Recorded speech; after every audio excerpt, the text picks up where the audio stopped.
Chapter 71 Focus of the Auction House. Seeing as everyone had left, Hammer Trading sat in his chair, paralyzed.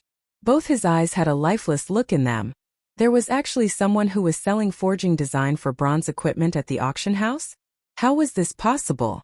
Hammer Trading had no way of understanding such behavior. It was as foolish as literally handing the keys to a treasury filled with gold to someone else. Only a brain-dead person would do such an idiotic action. Oh, they must be trying to trick me. Hammer Trading abruptly stood up, calling out the official forum. He wanted to make these people regret. He wanted to rip them off for daring to look down on him. However, when Hammer Trading looked at a few pinned discussion threads, he became instantly dumbfounded. There really was an idiot who was selling a forging design. Bronze equipment forging design appearing in the auction house. Pictures as evidence available.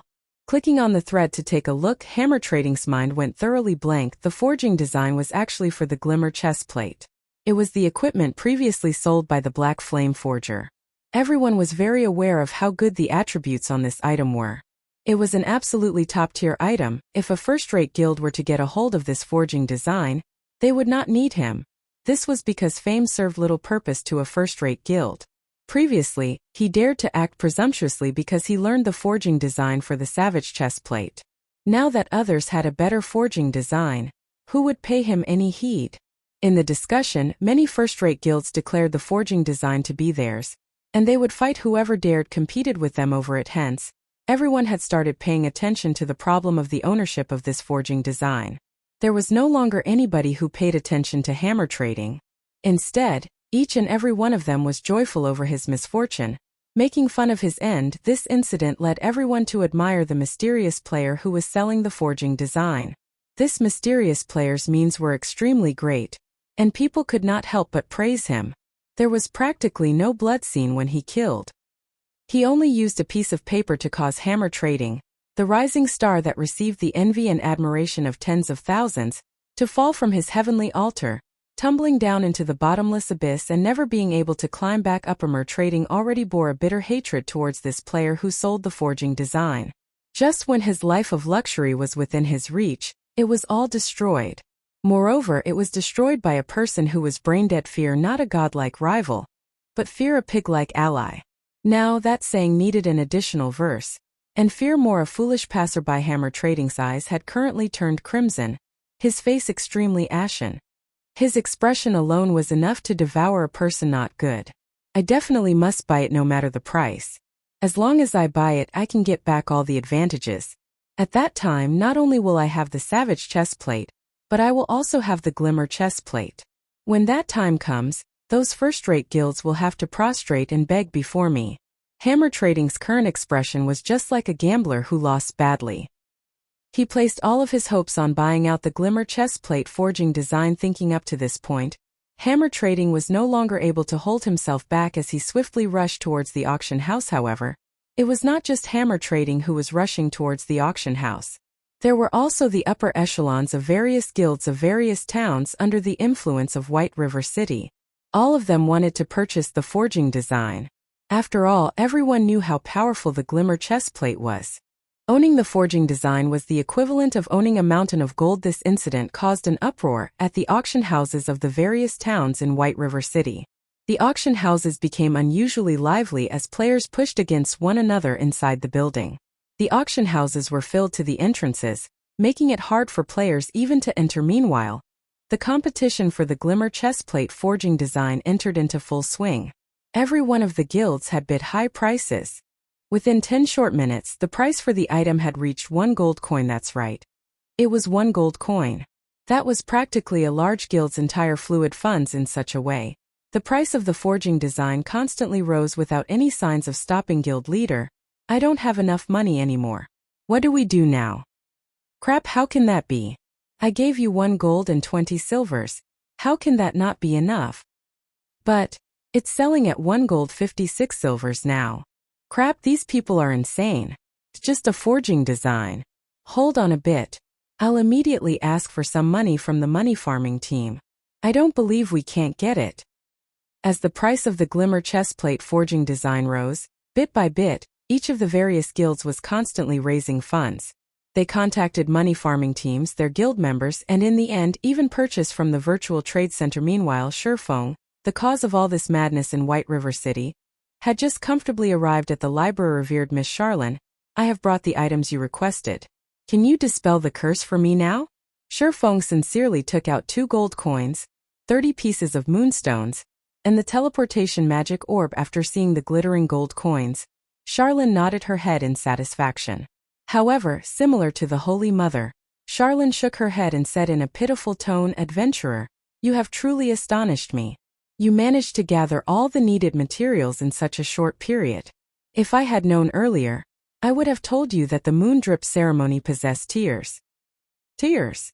Shifeng looked at Charlene's regretful expression, and he could not help but feel slightly odd about the situation.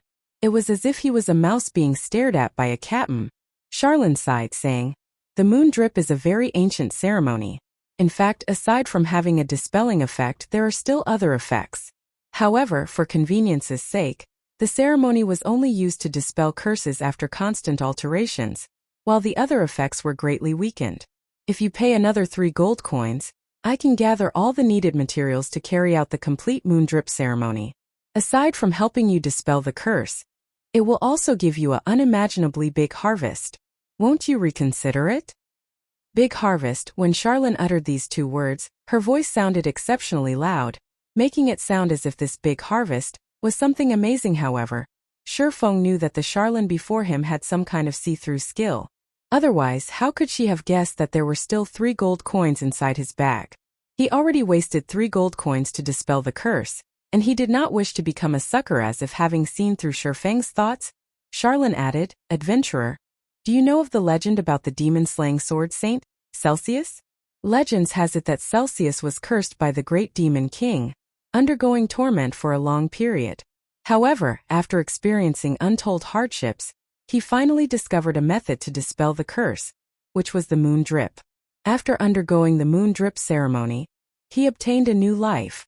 He received matchless strength from the ceremony, thereby allowing him to defeat the great demon king and becoming a legendary sword saint on the continent of God's domain. Don't you think the sword saint Celsius was very mighty? As she was speaking, Charlene's doll-like eyes constantly snuck peeks at Shifeng. She constantly let out lamented sighs at the mention of sword saint. Shifeng suddenly became speechless watching Charlene's actions. It was clear they were saying, the sword saint is beckoning at you. Youngster, won't you give it a go?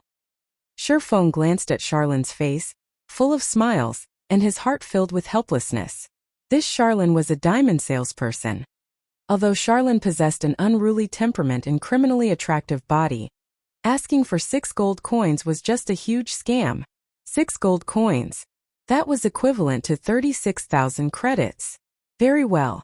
His heart was moved.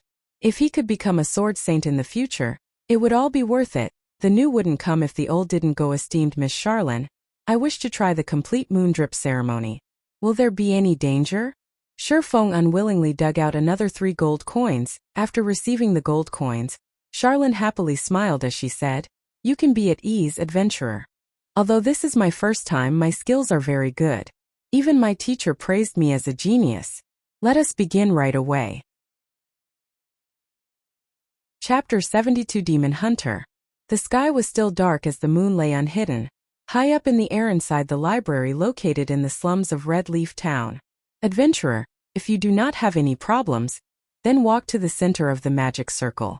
There will be a slight pain after the ceremony starts, so just endure it, and it will be over. Charlene pointed towards the center of the altar made of black stone.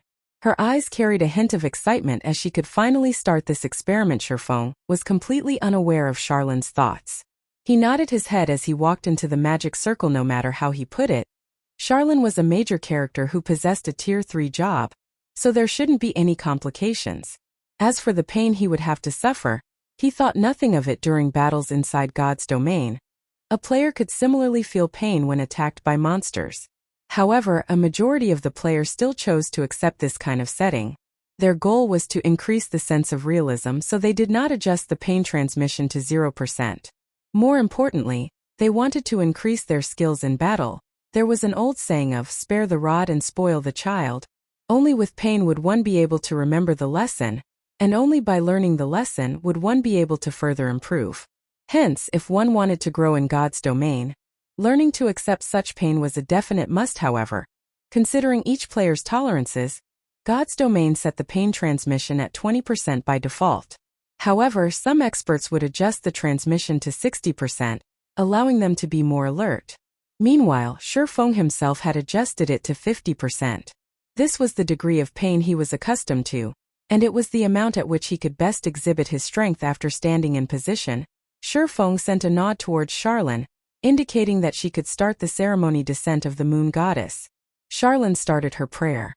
Divine incantations left her mouth as her fingers traced out divine texts.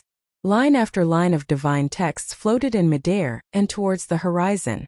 Compared to the Tier 3 magic from before, the divine texts written in this ceremony were extremely numerous. Even after writing hundreds of lines, Charlene showed no signs of stopping. Sweat had already started dripping down Charlene's face, clearly indicating that she was somewhat exhausted. Meanwhile, the magic circle on the ground started to radiate a dazzling silver glow. The magic circle itself gradually rising into the air. After over 10 minutes had passed, a streak of shining moonlight shot towards Shifeng's body. Suddenly, dark smoke emerged from Shifeng's body. The dark smoke was extremely reluctant to part from Shifeng's body as it rose into the air. Meanwhile, sweat started appearing on Shifeng's forehead. His face turned pale white as he endured an intense pain. Shifeng nearly cursed at Charlene. This was definitely not at the level of just a slight pain, but it was very, very painful. It was as if his limbs were being torn from his body. If he had not already played God's domain for 10 years, having long since become accustomed to pain, he might be wailing like a ghost and howling like a wolf right now. After persistently being lit by the moonlight for several minutes, the black smoke finally departed from Shifeng's body. However, it did not just simply fade away. Instead, it formed into a dark shadow that was a carbon copy of Shifeng. Adventurer, you need to kill this demon's doppelganger in order to dispel the curse. I have to conduct the ceremony, so I cannot lend you any aid. It is all up to you now, Charlene reminded, somewhat exhausted. Shifeng used observing eyes on this dark shadow. Yifeng, demon's doppelganger, elite rank, level 4. HP 2000/2000. An elite. Shifeng's complexion turned serious. The demon's doppelganger did not have a lot of HP, and its level was similar to his. If this doppelganger did not possess any powerful skills, then dealing with it would not be a huge problem. However, that probability was slim. Wretched moon drip. Despicable human. Did you think that by using the complete moon drip to weaken my strength, you would be able to defeat me? I'll let you know the reason why lowly humans like you will never win against us powerful demons. The demon's doppelganger had an enraged expression as it pulled out a black longsword, slashing it at Shifeng in the blink of an eye. The doppelganger arrived before Shifeng. A faint black ray followed as it waved its longsword. Within an instant, that single black ray turned into 4 streaks, all of them threatening to dice Shifeng into blocks of meat. Extraordinary condition. Shifeng was greatly shocked when seeing such an action. This speed far exceeded that of a normal elite. Immediately, Shifeng used parry. Dang dang dang. Shifeng retreated several steps before he stabilized his body. If not for the complete moon drip, this demon's doppelganger might not have been just an elite, but a special elite die. Despite having the upper hand, the demon's doppelganger did not give Shifeng any chances. It used Shifeng's chop. Its sword pierced towards Shifeng's heart. Shifeng immediately activated Windwalk, his body abruptly dodging to a side as he distanced himself from the demon's doppelganger after missing its attack. The doppelganger turned its head, using Windwalk as well to chase after Shifeng. Regarding strength, speed and HP, the demon's doppelganger held most of the advantage. Moreover, the doppelganger also possessed the same skills as Shifeng. It was an extremely unfavorable situation for Shifeng. Seeing that it was about to catch up to Shifeng, the demon's doppelganger revealed a ruthless smile, saying, I know whatever you know. Moreover, my strength is greater than yours. You have no chance to defeat me, so be good and wait for death. This is your fate. Then do you know this move? Shifeng revealed a faint smile. 9 sword phantoms appeared beside him, and with a crashing sound, all 9 of them shot towards the demon's doppelganger. Although the doppelganger could block a majority of the attacks, a few phantoms of the abyssal blade still managed to pierce its body. Every attack from the phantoms dealt over -30 damage to the doppelganger despicable human. You are just relying on your weapon's strength. I'll let you know that all your efforts will be in vain. Saying so, the doppelganger rushed to Shifeng's front and used Thundering Flash. The moment the sword lights came, Shifeng calmly smiled as he took out 2 scrolls from his bag. One of them was a speed scroll, while the other was a polymorph scroll. Within an instant, Shifeng's speed abruptly increased, dodging to a side and avoiding the strikes from Thundering Flash. At the same time, he turned the demon's doppelganger into a sheep. After turning it into a sheep, Shifeng immediately slashed at it with his sword Thundering Flash. Unable to dodge, the demon's doppelganger received all 3 sword lights. As a result, Shifeng's level 5 Thundering Strike caused 3 terrifying damages of -112, -135, -163. The demon's doppelganger was greatly enraged as it activated Defensive Blade. With its attack range greatly increased, it immediately slashed its sword down at Shifeng. This human was just too despicable. He actually used an unsightly method such as turning it into a sheep. And here I wondered how strong a demon would be. You clearly have a body that's stronger than mine, yet you are still using the same skills as I do. I guess your standards are just at this level. Shifeng mocked as he dodged the incoming attack. You are courting death. A single sentence from Shifeng nearly caused the demon's doppelganger to faint from anger. It sent a double chop at Shifeng's neck. Shifeng pointed the abyssal blade at the demon's doppelganger, and within an instant 9 pitch-black chains appeared and bound it, restricting it for 3 seconds. Phantom kill. Simultaneously, both the original and doppelganger activated Defensive Blade, and both started an onslaught on the demon's doppelganger. Thundering Flash, Chop, Earth Splitter, Double Chop, and many more skills struck the demon's doppelganger. In addition to the continuous attacks from the 9 Dragon Slash, the demon's doppelganger's HP madly decreased, dropping down to 10% within a moment. So, what if you have a strong physique? So what if you know all of my skills? So what if you are a demon? Shifeng demanded. He pierced the chest of the demon's doppelganger. Meanwhile, the demon's doppelganger could only grit its teeth, grimacing in pain. Its fury burned within it. The moment the bindings restricting it were released, it would be able to properly deal with Shifeng. Just as it was about to bring out its special ability, however, the demon's doppelganger saw the scroll within Shifeng's hand. Suddenly, the demon's doppelganger thoroughly despaired. Bye-bye. Shifeng waved his hand at the demon's doppelganger. He knew that the demon's doppelganger was about to show its hand, so he had activated the Tier 1 magic scroll within his hand. Thunder Bombardment. This Tier 1 magic scroll was capable of dealing -500 damage to a single enemy that was below level 20.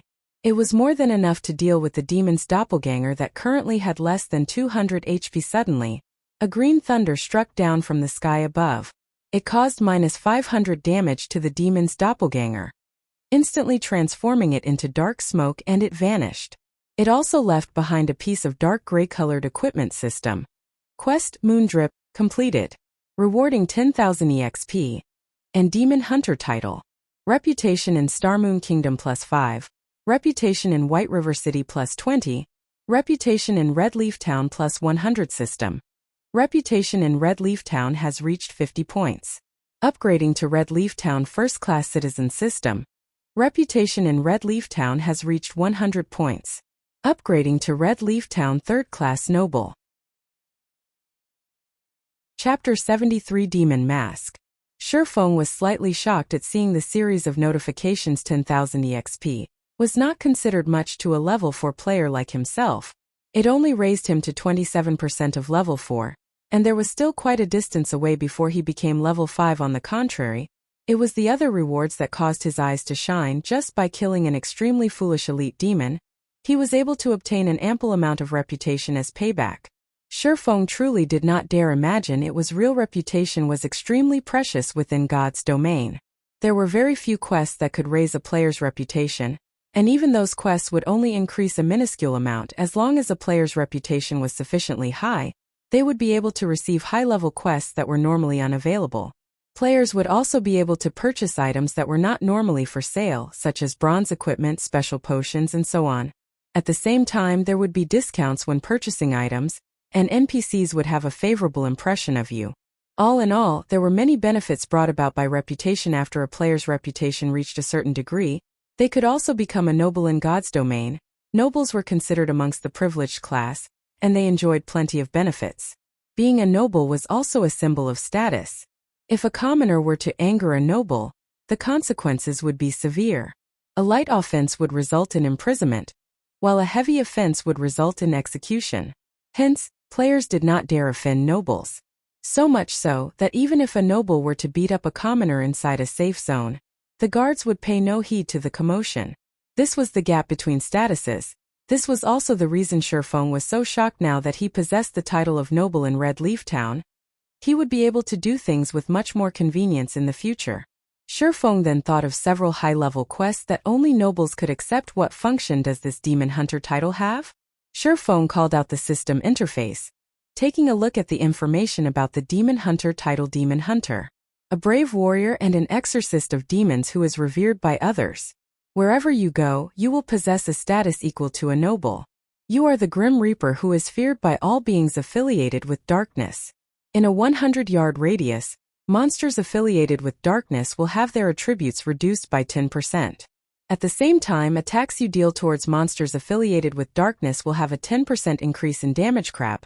This title is just too awesome. Shifeng became slightly excited after reading the introduction to the Demon Hunter title. If a person did not have a considerable understanding of God's domain, they would have no understanding of the significance of this title. It was similar to how a dog would not know the value of a gemstone. Shifeng only became a noble in Red Leaf Town after his reputation there had reached 100 points. However, this title was only limited to Red Leaf Town. After leaving the Red Leaf Town, nobody would acknowledge him as a noble. Of course, if Shifeng were a noble of White River City, he would be acknowledged as one throughout the area under the administration of White River City. The title had a much wider range of application. Compared to a noble of a town, the difference between the two was obvious at a glance. Meanwhile, a demon hunter would have the status of a noble in every region. This meant that even after leaving Starmoon Kingdom, Shifeng would still be acknowledged as a noble in other countries. It should be known that not every country was friendly with each other. There were even some who were enemies. If Shifeng wanted to do a quest in another, he would have to go through many difficulties and even be discriminated against. However, with this title, he would no longer be discriminated against by NPCs. This was the true value of the Demon Hunter title. Compared to it, being a noble in Red Leaf Town was no longer worth mentioning. Shifeng picked up the equipment dropped by the demon's doppelganger demon mask, special item. Upon wearing it, the user can disguise himself as another person. Disguise cannot be broken without using a high-level observing skill, truly a good item. The 6 gold I spent was definitely worth it. Shifeng happily stored the demon mask. This item was an artifact meant for robbing houses. Although he wouldn't do such a thing, it would not hurt him to use it for other matters. Adventurer, the ceremony has ended. Carrying out this ceremony has greatly weakened me, so I am going to White River City to recover for some time. If you wish to know more information about the Bible of Darkness, then find me there along with my payment. I will be waiting for you. Currently, Charlene appeared to be very delicate, her previous shrewdness completely gone.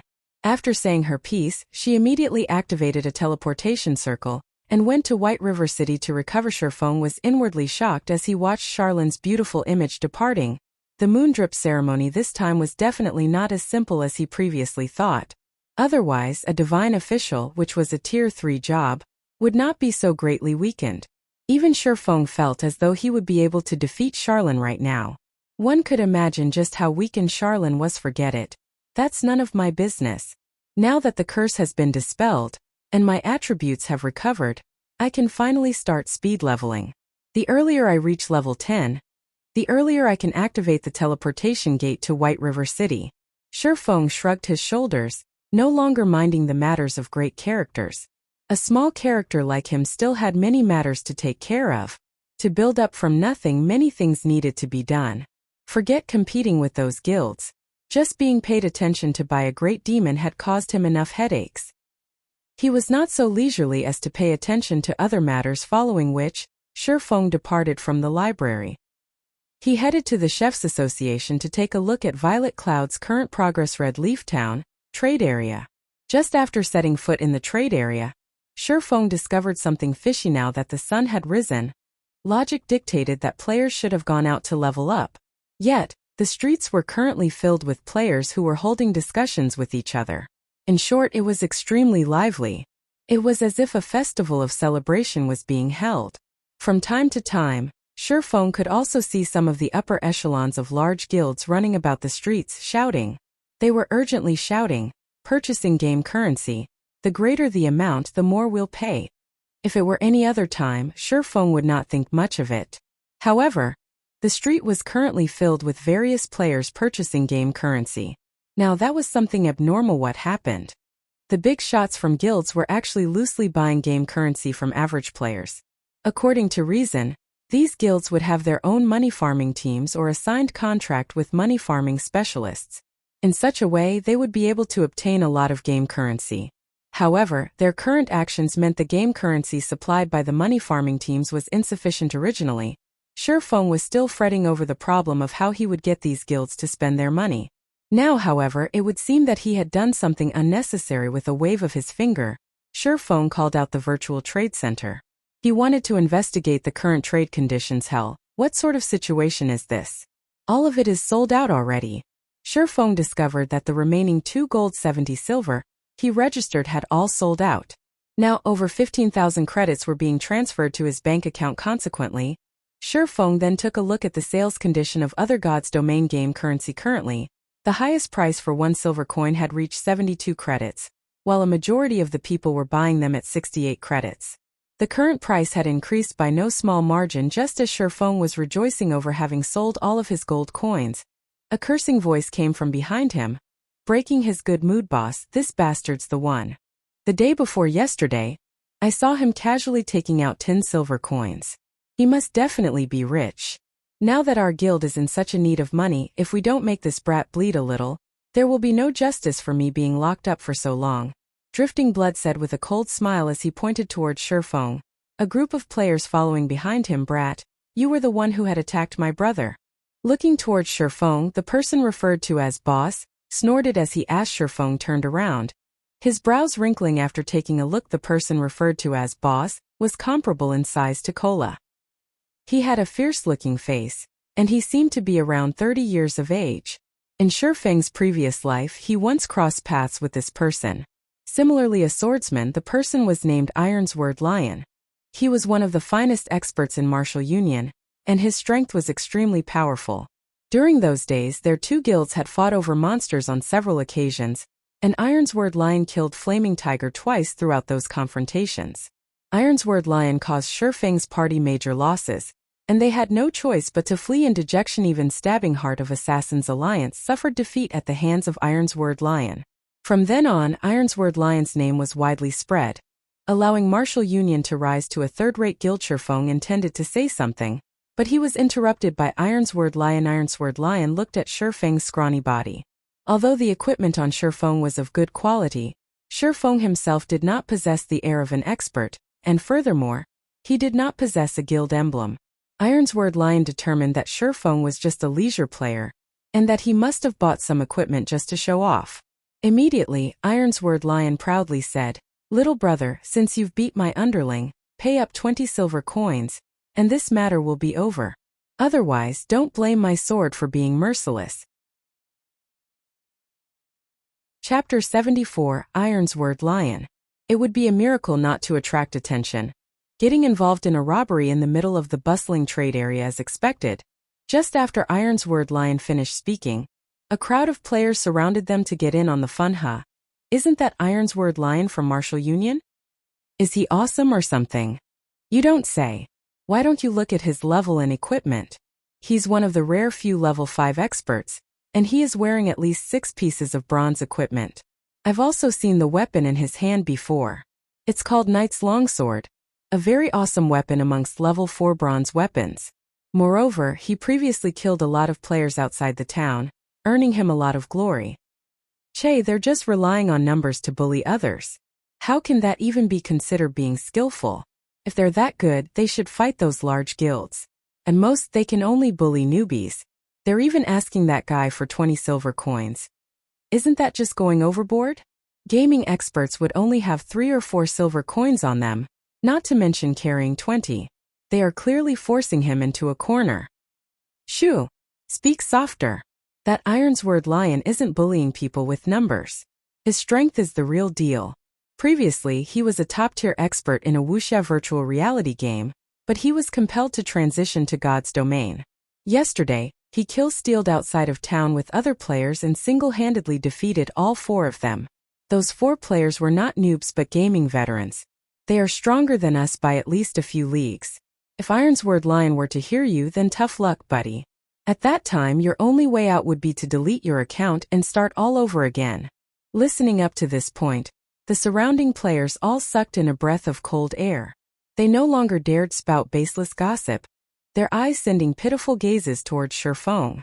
Of all the people Shifeng could provoke, he had chosen to provoke an expert.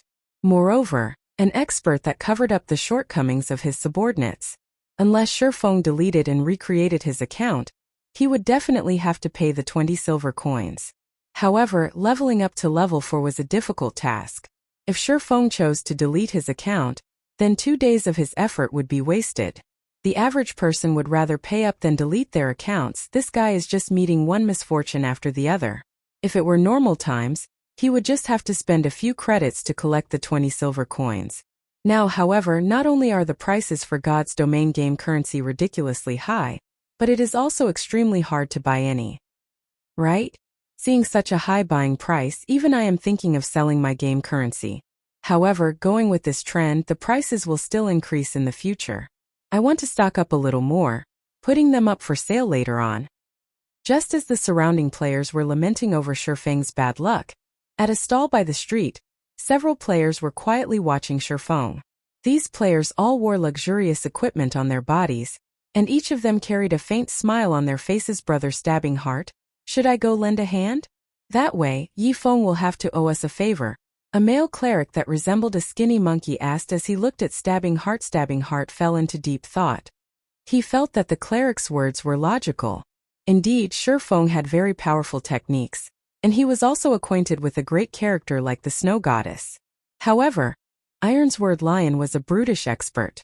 He also had the support of his guild. Overall, Shifeng was definitely in a disadvantageous situation. If Stabbing Heart were to lend Shifeng a helping hand, Shifeng would definitely be grateful to him. The favor of a great expert was extremely valuable. Often, a great expert such as Shifeng was necessary for clearing a large dungeon. However, without good relations, such experts would usually pay zero heed to invitations, and some would go so far as to look down on them in contempt. Who did you think you are? Have you not received any education? Go, we definitely must go. However, let us wait for a while. Our value will only stand out in a crucial moment. It is also a good chance to let those plebeian guilds know of our might, Stabbing Heart softly said, a cold glint flashing in his eyes. After spending so many years within the virtual gaming world, Stabbing Heart understood a single principle. Every additional expert he befriended was an additional path he could take in the future. What's more, Shifeng was a great, hidden expert that was acquainted with the Snow Goddess. If he were to antagonize instead of befriending Shifeng, he would be digging his own grave. He would be creating a great enemy for himself in the future. Alas, a small guild was doomed to remain a small guild. After mingling about for so many years, they did not even possess the eyesight to differentiate an expert from average players. It definitely wouldn't be long before natural selection eliminated them. When the moment came, Assassin's Alliance would kill the chicken to warn the monkey too. Utilizing martial union to raise their influence in Red Leaf Town. Little fool? Weren't you so awesome? How come you're acting like a fool now? I've said before that I would return, and when that time came, it would be your time of death. If you obediently hand over 20 silver coins right now, you can continue mingling about. Otherwise, delete your account and start all over again. Standing behind Ironsword Lion, Drifting Blood watched Shifeng stand there in silence. He felt immensely pleased with himself, thinking Shifeng had become afraid. However, such a reaction was only natural. Boss Ironsword's strength was a profound mystery, and even 10 of himself would not be a match to Boss Ironsword. If a mere leisure player like Shifeng were to meet the tyrannic Boss Ironsword, he might have already been shocked dumb enough. Drifting Blood. I'm not an evil tyrant, nor do I wish for more trouble. These 20 silver coins can be considered as a lesson to him. I want him to know who he should and should not provoke. Ironsword Lion looked Drifting Blood in the eye, then turned towards Shifeng and proudly said, "You don't have to worry either. I, Ironsword Lion, am a person who holds true to my words. Hand over 20 silver coins, and as long as you don't provoke martial union, we will not find trouble with you." Hearing Ironsword Lion say so, Shifeng really took out 20 silver coins from his bag. The silvery glow given off by the coins attracted people's hearts. At this crucial period of the game, 20 silver coins were extremely hard to procure, even if one spent credits to purchase them. As for taking out 20 silver coins in one go, Crab Brat, you really are rich. So what Drifting Blood said was indeed true. How about we become friends and I'll cover for you in the future? Anybody who provokes you will be provoking martial union. Ironsword Lion was greatly shocked at seeing the 20 silver coins, gulping down his saliva. Even he did not possess 20 silver coins right now. He did not imagine that Shifeng, a leisure player, could bring out 20 silver coins. With that much money, Ironsword Lion would have much more confidence in competing for the Glimmer chestplate forging design. When the surrounding players saw all these silver coins, their mouths all gaped wide in shock. Shifeng was truly rich. He was definitely a tycoon. Some of the upper echelons of large guilds also had their eyes turn red after seeing this scene. Ironsword Lion's luck was truly good. He was able to meet a brother tycoon just by simply searching for a player. How could it be? From afar, Stabbing Heart's expression was one of incomparable shock after witnessing Shifeng's actions. However, what Stabbing Heart was shocked about was not the amount of money. Instead, he was shocked by Shifeng's unexpected action. Even if Shifeng could not win in a fight against martial union, this place was currently a safe zone. Nobody would dare to take action in here. After leaving the town with Shifeng's skills, escaping was definitely not a problem. So, just why did Shifeng compromise and offered up 20 silver coins? You wanted 20 silver coins, right? Shifeng asked Ironsword Lion with a smile. Let's trade. Noticing that he had lost his composure, Ironsword Lion immediately turned serious just as everyone was watching Ironsword Lion with envy. An incomparably pitch-black longsword pierced through the pit of Ironsword Lion's stomach. Ironsword Lion's HP was instantly reduced by over 100 points. Just as the person himself wanted to resist, he had discovered many chains binding him, preventing him from even moving a muscle. Shifeng calmly pulled the abyssal blade out from Ironsword Lion's stomach. He then followed up with a chop and an earth splitter, his sword slashing down on Ironsword Lion's body. As a result, Ironsword Lion's HP madly fell without any signs of stopping. The might of a magic weapon was incomparably shocking. Even more so when coupled with a level 6 chop and a level 4 earth splitter. Killing a level 5 swordsman fully geared with bronze equipment was a truly simple matter. Not to mention that Shifeng had been the one to take the initiative and carried out a sneak attack. Even an expert would fall under such circumstances. These two attacks took all of Ironsword Lion's HP. Ironsword Lion did not even get the chance to retaliate before letting out a pitiful cry, his body falling to the ground, never to move again. Then his body turned into starlight, vanishing and leaving behind a piece of equipment. Who else wants it? Shifeng fixed his gaze on the members of Martial Union, giggling as he asked. The entire street of the trade area suddenly became deathly silent. Not a single person was able to mutter a word. Chapter 75 Money is a Burden. Ironsword Lion died. Just like that, this ending was the complete opposite of everyone's expectations. From the moment Shifeng's sword pierced Ironsword Lion's stomach to the moment of Ironsword Lion's death, everyone clearly witnessed Shifeng's every action. However, one thing that made everyone feel odd was that Shifeng's sword was not really that fast. From their perspective, even they could easily dodge Shifeng's sword. So why couldn't an expert like Ironsword Lion? Ironsword Lion died without even being able to retaliate. Could it be? Did Ironsword Lion just look impressive but was actually a weakling? Was he just a paper tiger? However, everyone immediately denied such a silly notion in their hearts. Ironsword Lion's equipment was not fake. Him being level 5 was not fake either. He was a genuine expert.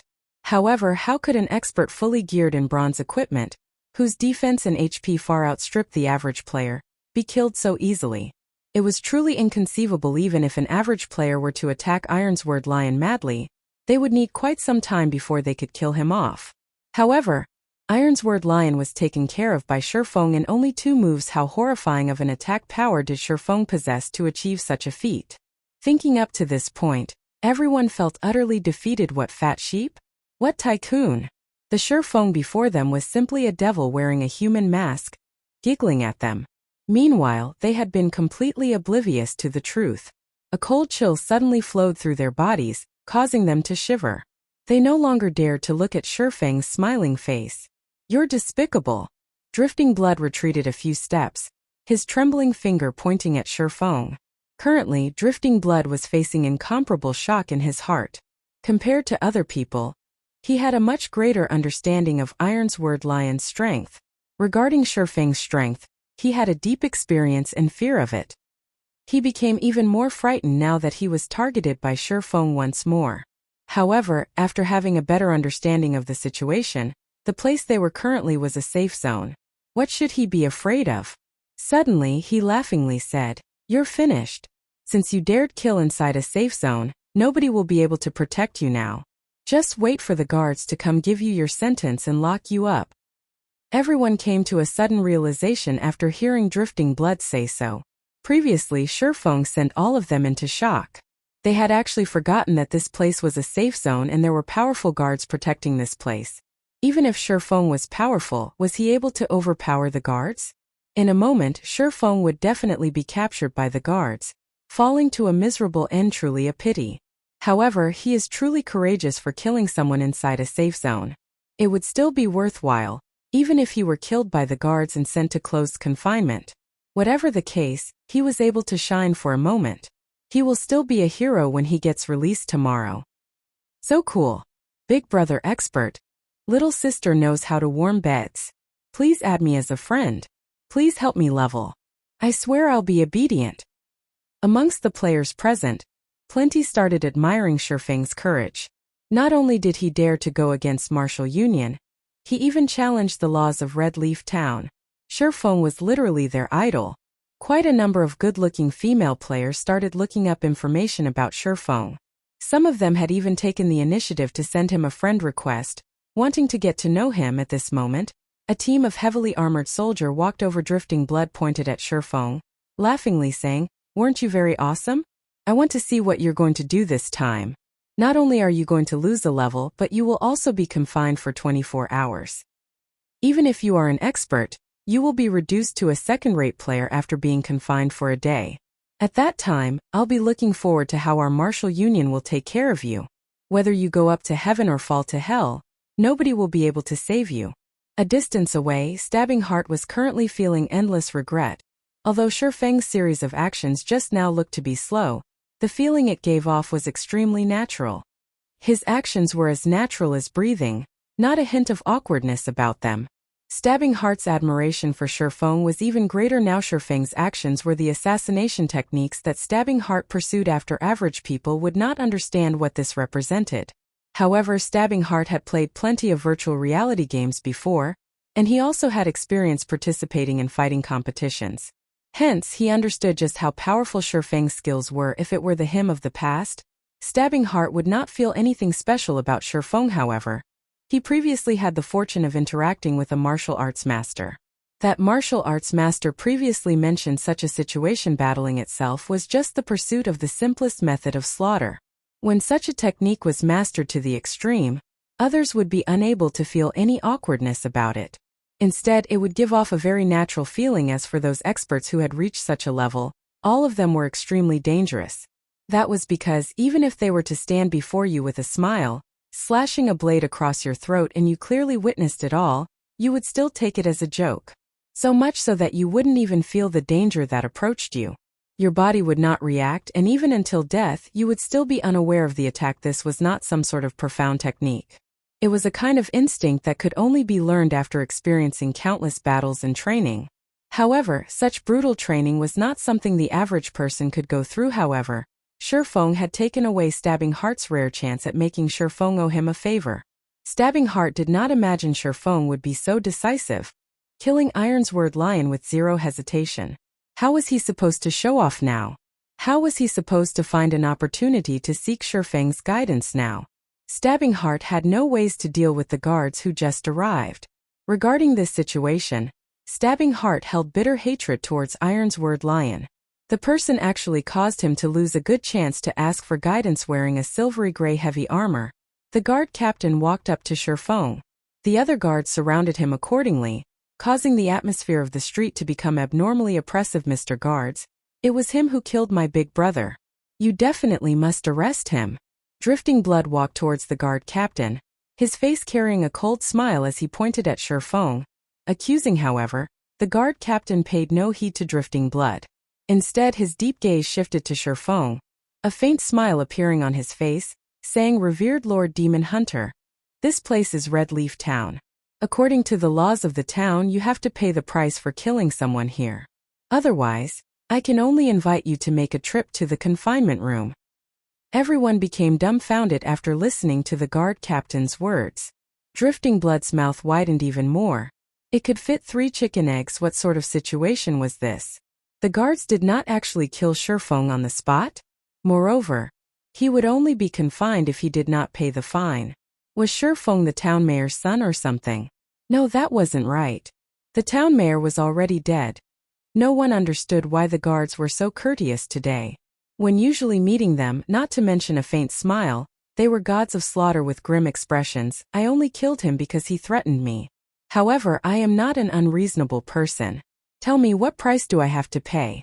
Shifeng nodded his head, calmly turning towards Drifting Blood, and giving him a calm smile. Shifeng had his own reasons for daring to kill Ironsword Lion. Everyone else just recently entered God's domain, so they were still unfamiliar with the rules of the game. However, Shifeng had lived within God's domain for 10 years. He had long since memorized what actions he could and could not take and to what extent he could take them. Shifeng was currently a noble.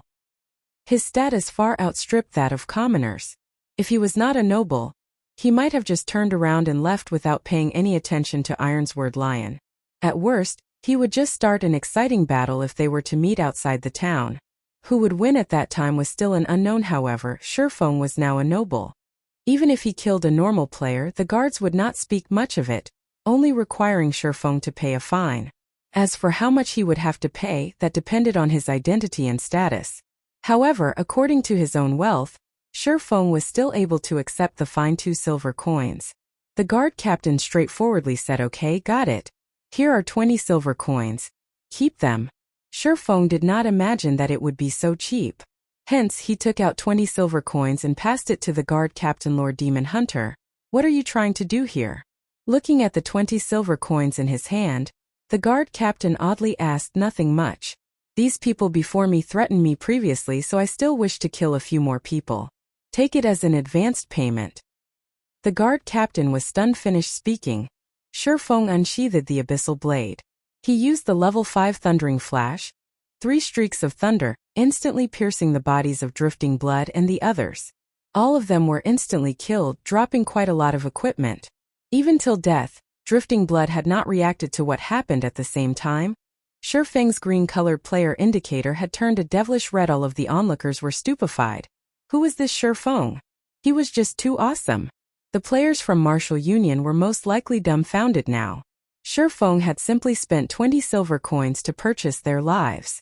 With money you could do whatever you wanted. The more unfathomable thing was that the guard captain did not say a word about Shifeng's actions. He only counted the number of players who died. Discovering that he had received 4 extra silver coins, he returned the additional silver coins to Shifeng before he turned around and left. Chapter 76, Earth-Shattering Name. After getting rid of all of Martial Union's members, Shifeng sealed the feud between him and Martial Union. However, Shifeng did not regret his actions. Even if he turned and left just now, the players from Martial Union would not have let him go. So, he might as well weaken Martial Union's strength. He would have an easier time dealing with them the next time they met. Seeing several pieces of equipment on the ground, without paying any attention to the shock and curiosity of the onlookers, Shifeng went over and collected them. At the very least, these items could recompense the money he lost for purchasing lives. So, isn't this the knight's longsword? Shifeng discovered that 2 pieces of bronze equipment dropped, and one of the 2 was the bronze weapon of Ironsword Lion. Perhaps Ironsword Lion was already spewing blood and anger in the graveyard right now. The knight's longsword was a good weapon amongst level 4 bronze equipment. In God's domain, equipment for weapons specialists and MTs were slightly higher than other equipment of the same level. Currently, the knight's longsword would be worth at least 10 silver coins. In addition to the other piece of level 3 bronze cloth armor, and several pieces of common equipment, Shifeng discovered that he actually did not take a loss. On the contrary, he had made an additional 1 or 2 silver coins just when Shifeng was planning to leave. A change occurred to the gazes of the onlooking players. Greed permeated their faces. Shifeng had easily taken care of Ironsword Lion. He even killed several elite players with a single move. Not even a ghost would believe that Shifeng did not possess top-tier equipment. Moreover, Shifeng was currently a red player. If a red player were killed, the penalty they received would increase. Moreover, Shifeng had killed so many players. If he were to die, he would at least drop 3 or 4 pieces of equipment. So what if the guards confined them for some time? Could it compare to obtaining top-tier equipment? If a noob wished to grow into an expert, having good equipment was a must. If they were to kill Shifeng, they would have a chance at becoming an expert. So why wouldn't they kill him unless they were willing to remain mediocre? What? You guys are looking for trouble with me as well? Shifeng coldly laughed as he looked at his surroundings. It had been a while since he felt the sensation of being deep within enemy grounds. After receiving Shifeng's cold glare, everyone inadvertently retreated. None of them dared to be the first to attack. They were all waiting for someone to attack first, then take advantage of the situation to reap benefits for themselves. All of you, get out of the way. Yifeng is a friend of our Assassin's Alliance. Whoever looks for trouble with him will be looking for trouble with our Assassin's Alliance. At this moment, Stabbing Heart, along with a group of over 10 subordinates, created a path through the crowd as they headed towards Shifeng. When the players who wanted to kill Shifeng heard Stabbing Heart, every one of them were shocked. Who actually was Shifeng? Not only did he possess formidable strength, but the Assassin's Alliance even protected him. The Assassin's Alliance was well known throughout Red Leaf Town. It was the sole second-rate guild in Red Leaf Town, and its members could be found throughout the entire Star Moon Kingdom. However, the core strength of the Assassin's Alliance was located around the area of White River City. Other guilds could not compare to its influence. If they were to become enemies with the Assassin's Alliance, they would really have to delete their accounts and start all over again. That was because the Assassin's Alliance was famed for their assassinations. The feeling of being targeted by a group of assassins, just thinking about it could make a person tremble with unease. With the appearance of the Assassin's Alliance, the surrounding players no longer dared to have ideas over Shifeng. Since they could not fish up any advantages, everyone promptly left the scene. Many thanks, Shifeng said gratefully, looking towards Stabbing Heart. Nonsense. With Brother Yifeng's strength, even if I didn't show up, they would still be helpless against you. I was just pushing the boat along the current. Stabbing Heart cupped his hands, saying in admiration, today Brother Yifeng has really widened my horizons. Even I would find it hard to kill Ironsword Lion. I did not imagine Brother Yifeng's skills to be so powerful as to get rid of Ironsword Lion in just a few moves. I was just lucky, Shifeng calmly said with a smile. Brother Yifeng really is humble. However, there is one matter that I can't make sense of.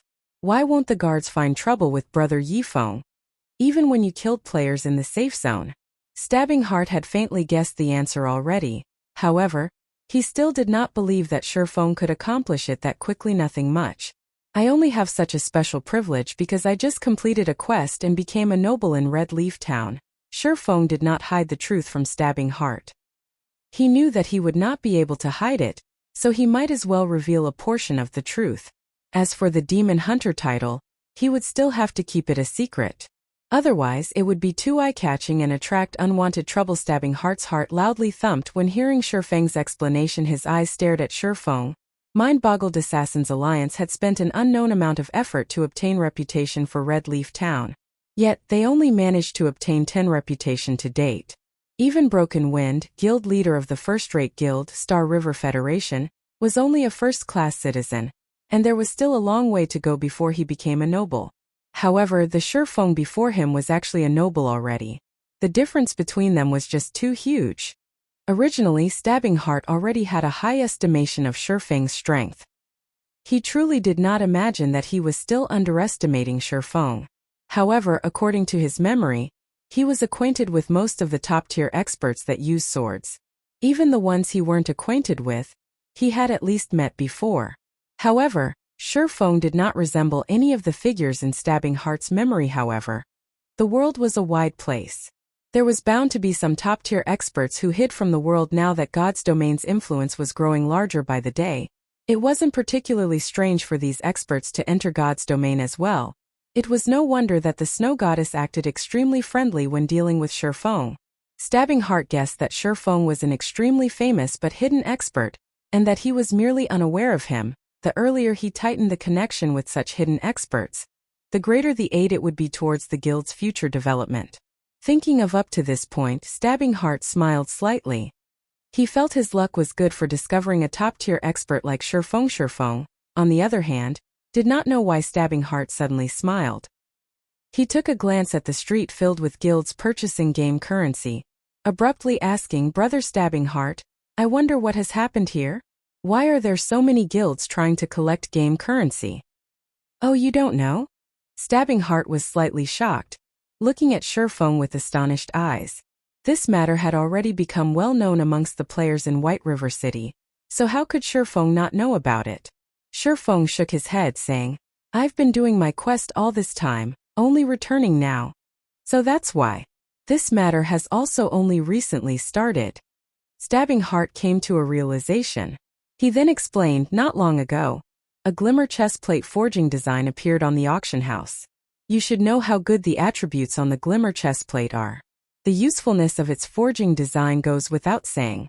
After all the guilds discovered its existence, all of them started competing over it. Our guild is no exception.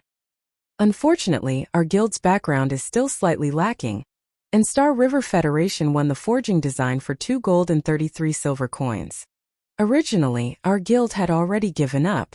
However, it wasn't long before another glimmer chestplate forging design appeared on the auction house.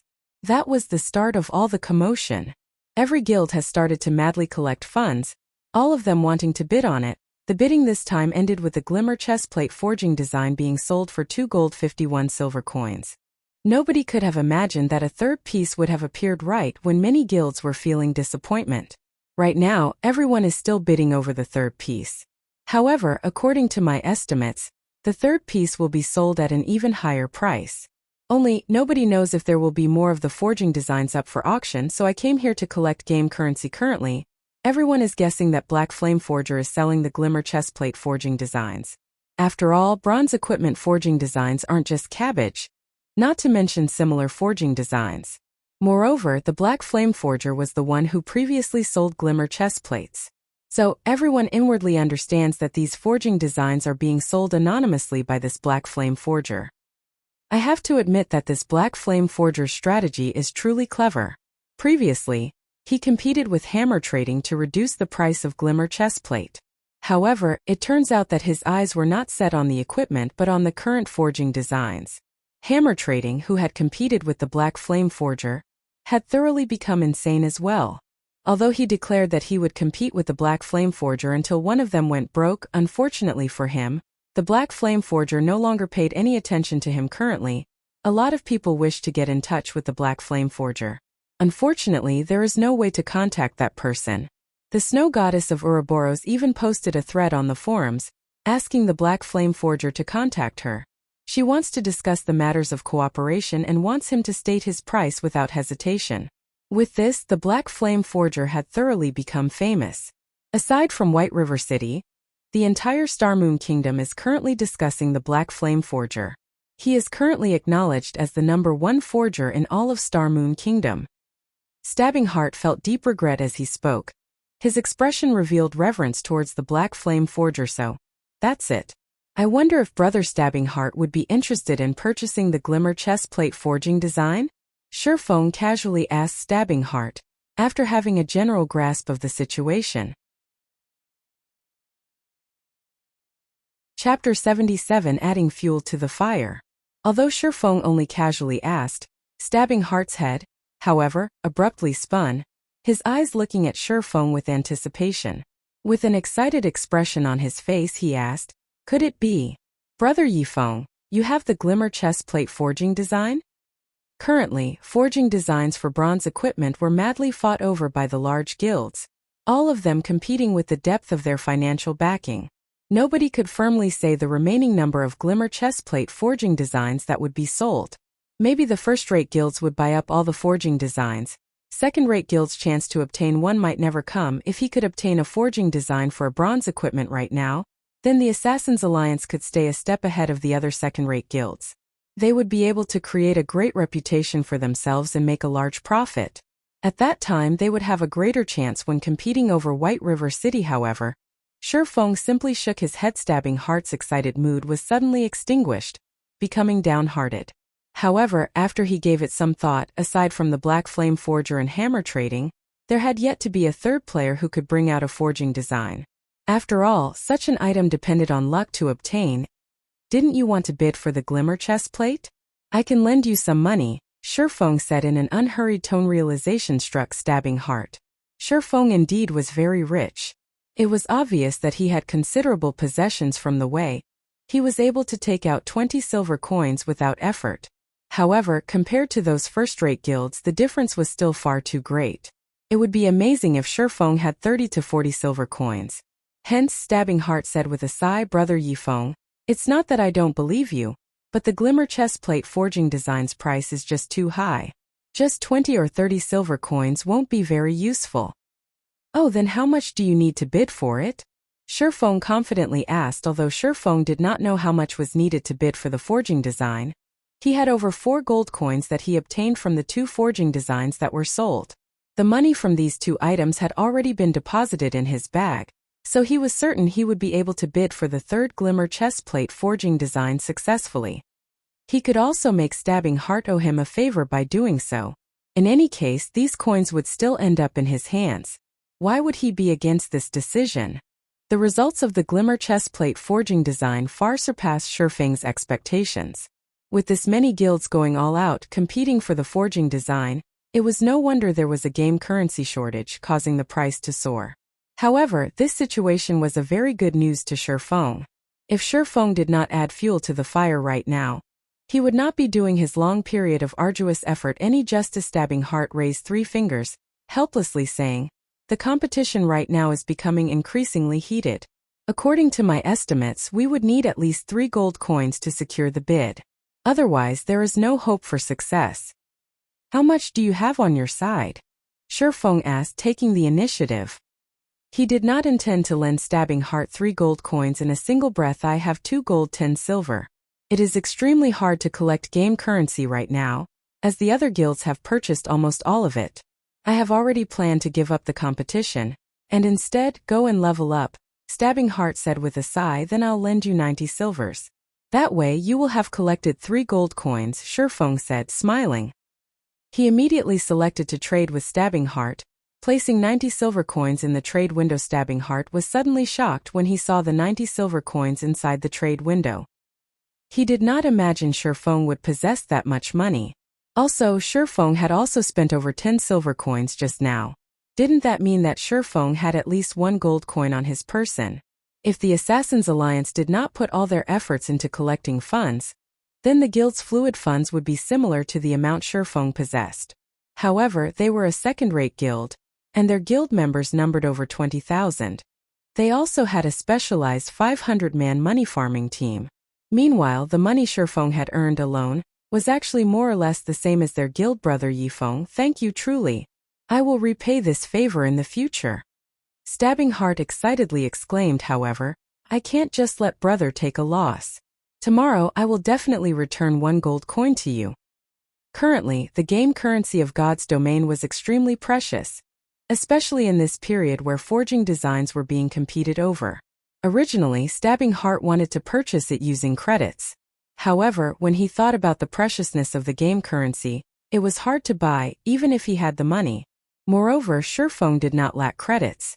Hence, he did not have the nerve to let those words leave his mouth, and instead chose to compensate Shifeng with an interest of 10 silver coins. However, Shifeng had become slightly speechless as he only wished for credits.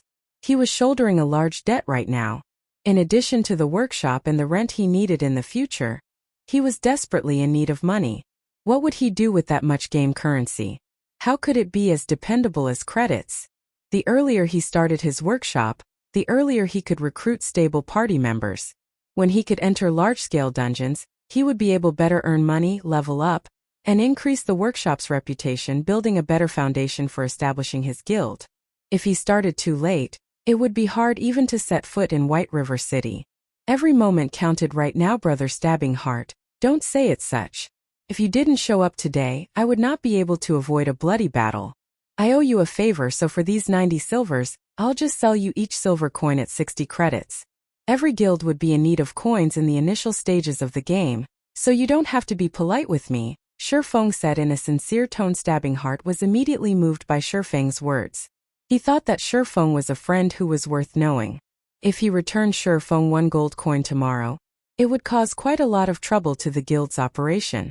Moreover, nurturing forgers and purchasing materials required large sums of coins. It couldn't be any better if he purchased them using credits. I can't thank brother Yifeng enough. However, 60 credits is a little too low. I don't have the nerve to buy them at that price, and just saying it would cause others to make fun of me. I'll buy each silver coin for 80 credits for a total of 7,200 credits. I'll transfer them to your account immediately. Stabbing Heart was very joyful. Even if Shifeng were to have complaints about the matter, Stabbing Heart would still stubbornly transfer all 7,200 credits to Shifeng. Brother Yifeng, I'll be leaving to bid for the forging design first. If you have any problems in the future, please don't hesitate to contact me. I'll definitely go all out to help you. Finished speaking, Stabbing Heart hurriedly left with his subordinates to the auction house. Seeing the additional 7,200 credits in his bank account, Shifeng helplessly smiled. His opinion of Stabbing Heart grew even more favorable in his heart. Currently, his bank account had more than 20,000 credits. The money for 2 virtual gaming helmets was now secured. At the very least, he would not lose the virtual gaming helmet after the 7-day duration was up and lose the ability to play God's Domain.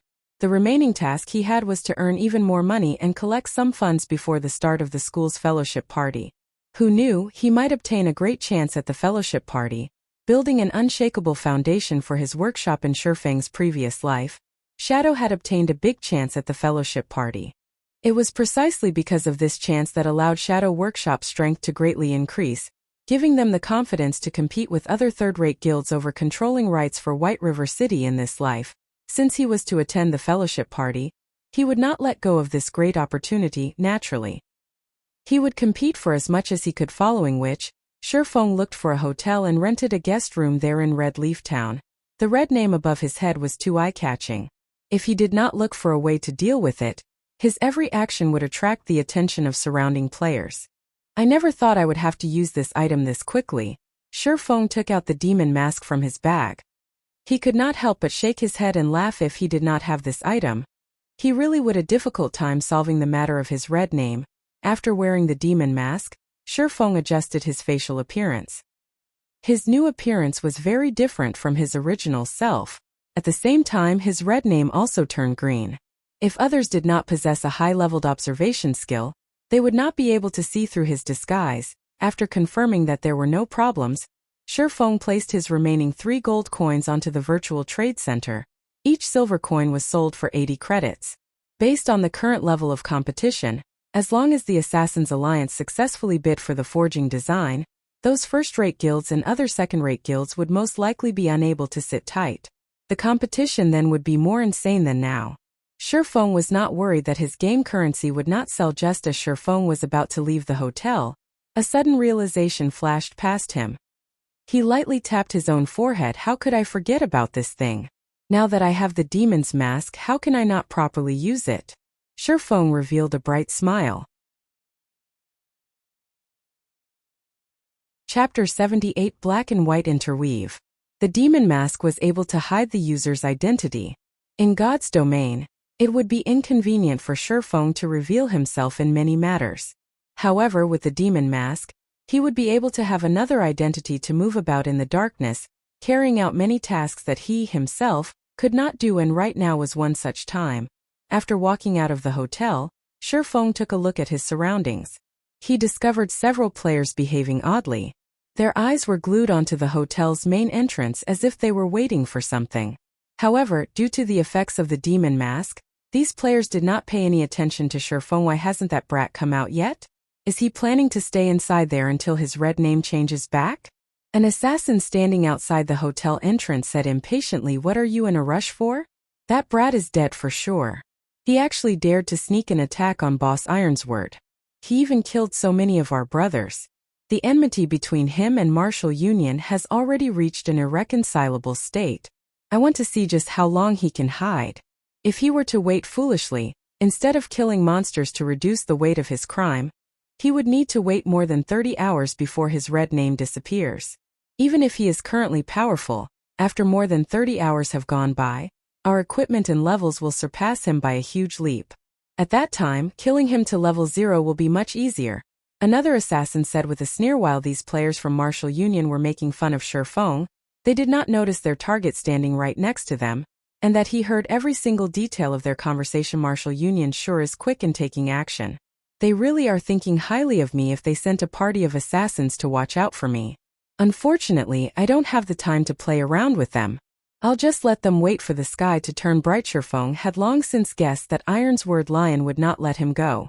After all, Shifeng had crossed paths with Ironsword Lion many times in his previous life.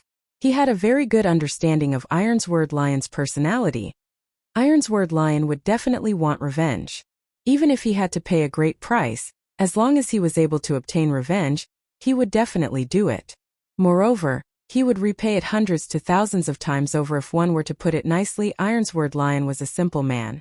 If one were to put it badly, however, Ironsword Lion was a person with a one-track mind. Others could easily discern his thoughts, following which, Shifeng departed from the hotel with a carefree attitude. Meanwhile, the party of assassins was still foolishly waiting in front of the hotel's entrance. They were jeering at Shifeng's cowardice, only daring to hide inside the hotel. In the end, death would still be awaiting him at the trade area. A sea of people crowded in front of the auction house. Shifeng could not even squeeze himself inside to purchase materials. Without a better option, Shifeng could only give up for now and visit the Chefs Association to take a look at Violet Cloud's progress first. Compared to the currently popular Forging Association, the Chefs Association was completely deserted. There was only a fragment of lifestyle players entering and leaving the association. After arriving at the kitchen he previously rented, Shifeng readjusted the demon mask, returning to his original appearance but still hiding his red name. After entering the kitchen, Shifeng discovered Violet Cloud currently concentrating on making fruit juice. Her hand movements were extraordinarily speedy and experienced. She was currently also level 3, surpassing many other lifestyle players. Although Shifeng had seen many master chefs make cold beverages before, none of their actions were as smooth and natural as Violet Cloud's. It was truly hard to believe why Violet Cloud would say her production speed was extremely slow.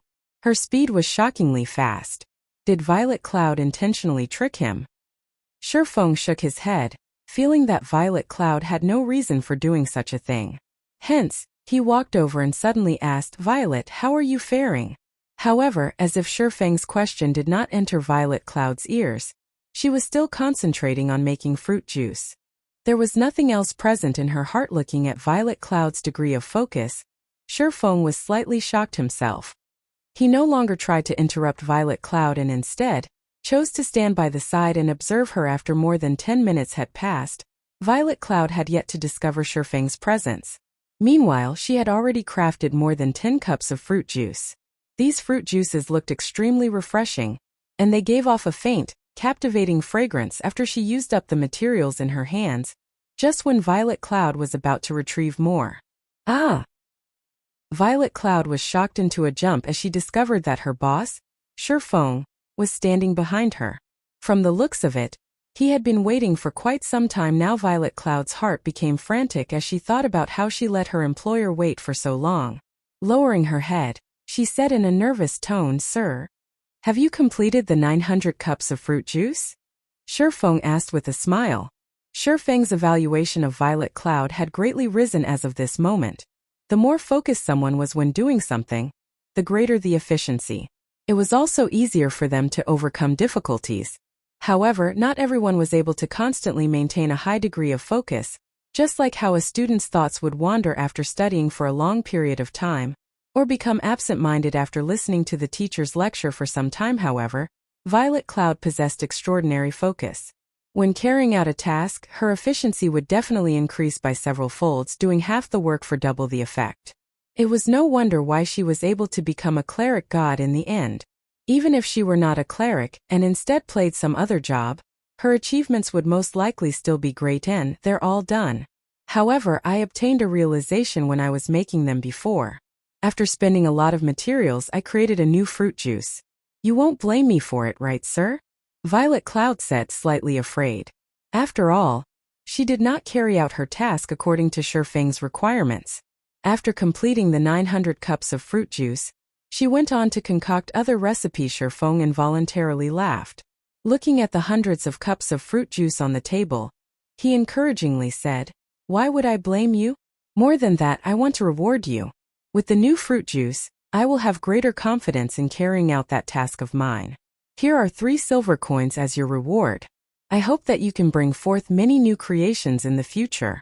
As for your share in the sales of these fruit juices, I'll give it to you after I sell themas for the fruit juices. You no longer need to make them for now. Afterward, focus on making the wolf meat dishes. I still have a great use for them." Currently, players did not regard wolf meat as precious.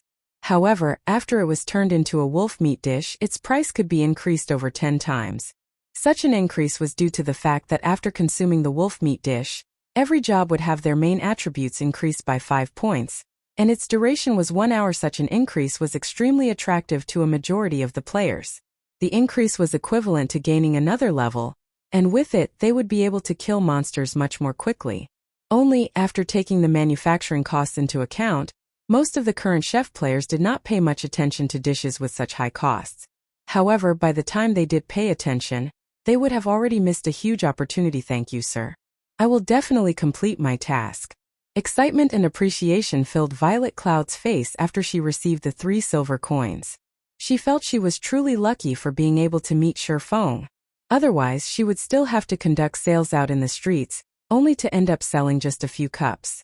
Even if she were to strive for an entire week, she would not be able to earn 3 silver coins. Yet, she had such an amount with just a day's effort, following which, Shifeng stored all the fruit juices in his bag. There were more than 1,700 cups of them, and if each cup were sold at 1 copper coin, then that would sum up to 17 silver coins. To an average player, it was definitely a huge sum of money. To Shifeng, however, it was just spare change. However, Shifeng did not intend to sell any of them as he had another use for them. System. The glimmer chestplate forging design you have placed on auction has been sold. After deducting the processing fees, a total of 2 gold 76 silver has been added to your bag space. Has Assassin's Alliance won the bid already? Shifeng called out the official forums. Just as expected, the Assassin's Alliance posted a thread, widely advertising the forging design they successfully bid on and taking the chance to increase their fame and influence. After all, being able to purchase a forging design indicated the guild's background. This would cause many leisure players to reconsider their estimates of the Assassin's Alliance's strength. Violet, if you wish to convert your coins to credits, wait for another hour or 2 before registering them on the virtual trade center. That way, you will be able to obtain a higher price, Shifeng reminded Violet Cloud after some thought. Violet Cloud obediently nodded her head. Although she did not understand Shifeng's intentions, she still chose to believe in him. After all, Shifeng was currently her knight in shining armor. Afterward, Shifeng gave Violet Cloud another 5 silver coins for her to purchase the materials needed to make the wolf meat dish. He then departed from the Chef's Association, his appearance changing into an older gentleman. It's about time I contacted her. Shifeng had done all the necessary preparations. Moreover, the Assassin's Alliance had caused the other guilds to start to panic. So now was about the right time to contact that person. Shifeng called out his friend Window and looked for the snow goddess, a cunning smile appearing on his face. Chapter 79 Mysterious Black Flame. In the core area of Kuruk Fields, one could see groups of grassland lion cubs every 100 meters or so. If a party's positioning were slightly off, they would attract tens of grassland lion cubs towards them. Moreover, at the large tree located in central region of the fields, there lived a level 6 elite grassland lion. That place could be said to be a forbidden area for level 6 players, however. Inside this forbidden area, Gentle Snow's party was constantly clearing the surrounding level 6 grassland lion cubs. They were clearing out an empty land for the purpose of hunting the elite grassland lion. If ordinary players were to see their daring actions, they would definitely exclaim in astonishment. A party waged battle against more than 10 grassland lion cubs. Wearing a suit of azure armor, Gentle Snow valiantly battled. She was like a war goddess fighting one against 10,000. A simple slash from her had sent 3 grassland lion cubs flying. Simultaneously, she was dodging the claws of the remaining 2 lion cubs. If an expert were to see Gentle Snow battle, their eyes might have popped out of their sockets by now. Although her single slash seemed simple, she struck the vital points of all 3 grassland lion cubs. Her dodges were even more accurate. It was like she possessed eyes at the back of her head. Without even turning her head, she was able to avoid the claw strikes that came from behind her on another side. The flame witch, Zhao Yueru, was like an artillery cannon. A single frost flame blast from her had taken away a third of the grassland lion cub's HP. Just when the grassland lion cub switched hatred and was about to rush at Zhao Yueru, the woman herself revealed a smile of disdain. As her mouth chanted the final verse of an incantation, her lily-white hands finished writing the incantation, following which a flame dragon appeared. The dragon spewed scorching hot flames, immediately decimating the grassland lion cub rushing towards Zhao Yueru. Zhao Yueru's control over magic was extremely subtle, reaching its pinnacle. Her chanting and tracing were even more extraordinary. Normally, players would need 3 seconds to complete both actions, but Zhao Yueru only spent 6 seconds. Her completion rate was even at 86%, increasing the damage of Fire Dragon's roar by 120%. This single move instantly took away 2/3 of the grassland lion cub's HP. A few moments later, more than 10 grassland lion cubs lay dead on the ground. Rest for a while and prepare to lure those 2 elite grassland lions over. Shield warrior, you'll tank one while I handle the other.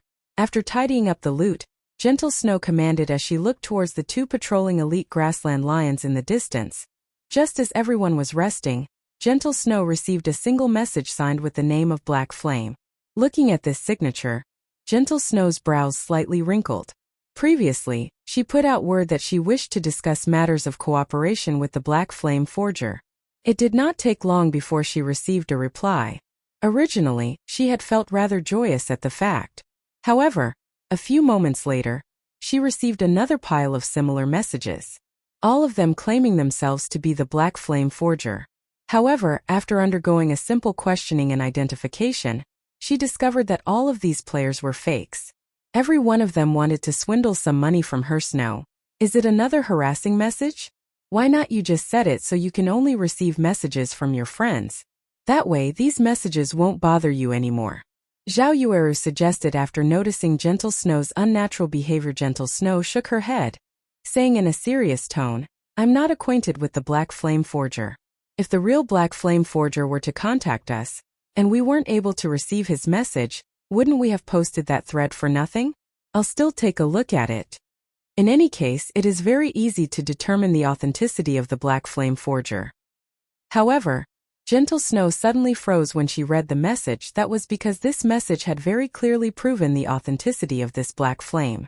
He wanted her to go to the virtual trade center, and using the password he had given, enter a designated trade room to trade for the Glimmer chestplate forging design. It seems that I finally have some gains after waiting for so long. Gentle Snow revealed a faint smile. From the contents of the message, she could clearly feel that this Black Flame was the real deal.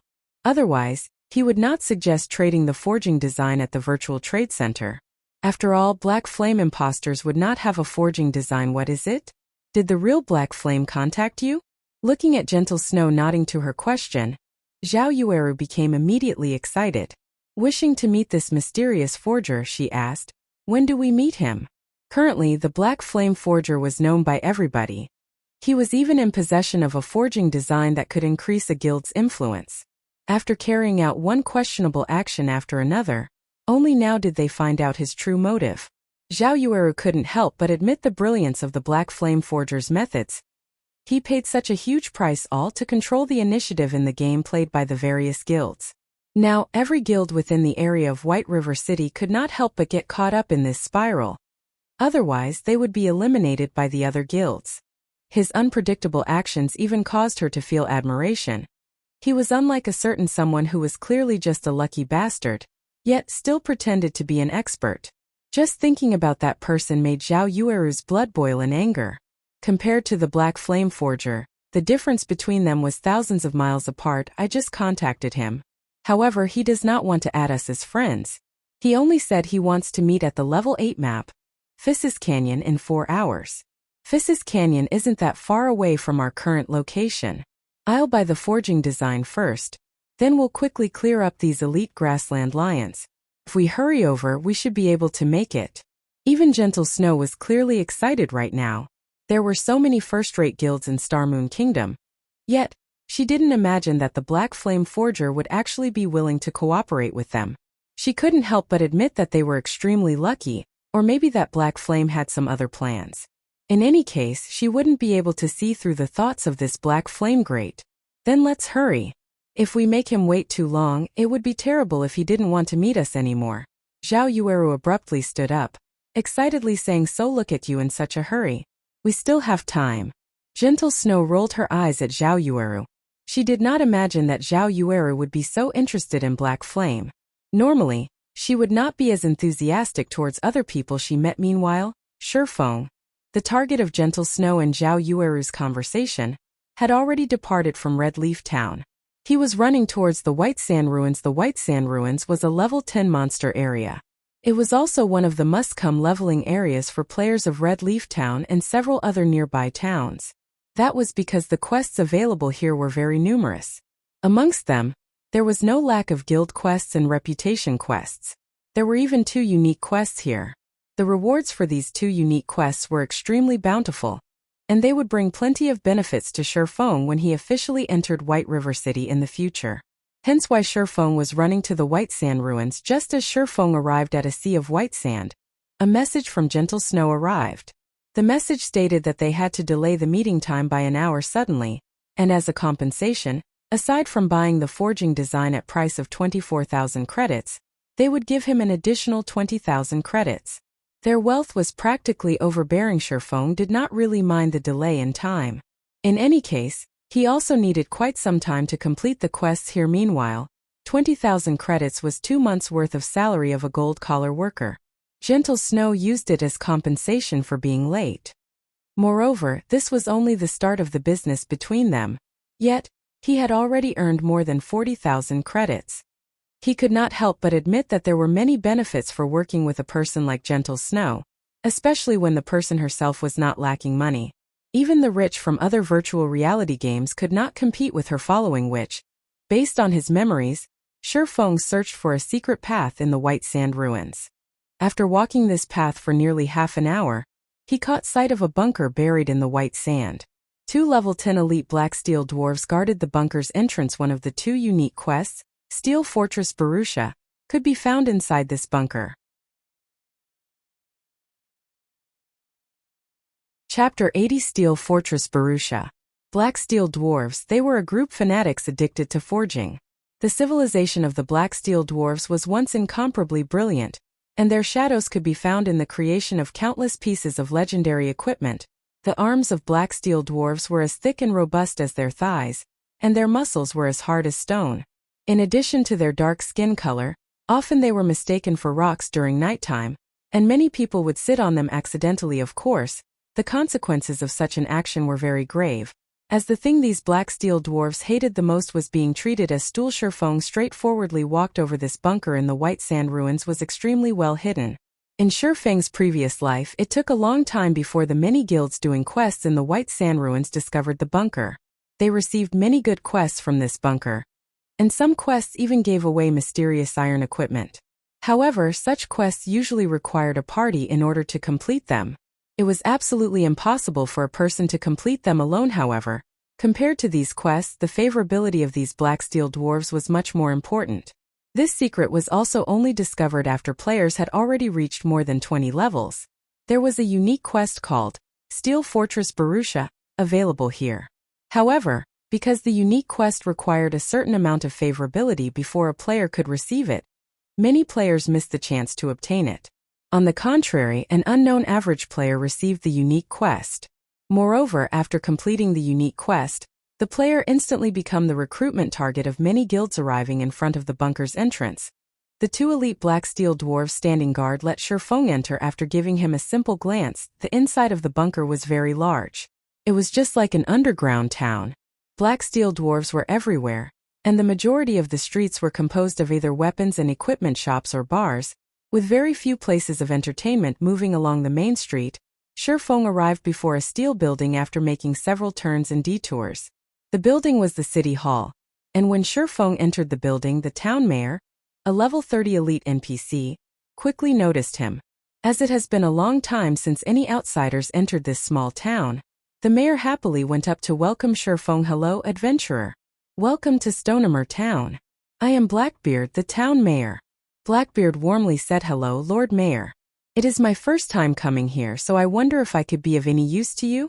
Shifeng performed respectfully, as such actions would give NPCs a more favorable opinion of him. Blackbeard caressed his thick beard.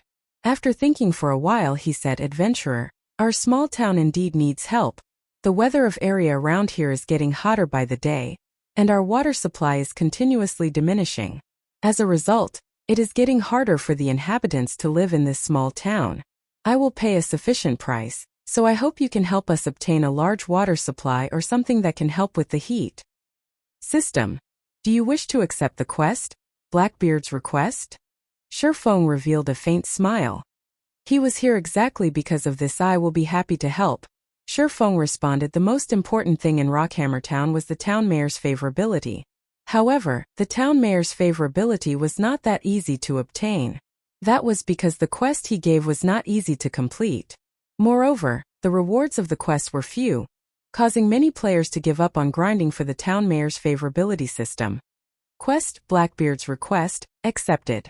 Offer 100 bags of clear water or 5 cups of cold beverage to the town mayor Blackbeard, following which, Shifeng retrieved the fruit juice he had prepared. For every 5 cups of fruit juice Shifeng offered, he could obtain 2 copper coins, an increase of 1 point to Blackbeard's favorability, and 100 EXP to a level 8 to 9 player. 100 EXP could be considered negligible.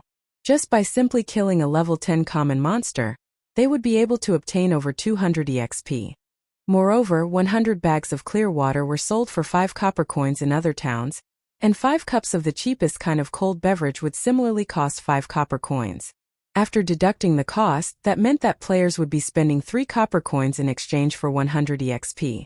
Only a lunatic would be willing to do such a thing. However, Shifeng was very willing. To his current level, 100 EXP was not a small amount. It was a lot more than the EXP he would obtain from killing a level 5 common monster, following which, Shifeng handed over fruit juices without stop. After he handed over 1,000 cups of fruit juice, he obtained a total of 400 copper coins and 200 points of favorability. He also obtained 20,000 EXP, instantly bringing him up to 69% of level 4. He had risen so much just within 10 short minutes. It was literally faster than grinding on level 10 elite monsters. After his favorability reached 200 points, Shifeng started asking Blackbeard about the unique quest. However, Blackbeard remained silent, his eyes darting about, pretending to know nothing about the quest. As expected, my favorability is still not high enough. Shifeng had more or less expected such a result. Hence, he brought out Violet Cloud's new type of fruit juice. "Lord Mayor, what do you think about this kind of fruit juice?" After seeing this new fruit juice, Blackbeard took it in his hands and gave it a whiff. Suddenly, both his eyes shone as he excitedly said, "This cup completely surpasses the previous 5 cups. Adventurer, I wonder how many of these do you have? I am willing to pay an extra 1 copper coin to purchase it." Shifeng couldn't help but be stunned when he saw Blackbeard's extremely satisfied expression. He did not imagine that Violet Cloud's craftsmanship would be so good as to tempt even an NPC into willingly to concede. Such a situation was very rarely seen in God's domain. Since Blackbeard liked the new fruit juice, Shifeng naturally continued the transaction without stop. He had a total of 750 cups of the new type of fruit juice. Every cup earned him 3 copper coins, 1 point of favorability, and 100 EXP. It could be seen just how much Blackbeard loved this item. In such a way, Shifeng easily received 2,250 coppers and 750 points of favorability. He also received 75,000 EXP, instantly bringing him to 46% of level 5. His leveling speed was like a rocket. Unfortunately, making the new type of fruit juice required a lot of time. Moreover, Violet Cloud still had other matters to tend to. Otherwise, Shifeng really wanted Violet Cloud to make up to 10,000 cups for him, instantly rushing to level 10 and over with 950 points of favorability. The town mayor Blackbeard finally opened his mouth. Moreover, he did not hide any secrets this time. He was treating Shifeng like his close friend. Shifeng had even received the Stonemer key, which had not been mentioned by the player in his previous life system. Unique quest, Steel Fortress Borussia, accepted. Player is required to go to Phissis Canyon to look for the fallen Steel Fortress Borussia and obtain the Titan's heart from within it.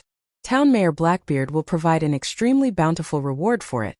With such a high amount of favorability, Shifeng could also purchase forging designs from Blackbeard. Shifeng was shocked after taking a rough look at the available items. There were a total of 10 forging designs for sale.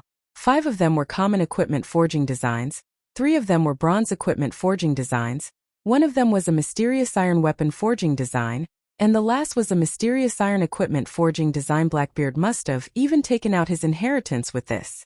These forging designs were all for level 8 to level 10 equipment. However, the bronze equipment forging designs were sold for 60 silver coins each, while the mysterious iron ranked forging designs were sold for up to 1 gold and 50 silver coins. Even if an average player were to discover them, they would definitely be unable to purchase them. Fortunately, this time around, Shifeng had sold another 3 pieces of the glimmer chestplate forging design. The money he possessed increased by more than 9 gold coins once more. Otherwise, even he could only look at the items with envy. Oh, Lord Mayor, these 3 bronze-ranked forging designs and 2 mysterious iron-ranked forging designs. I want all of them. Shifeng simply handed over 4 gold 80 silver. Unfortunately, these forging designs were bound upon purchase. Otherwise, he would be able to earn at least double or triple the amount just from reselling them. The weakest amongst these forging designs was a level 8 bronze equipment. However, even that would bring about an unimaginable improvement to the current guilds. After all, the current highest level players were just nearing level 6, while a large majority of the players were still using level 1 or level 2 common equipment. Just imagining when everyone rose to level 8 and every member of a party possessed a piece of level 8 bronze equipment was frightening. After completing the transaction, Shifeng suddenly received a system notification. Chapter 81 Equipment Improvement. Shifeng was shocked after reading the system notification. Blackbeard's favorability of him rose to 1,000 points, reaching the level of revered system. Congratulations! You are the first player to achieve revered favorability with an NPC. Rewarding 1 mysterious iron treasure chest. Luck really can't be stopped once it comes. I wonder what items will come out? Shifeng impatiently opened the refined mysterious iron treasure chest. Inside the treasure chest, there was a piece of equipment and an ornament. Dark Pursuer's Cape. Secret silver rank. Equipment requirement: Agility 70. Defense plus 20. Strength plus 4. Agility plus 8. Endurance plus 4. Movement speed plus 2. Evasion plus 6. Additional ability: Silent Steps. Allows the user to arrive at the target's back silently. Maximum range of 40 yards. Cooldown 3 minutes. Interpreter's Pendant. Mysterious Iron rank. Level 7. Equipment requirement: Intelligence 30. Intelligence plus 6. Endurance plus 2. Magic damage increased by 5% in the current times. These 2 pieces of equipment could be considered extremely rare. It was especially true for the Dark Pursuer's Cape. The cape was well suited for weapons specialists, and it would definitely increase their strength when equipped. Meanwhile, Silent Steps was an ability similar to the instantaneous movement of mages and shadow steps of assassins. It was equipment meant for Pika. The Interpreter's Pendant was even more of a top-tier ornament. Just based on the 5% increase in magic damage alone, mages could continue wearing the pendant until level 20 without falling behind in the slightest. Let's give this ornament to Blackie. After some thought, Shifeng deemed that Blackie was most reliable person right now, and he was also a mage. As for the cape, he was currently unable to equip it. Its requirement of 70 agility was just too high. At the very least, Shifeng needed to be level 10 before he could equip it. Looking at the equipment, Shifeng suddenly recalled that he was already level 5. Just by relying on the Abyssal Blade's attributes, in addition to adding his 6 free attribute points into strength, he was now able to equip the Silver Moon set equipment just at level 5. Shifeng was able to equip the best set equipment for swordsmen under level 10. His overall attributes were literally without rival, and the quests he would do later on would become much easier. Hence, Shifeng added all his free attribute points into strength and equipped the 5 Silver Moon set pieces. Also, now that Shifeng was level 5, the swordsman's dual-wielding talent had activated. Shifeng was now able to wield 2 one-handed swords. Shifeng then took out the secret silver-ranked Crimson Blade, equipping it on his subarm. After completely equipping himself, Shifeng was shocked when he took a look at his own attributes. There were very few players with attributes like his in all of God's domain, not to mention the set effects on the Silver Moon set equipment. Effect 1. Attack power plus 15, defense plus 30. Effect 2. HP increased by 10%. Life Shield Tier 2 after activating, creates a life shield that absorbs 60% of the damage received, with 500 maximum damage absorbed. Effect 3. Damage received reduced by 10%. Attack speed increased by 10%. Shifeng's HP was now close to 1000 points. With these 3 effects, he was even tankier than an MT. His damage output had received an even larger improvement. Wearing a suit of silvery white armor, the pitch-black Abyssal Blade hanging on one side of his waist while the bloody red Crimson Blade hung on the other, Shifeng was like a hero that traveling around the world. There was still some time before the meeting with Gentle Snow, so Shifeng received 2 advanced quests from Hammerstone Town. They were all quests requiring him to kill level 10 twin-headed snakes. The quests required 20 snake galls and 30 venomous fangs. After completing the quests, Shifeng would be able to obtain rare or forging materials. These materials were all needed to make the mysterious iron equipment and weapon, and normally, they were extremely hard to find. After jogging for over 20 minutes, Shifeng finally arrived at an oasis in the White Sand Desert. There was a group of twin-headed snakes circling nearby. Twin-headed snake, common rank. Level 10. HP 950/950. Although the twin-headed snakes had low HP, an average level 10 player would not be capable of going solo against them. Normally, they would need help to take these monsters on. Monsters in God's domain would have a qualitative change once they reach level 10. Their attack patterns were extremely flexible, and they knew how to defend against attacks. These were traits you would not find in common monsters below level 10. Without plenty of battle experience, average players would find it very hard to block or evade their attacks. Apart from this, their attacks would carry an additional special skill, and a slight slip in attention would cost players their lives. As for the twin-headed snake's attack pattern, it would usually attack with one of its heads while defending with the other. Because of this, a solo player would find it hard to deal damage. In addition to the fatal Fang skill it possessed, as long as it bit a player, they would be poisoned and lose 50 HP every second for 15 seconds. If they did not dispel the poison, an average player would practically lose their lives to it. Shifeng slowly closed in on the twin-headed snakes. Before he even reached the 20-yard range, a twin-headed snake the height of an adult spat out its tongue, rushing towards Shifeng. Since he had been discovered, Shifeng took the initiative to rush over as well. Wind Blade. The Abyssal Blade transformed into a black streak of light, piercing towards the vital point of the twin-headed snake. The snake reacted extremely quickly. One of its heads immediately bit down on the Abyssal Blade, preventing the Abyssal Blade from moving a single inch. Meanwhile, its other head opened its mouth widely, its sharp venomous fangs leaking a bluish-green poison as it bit at Shifeng. Shifeng's other hand waved the Crimson Blade, the weapon transforming into a red streak as it slashed at the twin-headed snake. Pung. He stuck as the twin-headed snake was retreating, and a damage of over 60 points appeared above its head. On the other hand, Shifeng only lost slightly more than 10 HP, and he did not retreat even a single step backward. Following which, the Abyssal Blade slashed towards the undefended belly of the twin-headed snake, immediately causing -96 damage. Incidentally, the Abyssal Blade's ability, Doom Curse, was triggered, greatly reducing the twin-headed snake's attributes. However, Shifeng was not finished. He continued slashing the Crimson Blade, piercing the twin-headed snake's vital points and causing another -112 damage. By the time the twin-headed snake started reacting, its HP had already been reduced by half. When one of the snakeheads bit at Shifeng, He dodged to a side, and his foot stomped on the ground, pushing him forward. His actions caught the other snakehead by surprise, rendering it unable to attack or defend double chop. The abyssal blade and crimson blade pierced deeply into the twin-headed snake's abdomen. Shifeng then abruptly pulled on them, slashing apart the twin-headed snake's body and leaving 2 long gashes. 2 damages appeared above the twin-headed snake's head, -156 and -132. In addition, the snake also received a bleeding debuff. The twin-headed snake still wished to retaliate. However, before it could reach Shifeng, it bled itself to death. System. Level 10 twin-headed snake killed. Level difference of 5. EXP obtained increased by 500%. Obtained 1000 EXP. The twin-headed snake contributed a snake gall to Shifeng. Shifeng did not use many skills throughout the entire killing process, mainly only using normal attacks.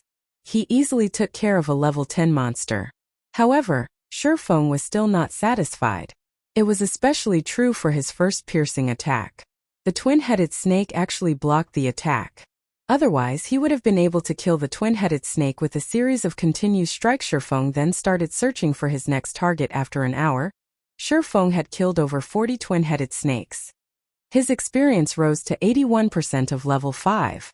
His leveling speed was like a rocket, and his experience gain was even faster than that of forging equipment. Shifeng couldn't help but have mixed feelings about it. With the entire Silvermoon set equipment in addition to 2 top-tier weapons, killing monsters that were of higher levels became extremely easy. If the situation continued as such, Shifeng would reach level 6 in less than an hour. I'm still missing 3 snake galls and 5 venomous fangs. However, all the twin-headed snakes in this area are already dead. It might take a while for new monsters to respawn. Shifeng observed his surroundings. There was actually not a single twin-headed snake present. Shifeng had no choice but to run to another spot to grind twin-headed snakes. However, just after taking a few steps, 3 twin-headed snakes slithered out from the oasis. Amongst the 3, one of them had larger heads than the other 2, and there was also a horn on each of its heads. This was a snake king patrolling its territory. And a rare elite, is it? Shifeng licked his lips when he saw the twin-headed snake king, his lips revealing a faint smile. A rare elite was not something that a person could often meet. It would appear randomly, and its strength was slightly more than normal elite monsters. Its drop rate was also extremely good. Being able to meet one depended all on luck. Chapter 82. Killing the Twin-Headed Snake King. The Twin-Headed Snake King, along with its 2 subordinates, slowly slithered towards Shifeng. However, it did not discover Shifeng's existence. Its tail calmly swayed, and its head proudly raised as it overlooked its own territory. Meanwhile, the 2 normal twin-headed snakes were closely following the Snake King. They did not act proudly like the Snake King, but more like bodyguards, their chilling gazes sweeping across their surroundings. As long as there were any signs of activity, they would immediately become their king's sharp swords, killing all enemies that were harmful to their king. From when the twin-headed Snake King approached his location to when it turned around and left, Shifeng only watched it silently. However, Shifeng was in no hurry to make a move. Instead, he stealthily followed it, using observing eyes on it, and waiting for the best terrain to start his attack. Twin-headed Snake King, rare elite. Level 10. HP 4000/4000. The other 2 twin-headed snake guards were both common monsters. They were both level 10, and they both had 1400 HP. Shifeng was about to face 3 level 10 monsters together. Moreover, there was even a rare elite amongst them. Even though Shifeng equipped with the full Silvermoon set equipment, he still needed to plan properly before taking action. After all, the few can't fight the many. Also, the snake race had extremely quick movement speeds, and the Snake King even more so. Shifeng followed the twin-headed Snake King to an area filled with sandstone. There were several stones taller than a person here that could be used to obstruct the twin-headed Snake King's vision. So Shifeng finally started taking action. Shifeng would be at a big disadvantage if he were to take on all 3 twin-headed snakes at the same time. So he needed to split them up and kill them one at a time. With the common monsters taking priority, Shifeng immediately used Phantom Kill, letting his doppelganger stay behind waiting while he took charge. Shifeng used Windblade, his sword stabbing at the nearest twin-headed snake guard with the ambush, and the speed increase from Windblade, The twin-headed snake was not able to react to the attack at all. Shi Feng's two swords immediately stabbed it in the backs, causing damages of -76 and -61. Following which, Shi Feng used double chop, causing -103 and -89 damage, and leaving the twin-headed snake guard with a bleeding effect. Shi Feng was fully equipped with top-tier equipment and high-leveled skills. Even if the twin-headed snake guard had a high defense, the damage Shi Feng could cause was extremely high. If it were a level 5 average player attacking the twin-headed snake guard, with the level suppression and the monster's high defense, they would at most cause -3 or -4 damage to it. The twin-headed snake guard wailed in pain. It immediately spun its heads around, attacking Shi Feng. The other twin-headed snake guard also came over, biting at Shi Feng. Shi Feng now received attacks from two sides at the same time. Shi Feng slightly smiled at this. He used Thundering Flash, sending 3 streaks of thunder at one of the twin-headed snake guards. However, the twin-headed snake guard reacted extremely quickly. One of its heads blocked, while the other bit at Shi Feng. The 3 streaks of thunder were blocked, causing an insignificant amount of damage. Just as the snake's venomous fangs were about to bite down, Shi Feng used parry and activated Windwalk. After blocking an attack, Shi Feng immediately turned around and ran. The twin-headed snake guards would naturally not let go of an enemy who angered them. Slithering at high speeds, they chased after Shi Feng. As for the unharmed twin-headed Snake King, one could see boiling rage in its chilling eyes. It too slithered and chased after Shi Feng. However, just after the twin-headed Snake King moved several yards, Shi Feng's doppelganger used Windblade and rushed at the twin-headed Snake King. The doppelganger slashed at the twin-headed Snake King's neck, causing -24 damage. The twin-headed Snake King was enraged by this attack. With the speed of a thunderbolt, the twin-headed Snake King bit at the doppelganger. As the doppelganger's goal had been achieved, it, too, activated Windwalk, turning around and leaving. Now the twin-headed snake guards were separated from the Snake King.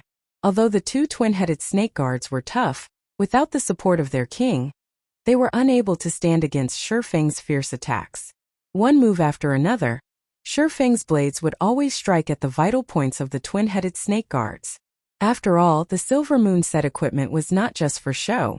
Right now, Shi Feng's agility exceeded 60 points. Even if the twin-headed snake guards could defend against one of Shi Feng's attacks in time, they would still be struck by his other sword. Every sword that landed would take away 60 to 70 HP, while the occasional critical hit would cause over -150 damage. Shi Feng's sword strikes were like a fierce gale passing by. The sword strikes constantly landed on the two twin-headed snake guards, causing their HP to fall madly. Within a few moments, the two twin-headed snake guards breathed their last breaths after looting the drops. Shi Feng rushed at the twin-headed Snake King. Currently, the doppelganger's HP had fallen below 30%. It was exhausting itself trying to pin down the twin-headed Snake King. The rare elite's attacks were extremely quick. It would from time to time spit out a poisonous fog, enveloping a large area with it. The doppelganger only possessed 50% of the original body's attributes, so it could only constantly defend and escape. Otherwise, it would have long since dropped dead. However, now that the original body had arrived, the doppelganger did not need to pin down the twin-headed Snake King any longer. Shi Feng immediately used 9 Dragon's Slash, shooting out 9 phantoms of the Abyssal Blade. Shi Feng then used Defensive Blade, his attack range greatly increasing. He could only attack from afar when facing the twin-headed Snake King, who was capable of spewing out poisonous fog. If he were to enter a melee with the twin-headed Snake King, he would not last 20 seconds. Even if he were to activate all of his life-saving skills, he still would not survive. The twin-headed Snake King was very cunning. When facing Shi Feng, one of its heads defended against Shi Feng's attacks while its other head constantly attacked his doppelganger. Paying no attention to Shi Feng himself, after 3 to 4 hits, the doppelganger could no longer take it, vanishing. Meanwhile, the twin-headed Snake King's HP was still over 70%. Its other head now turned to stare at Shi Feng. It opened its mouth, spitting out a mouthful of poison. The poison was like an arrow as it shot towards Shi Feng. Shi Feng's expression suddenly sank. His body dodged sideways, avoiding the poison when the poisonous fluid struck a sandstone. The fluid immediately passed through, leaving behind a large hole. This was the twin-headed Snake King's corroding acid. If one were to block it, though a secret silver weapon might still be fine, a common weapon would immediately melt. As for a bronze weapon, its durability would at least be reduced by half, and taking 2 hits from the corroding acid would turn it into scrap. In such a way, one man and one snake started maintaining their distance between each other, attacking and dodging. Shifeng madly slashed his swords, streak after streak of sword light filling up the area. Meanwhile, the twin-headed Snake King's 2 heads spat out poison without halt, leaving behind countless holes. From time to time, it would also fill a large area with a poisonous fog, leaving not even a blade of grass alive. From time to time, Shifeng would be poisoned during battle. After over 10 minutes of constant battle, even though Shifeng was constantly drinking basic regeneration potions as soon as the cooldown was finished, his remaining HP was only at 8%. Meanwhile, the twin-headed Snake King still had 14% of its HP remaining. Seeing as both their HPs were low, the twin-headed Snake King revealed a sinister look. Its size faintly increased by a fold. Then suddenly it leaped into the air. One of its heads widely opened its mouth, revealing its snow-white poisonous fangs, while its other head spewed out poisonous fog.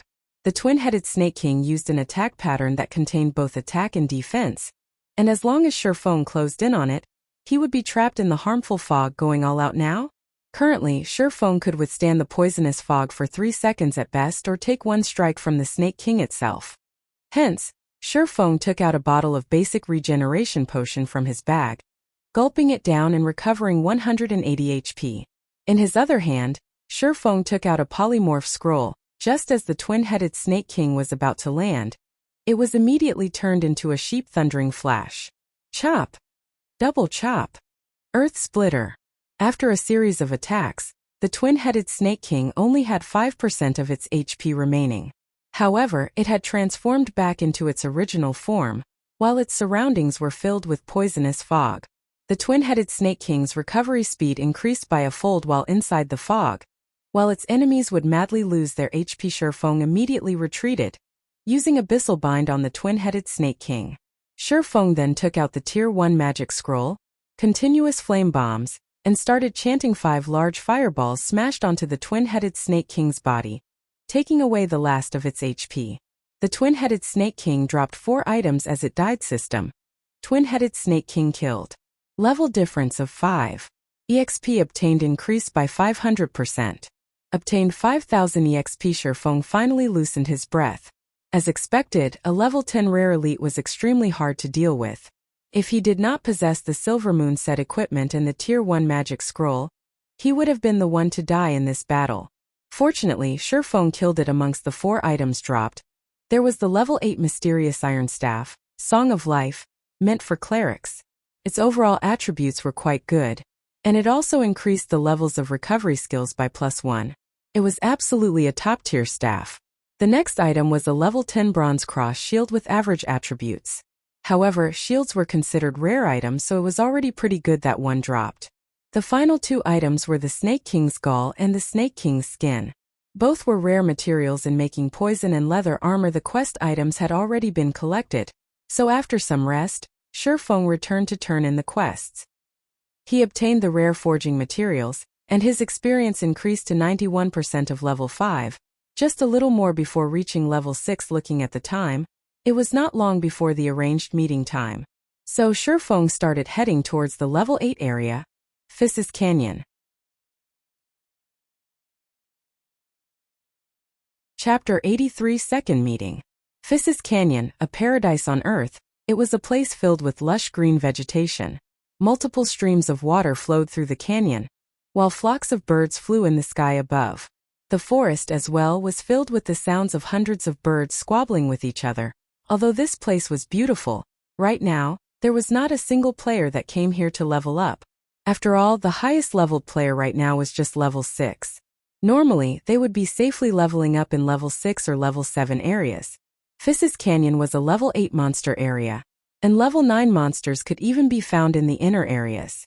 For a short period, there wouldn't be any players coming to disturb this place. More importantly, Shifeng was here for the unique quest, Steel Fortress Barusha. This quest was extremely important for him to establish his future guild in Shifeng's previous life. The player who completed this unique quest, just by relying on the quest rewards alone, increased a second-rate guild standing to first-rate. However, now that Shifeng had received this unique quest, He would use it to benefit the guild he would establish after entering the canyon. Shifeng used the demon's mask to alter his own appearance. He transformed the silvery white silver moon set equipment into a suit of shining pitch black set equipment. It could be called the Black Moon set equipment. Shifeng also altered his face into one of an older gentleman, his age around 26 to 27. He then donned a black cloak, his face hidden within the cloak. At first glance, his appearance exuded a strong sense of mystery, allowing others to think he was a man with a story. Shifeng's get-up was somewhat similar to the Night Ranger, only he had two long swords hanging on his back rather than a simple black bow. Moreover, Shifeng was not of the Night Elf race. Now that Shifeng had disguised himself, nobody would be able to recognize who he was. Even with Gentle Snow's discerning eyes, it was impossible for her to recognize him. Arriving at the meeting location, Shifeng discovered Gentle Snow and her group had yet to arrive. Shifeng called out the system notifications. Taking a look at the sales condition of the forging designs this time around sold out already? Shifeng looked at the series of notifications, his eyes almost shining. There were over 10 notifications from the auction house, and every one of them notified him that he had an increase of around 3 gold coins. Shifeng auctioned a total of 20 pieces of forging designs, yet they were sold at an average price of 3 gold coins. One could just imagine how desperate these guilds were. However, compared to the price of 3 gold coins, these guilds that bought the forging designs could also very quickly earn that money back. God's domain had only officially started 3 days ago. Along with the increase in time, there would be more and more people joining God's domain. The number of new players might even exceed that of the old players. These new players were the main consumers, and the supply level 3 glimmer chest plates would be unable to meet the demand. In a short period, the value of the glimmer chest plate would not depreciate, and instead its value might even increase. However, Shifeng's goal had already been met, so he no longer planned to make more glimmer chestplate forging designs to earn money. Right now, his bag was holding over 50 gold coins. These coins were the entirety of the fluid funds of more than 10 large guilds. If Shifeng were to use all of it to operate a guild, how formidable would this be? Unfortunately, money was not the only thing needed to operate a guild. Shifeng took out 20 gold coins and registered them on the virtual trade center. After all, he couldn't just keep all those gold coins on hand. If he did that, he would be throwing money away. Based on the selling price right now, these 20 gold coins were worth 180,000 credits. Shifeng did not imagine things would go so smoothly. He earned so many credits in just 3 short days. However, if he wanted to start a good workshop, such a small amount of money was still insufficient to start up Shadow Workshop. Lan Hailong invested 5 million credits from the start. In the following month, he even invested over 10 million credits. One could just imagine how much money it took to start up a workshop, not to mention a guild with thousands or tens of thousands of members. However, after the workshop and guild were established, things would be greatly different to a guild. Hundreds of thousands of credits was nothing. Shifeng still needed to earn a lot of money, hence why Shifeng had chosen to work with Gentle Snow secretly. Are you Black Flame? A voice as crisp as a jade falling to the ground came from behind Shifeng. Shifeng turned around, discovering Gentle Snow's beautiful figure walking over while sizing him up. Although it was their second time meeting, he was still unaccustomed to Gentle Snow's attentive gaze. In a slightly deep tone, Shifeng said, "Correct. I am." Hearing Shifeng's answer, moreover receiving the information proving Black Flame's identity, Gentle Snow's beautiful eyes focused. She secretly used an observation skill. Suddenly, Gentle Snow stared blankly. She was unable to discern Shifeng's name. The information only showed him as an unknown level 5. Gentle Snow originally thought that Black Flame only had good forging skills, many lucky encounters, superior strategies, and relatively good gaming skills. She never imagined that Black Flame's gaming skills were not just the average kind of good. He was definitely a top-tier expert. Otherwise, he would not be able to obtain such a high-grade item. Special items that could hide a person's identity. Even Ouroboros did not possess a single one of such an item. They had also never heard of any other first-rate guilds obtaining one. Meanwhile, not only did the mysterious man in front of her possess such an item, but Gentle Snow could also feel a powerful strength emanating from the equipment he was wearing. Even though the equipment's special effects were hidden, a single glance at the equipment's delicate make and the magical markings circling it told Gentle Snow that it was a set. In fact, Black Flame's equipment might not be any worse than hers. Her equipment was obtained through the efforts of the elite party behind her. How much time had they spent obtaining them? How did the man in front of her obtain such good equipment? Gentle Snow attentively gazed at Shi Feng. She was even starting to suspect whether or not Black Flame was a player, or the leader of a mysterious organization. Otherwise, how would he possess such financial and physical resources to carry out all those tasks? His title of Chief Forger was even publicly acknowledged by the players of Star Moon Kingdom. Just carrying out tasks such as forging and organizing would take up most of his time, so how was it possible he obtained such a good set of equipment? Hello, I am called Gentle Snow, first vice leader of Ouroboros. Gentle Snow stretched out her jade-white hand in a very formal manner. It was different from the casual meeting when Shi Feng first met her, where she regarded Shi Feng with a superior attitude. The party members behind Gentle Snow were all shocked. They never imagined their leader would actually take the initiative to shake hands with someone else. Was this older gentleman in front of them that powerful to necessitate such formality? Zhao Yueru, who stood behind Gentle Snow, was constantly sizing up Shi Feng with her beautiful eyes. Prior to this meeting, Shi Feng's series of performances had caused her to become very interested in him. Now that she was meeting him in person, she discovered that Shi Feng's entire body was exuding a mature and calm feeling, causing others to pay attention to him inadvertently. Now that even Gentle Snow had given her approval, Zhao Yueru had a faintly better impression of him. Hello? You can address me as Black Flame. Not wanting to act too aloof, Shi Feng shook hands with Gentle Snow. He discovered that her hand was very soft and smooth as expected. If Blackie were to know of this incident, he would most likely shake Shi Feng's hands, then not wash them for 3 days. The reason why Shi Feng did not completely alter the Silver Moon set equipment's appearance was to awe and intimidate them. Seeing the satisfying results, Shi Feng got right to the point and said, I have contacted you this time to cooperate with your Ouroboros. I wonder what your opinion of this is? Of course, we welcome it very much. If you are willing to become the chief forger of our Ouroboros, just state your price, Gentle Snow said with confidence. She guessed that Shi Feng would demand an exorbitant price. However, as long as they could successfully poach Shi Feng, then everything would be worth it. Moreover, with her current influence, satisfying Shi Feng's appetite was no problem at all. Miss Snow, I think you are misunderstanding something here. I will not be joining your guild. Instead, I will be using an equal status to cooperate with your guild. If Miss Snow is unable to make this problem clear, we do not need to continue this discussion. Finished speaking, Shi Feng turned to leave.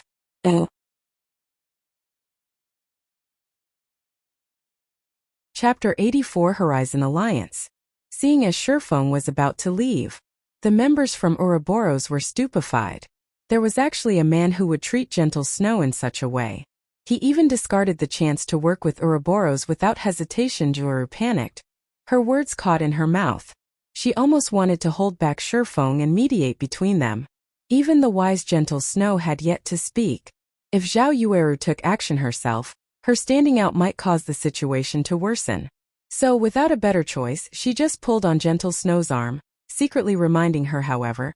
What Zhao Yueru did not know was that Gentle Snow was similarly stupefied. She did not imagine that Shi Feng's goal from the start was not to join Ouroboros but to cooperate with them on equal standing.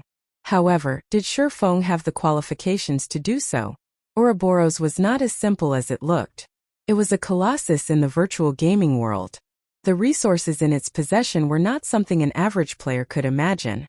To be able to cooperate with Ouroboros with equal statuses, at the very least, they needed to be a first-rate guild. Equally, on the other hand, the man before Gentle Snow wanted to cooperate with Ouroboros on equal standings as if it were a matter of course for him to be so confident. Did this man truly have some sort of hidden power standing behind him? This was also not an impossibility. Being able to carry out this series of matters, in addition to obtaining such a set of equipment, was not something a person could do within such a short period. Black Flame definitely possessed the support of a great power. That's the only way he would be capable of causing the vicious competition that was happening right now. According to their guild statistics, the income Black Flame obtained from selling the forging designs exceeded 60 gold coins. Meanwhile, the fluid funds of a first-rate guild right now did not exceed even 3 gold coins. If this money were utilized properly, it would allow a first-rate guild to surpass the other first-rate guilds instantly. Becoming a super guild would not be a problem suddenly. Gentle Snow felt chills crawl down her spine. As the vice leader of Ouroboros, she actually failed to notice such a great hidden power. However, for a power to be unknown to her, one could just imagine how deep this power hid. Fortunately, she was able to discover it now. Whether they were a friend or a foe remained unknown. Please wait. Gentle Snow urged Shifeng to stay, saying, you too should know that our Ouroboros is a first-rate guild. There are not many powers out there who possess the qualifications to work with us. If you can prove that you have the ability and capital and that your proposal would bring Ouroboros great benefits, then we can come to an agreement. Humph. Ouroboros sure does have a very big tone. You should know that the first-rate guilds that I can choose to cooperate with aren't just limited to you. Shifeng turned around and looked at Gentle Snow, acting as if he did not place Ouroboros in his eyes at all. Afterward, he took out one of the level 10 mysterious iron equipment forging designs that he bought from Blackbeard, waving it in front of Gentle Snow's face. He then said with a sneer, I wonder what thoughts you will have after seeing this? Do you think I have enough qualifications? How could it be? Gentle Snow could not believe what her eyes were seeing. Her heart was filled with extreme shock. How did you obtain a level 10 mysterious iron forging design? Right now, even the level 3 glimmer chestplate forging design was being fought over insanely. The value of the forging design in Shifeng's hands right now simply could not be imagined to the elites of a guild.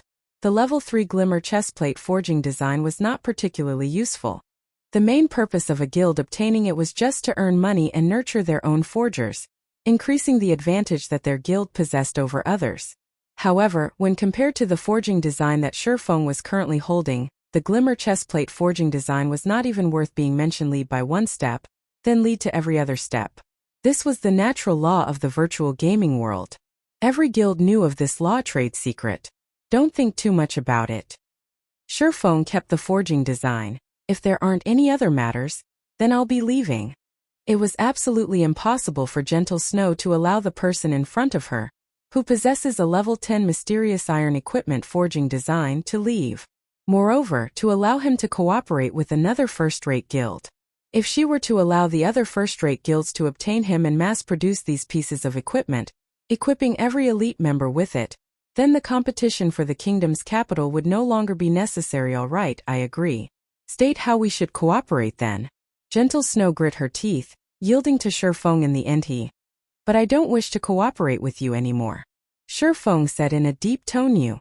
Gentle Snow's expression suddenly turned cold. However, very quickly she calmed back down. She no longer had her high and aloof attitude, her face revealing a calm smile as she said, I apologize for my previous poor manners. I wonder if you can reconsider? Our Ouroboros is willing to pay double the price of the other guilds. Shifeng nodded his head, saying with a smile, all right then, seeing as you are so sincere. After this scene, everyone else thought that they had heard wrong. The incomparably proud snow goddess actually surrendered. Moreover, she even apologized for her previous behavior. How terrifying was this black flame? Currently, Zhao Yueru's eyes were shining as they looked at Black Flame with admiration. She knew full well how proud and intelligent Gentle Snow was. Since meeting her, Zhao Yueru had never seen a person who could make Gentle Snow apologize. I wonder how you wish to cooperate?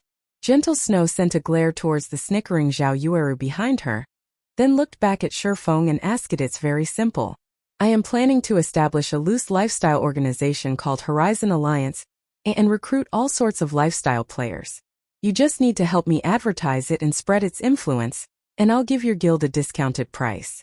I'll even sell you equipment and tools that are unavailable to the public, Shifeng unhurriedly said. You really want to establish such an organization? Gentle Snow was slightly shocked. Although she did not think highly of Shifeng, the terms he stated were very attractive. Zhao Yueru's eyes widened in shock. She unbelievably looked at Shifeng, feeling he was too insane after everyone else heard Shifeng. They all thought that Shifeng simply had too much money to waste. He was actually trying to establish such an organization. Shifeng's plan was truly outrageous. It was utterly impossible to unify all the lifestyle players. The financial resources, physical resources, and manpower required to carry out such a feat were simply too great. Every guild has been nurturing their own lifestyle players. Moreover, they only recruited the elites among them in order to avoid wasting resources. That meant that the leftover lifestyle players were just mob characters, and there wouldn't be a big effect if all of them gathered together. The resources needed to nurture these lifestyle players were even more needless. There was not a single guild out there who was willing to bear such a price. Of course, if it were to succeed, the profits would be truly unimaginable. You don't have to worry about this. When the time comes, I will naturally notify you to help me advertise the organization and spread its influence. In any case, you all don't have anything to lose. Of course, I will give you all some remuneration in advance. 10 glimmer chestplate forging designs should be enough for your guild to nurture quite a few forgers. If Shifeng were to advertise the organization himself, not to mention how much time it would waste, the effects would not be that great. He would need a lot of time to increase the organization's influence. However, it was a different story if Ouroboros were the ones advertising the organization. They could practically cover the entire Star Moon Kingdom, greatly shortening the process of gathering influence. Gentle Snow gave Shifeng's offer some thought. It was not much work for them to do the advertising. They could also obtain 10 glimmer chestplate forging designs now, allowing them to widen the gap between Ouroboros and the other guilds. They would also be able to nurture a large batch of lifestyle players, earning even more coins.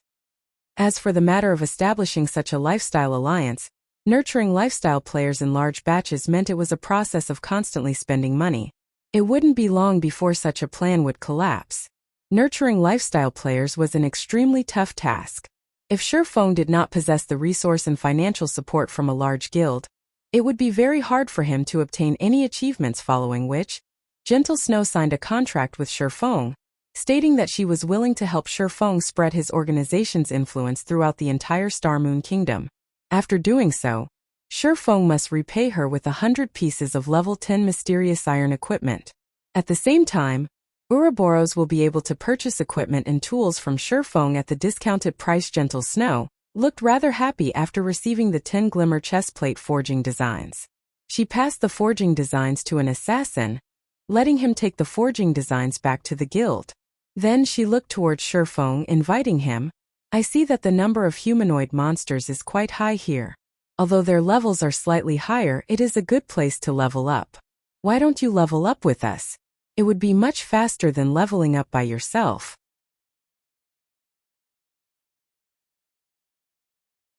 Chapter 85 Birdman. Gentle Snow's invite caused both Zhao Yueru and Xiao Yuer to pay attention. Shifeng's strength must definitely be great. However, they have never specifically seen him in action, so they were extremely curious about his capabilities. They wanted to experience the strength of the rumored chief forger of Star Moon Kingdom. Right. Join our party, Big Brother Black Flame. Our party members are all very skilled, so our leveling efficiency will be a lot higher. Xiao Yuer said from the side. Zhao Yuer sent a glare towards Xiao Yuer. The girl actually made the statement before she could. Xiao Yuer hid behind Gentle Snow, cutely sticking her little tongue out at Zhao Yuer. Zhao Yuer stamped her feet in anger, causing her chest to bounce indefinitely. If it were not for Black Flame being present, she would have taught this little girl a lesson right this instant. Although the beauties were filled with interest in Shifeng's strength, the remaining two male players had their fighting spirits raised instead. Just what did Shifeng possess to earn the attention of the three beauties? Suddenly, a heart of competition grew within them. They looked at Shifeng with a provocative expression, not believing that they were any worse than Shifeng. Regarding these provocative glances, Shifeng paid no attention to them. He said in a low tone, "Thank you for your kind intentions, Miss Snow. However, I have a quest that I need to do here, so I can't level up with everyone." "A quest, is it?" Gentle Snow was slightly shocked. This place was a level 8 monster area, so she was extremely curious about this quest Shifeng possessed. However, trying to ask about someone else's secret would be impolite, so she formally said, "Then we won't disturb you anymore. If you need help, just ask. Although we don't know how much help we could be, we will still try our best to assist you." Shifeng smiled faintly when he heard Gentle Snow's offer. It was naturally good news that there was someone willing to help him. It would not be an easy task entering the Steel Fortress Barusha. There would definitely be monsters there, and it would take Shifeng a long time to deal with them by himself. If there were such a powerful party helping him, then he would be able to save a lot of time. That's great. I need to go to a certain place. However, there are a lot of monsters there, so it won't be easy for me to enter by myself. Can you all help me clear the area? Shifeng implored originally, Gentle Snow was still thinking of a way to deepen the relationship between them and Shifeng. Never would she have thought that Shifeng would actually take the initiative to ask them for help. Gentle Snow quickly said, "Okay, I'll invite you to the party. You lead the way." Shifeng accepted the invite, joining Gentle Snow's party under Shifeng's guidance. The party of players quickly arrived at the core region of Fissus Canyon. Will arrive after passing through this forest. However, the number of birdmen here is very high. They are all living up in the trees and are hard to detect, so you all have to pay attention to the birdmen descending at any time. If they catch you in their talons, they will carry you high up into the air, then throw you your death. Shifeng informed as he walked. "It's just a bunch of birdmen. What's there to be afraid of? Watch how we'll take care of these birdmen." The shield warrior of the party clapped his chest. Speaking in a disdainful tone, Shifeng spoke no more, only silently pushed aside the tree leaves that hindered his path. However, Gentle Snow was not careless. Instead, she commanded, "Everyone, pay attention to the air above. Protect the healer." "Yes." The two male players immediately turned serious, not daring to be careless. They tightly guarded Xiao Yuer's sides. As long as Xiao Yuer survived, she would be able to revive them after leaving the battle. That way, the EXP and skill proficiency lost would be massively reduced as expected. Not a moment later, four white-feathered birdmen descended from the treetops. The sharp talons on both of their feet shot down with shocking speed, like an eagle hunting its prey, catching the male ranger in an instant. The remaining party members reacted quickly, either using their weapons to block the talons or avoiding them completely. "Get rid of them." Yueru attacked the birdman that caught Little Song. "Yueru, stay in the back." Gentle Snow shouted orders. She used Whirlwind Slash on two birdmen. However, the two birdmen reacted very quickly, avoiding the attack by flying up into the air. Following which, Gentle Snow used Charge, running to save the male ranger named Little Song. Although the twin daggers in Little Song's hands constantly retaliated, the talons of the birdman were too hard. No matter what he did, he could not hack away the talons gripping his shoulders. Although he wanted to attack the birdman directly, his position prevented him from landing a hit on the monster's body. He could only helplessly dangle. Slowly rising into the air, Zhao Yueru used a flame explosion on the level 9 birdman's wings, causing -53 damage. The flames burned away some of the birdman's feathers, causing the birdman to plummet from the sky instantly. Gentle Snow was already waiting down below by the time the birdman landed. She directed a cleave at the birdman's neck, sending the birdman and its prey flying with the attack and causing -61 damage facing the level 9 birdman. Zhao Yueru and Gentle Snow dealing such a high amount of damage despite the level difference of 4 levels was quite good. The injured birdman looked pitiful. However, birdman had a total of 1000 HP. Just this amount of damage was nothing to it. It would be better again after rubbing some spit on its wounds. Moreover, it was the first time Gentle Snow and the others dealt with the attack patterns of flying monsters. They did not know any effective attack patterns and battle techniques. Although Gentle Snow's party managed to save the ranger, they were still at a disadvantage against the 4 birdmen hovering in the sky. Aside from Gentle Snow and Zhao Yueru, who managed to deal over 50 damage to the birdmen, the damages dealt by the ranger and the shield warrior did not exceed 20. However, it was not because they were weak, but because the birdmen were wearing leather armor. Their defense was not low. In addition to the level suppression, the two male players would be unable to deal any significant damage. What is this brat trying to do? He still hasn't helped out after all this time. He is even watching from the side. Is he just a paper tiger? The shield warrior, unable to stand by idly and watch, ridiculed Shifeng in a soft tone. However, just as the shield warrior finished speaking, Shifeng took action with an abrupt leap. Shifeng jumped past the trees, arriving in the treetops. Now that Shifeng's agility had reached 40 points, in addition to activating the hidden skill Flying Steps, he was able to leap around the treetops effortlessly like a martial arts expert. His swords then landed on the birdmen flying in midair. One after another, every slash from Shifeng's swords caused -160 damage, at least triple the amount of what Gentle Snow and the others dealt. This caused the shield warrior and ranger to shut their mouths immediately. Xiao Yuer watched Shifeng leaping around the forest with a face filled with admiration, both her eyes glistening radiantly. Xiao Yuer as well was slightly captivated. Black Flame was definitely not like some person who had dogshit luck. Only Gentle Snow remained very calm. However, Shi Feng's way of battle had truly given her some enlightenment. She felt that her previous ways of battling were inflexible, unable to accommodate different situations. However, she was not to blame for this. The previous virtual reality games that were available did not contain such a flexible battle styles. It would not be easy for her to change in such a short period. A short moment later, 4 of the hovering birdmen fell dead. Their bodies fell heavily to the ground, dropping several copper coins and some light feathers. Let's go. Shi Feng sheathed his pair of swords after landing on the ground. He then walked in the direction of his destination. Big brother Black Flame. Don't walk so quickly. Teach me how to battle as well, alright? Xiao Yuer excitedly chased after Shi Feng, hugging Shi Feng's arm and shaking it. This is a technique for melee jobs. You don't need to learn it as a cleric. Shi Feng did not think that Xiao Yuer would be so easygoing and unrestrained. She was completely different from the distinguished person she would be several years later. You little girl. Just a moment and you're already making trouble. Didn't Big Brother Black Flame already say it? You're not suited for it. Zhao Yueru pulled Xiao Yuer away, panting in rage. Unconsciously, the way she referred to Shi Feng had changed as well, suddenly becoming much more intimate.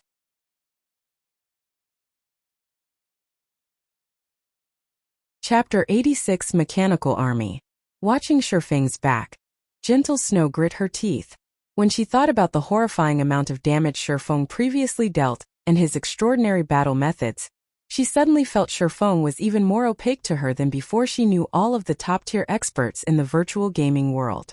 However, she had never heard of a top-tier expert such as Black Flame. The equipment she was currently wearing could be considered the pinnacle amongst the current players.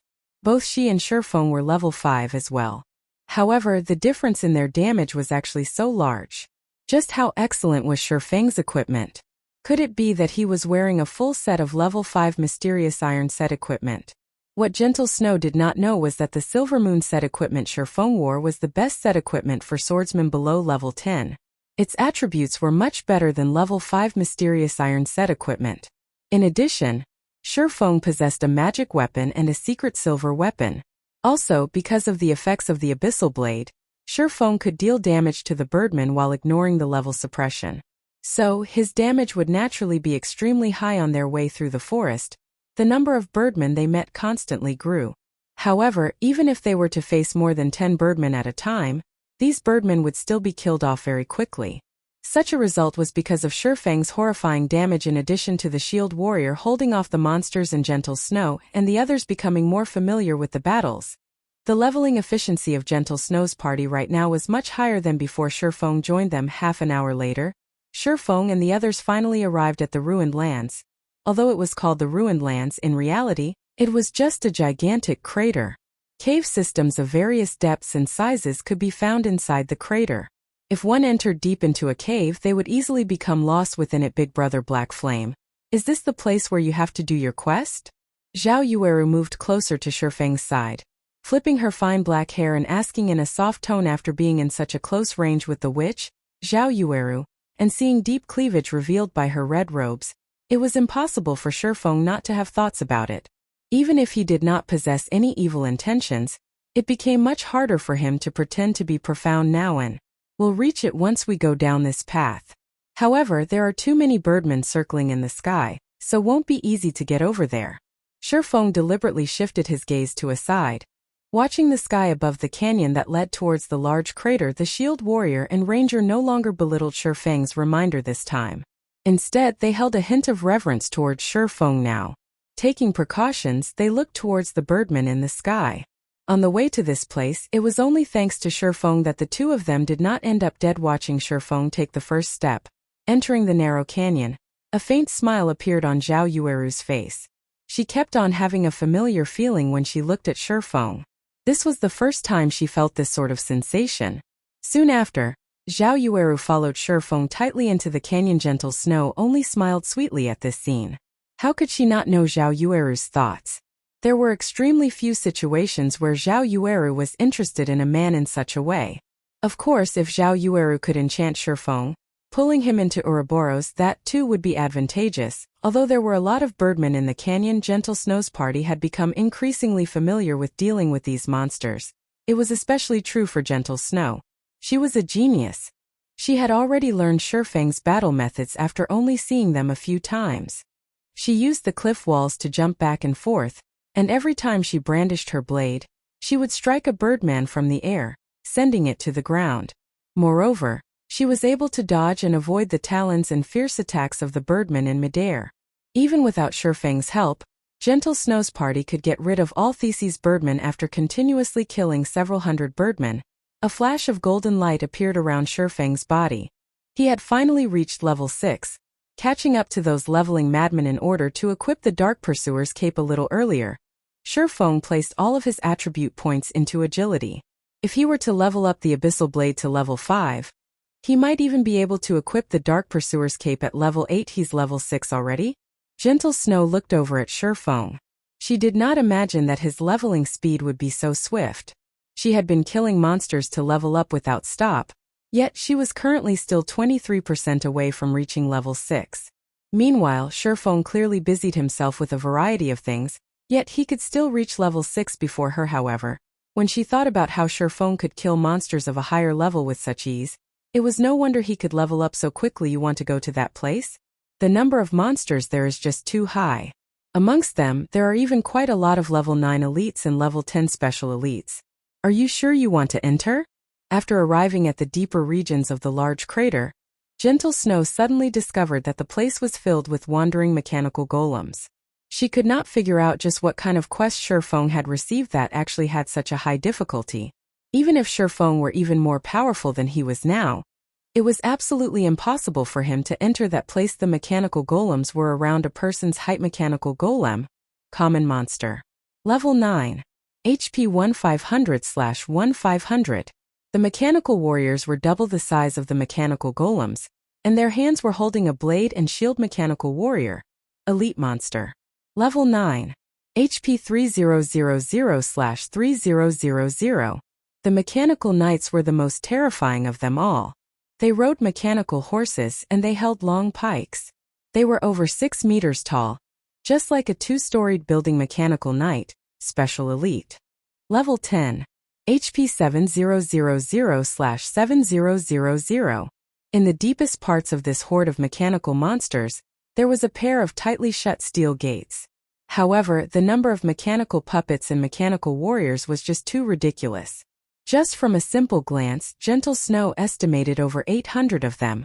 Moreover, in the deepest parts, there were over 100 mechanical knights tightly guarding the front of the steel gates. Clearing all of those mechanical knights without a 1,000-man elite army was only a pipe dream. The amount of these mechanical monsters simply caused one despair.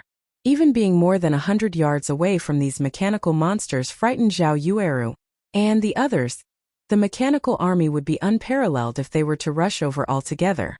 The army would be able to annihilate Zhao Yueru and the others instantly. Big Brother Black Flame, are you really going to go? You will definitely die. Even though Zhao Yueru was confident in her party's strength, just based on the standards of their level 5 party, clearing the surrounding mechanical golems and mechanical warriors was already a huge problem, not to mention the mechanical knights. A single mechanical knight might be enough to get rid of them all, let alone facing 100 of them. I must go there. However, we need to clear these golems and warriors, which are just hindrances first. Shifeng nodded his head. Then, let's slowly lure them over and kill them, clearing the way bit by bit. Gentle Snow had already promised Shifeng that they would spare no effort in helping him. Naturally, she would not shrink back now. Moreover, this place was quite good for leveling up. After killing so many birdmen on the way here, they gained quite a lot of common equipment and materials. If they were to clear all these mechanical warriors, their gains should be even greater. It was just that the strength of the mechanical warriors was still an unknown to them. Then, I'll lure them over one by one, Zhao Yueru volunteered. It was easiest for a ranged player to lure monsters. Moreover, based on her skills, even if the monsters were tightly packed together, she would still be able to lure only 2 to 3 of them over. Their party would also be able to dispose of the monsters easily. Hold on. Shifeng suddenly pulled Zhao Yueru back. Is there something wrong? Zhao Yueru asked. The others looked towards Shifeng, puzzled. Could it be that Shifeng did not believe in Zhao Yueru's skills? Shifeng was very clear with the difficulty of this place. However, Zhao Yueru and the others did not know that these mechanical monsters were all weapons of war made by the dwarven civilization. If Zhao Yueru were to go and lure the monsters without knowing this, it would only lead to a party wipe. The mechanical monsters are extremely troublesome to deal with. Their aggro range is extremely wide. There is no need to mention their defense and attack power. If you were to try and lure one, at least 10 more would follow.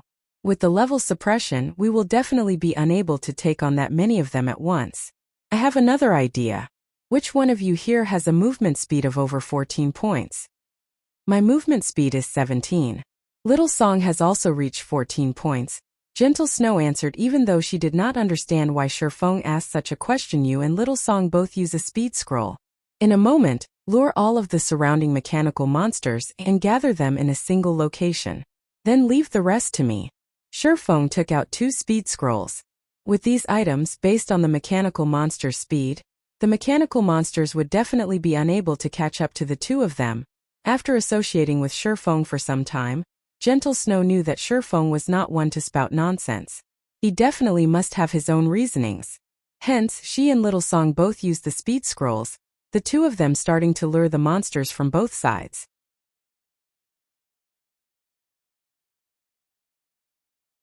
Chapter 87 Flame Blade Dance.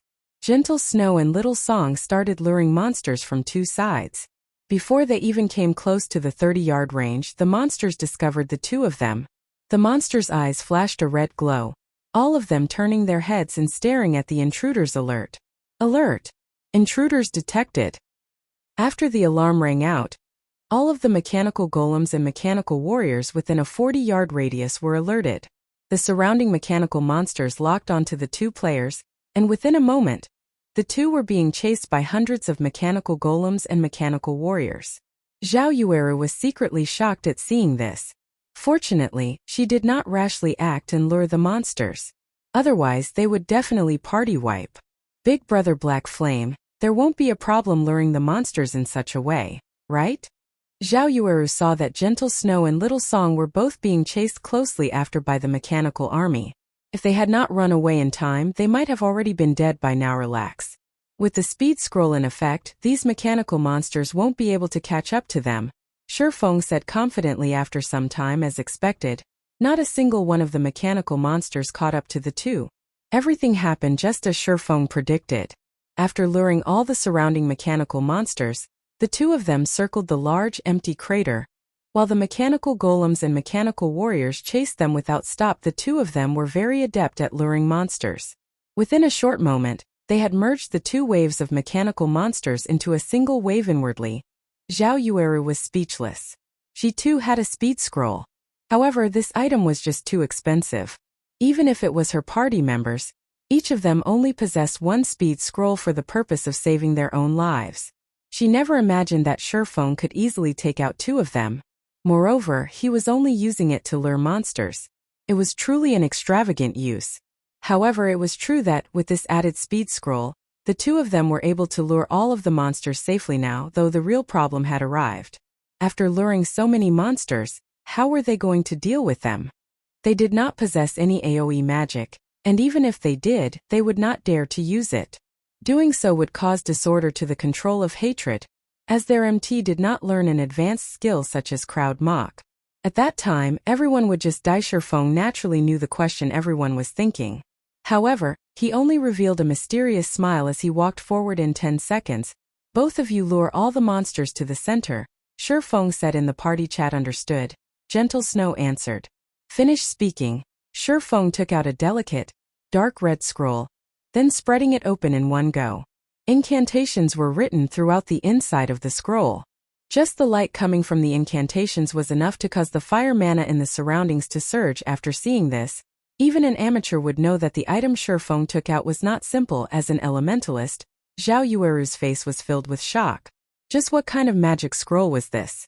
The magic scrolls sold by the magic shops were definitely unable to create such a feat. Just the incantations alone were enough to cause the fire mana of the surrounding area to gather quickly, becoming incomparably violent. Such a gathering of fire mana was even stronger than the fire dragon's roar she used by several times. If Shifeng were to release it, who knew how strong it would be?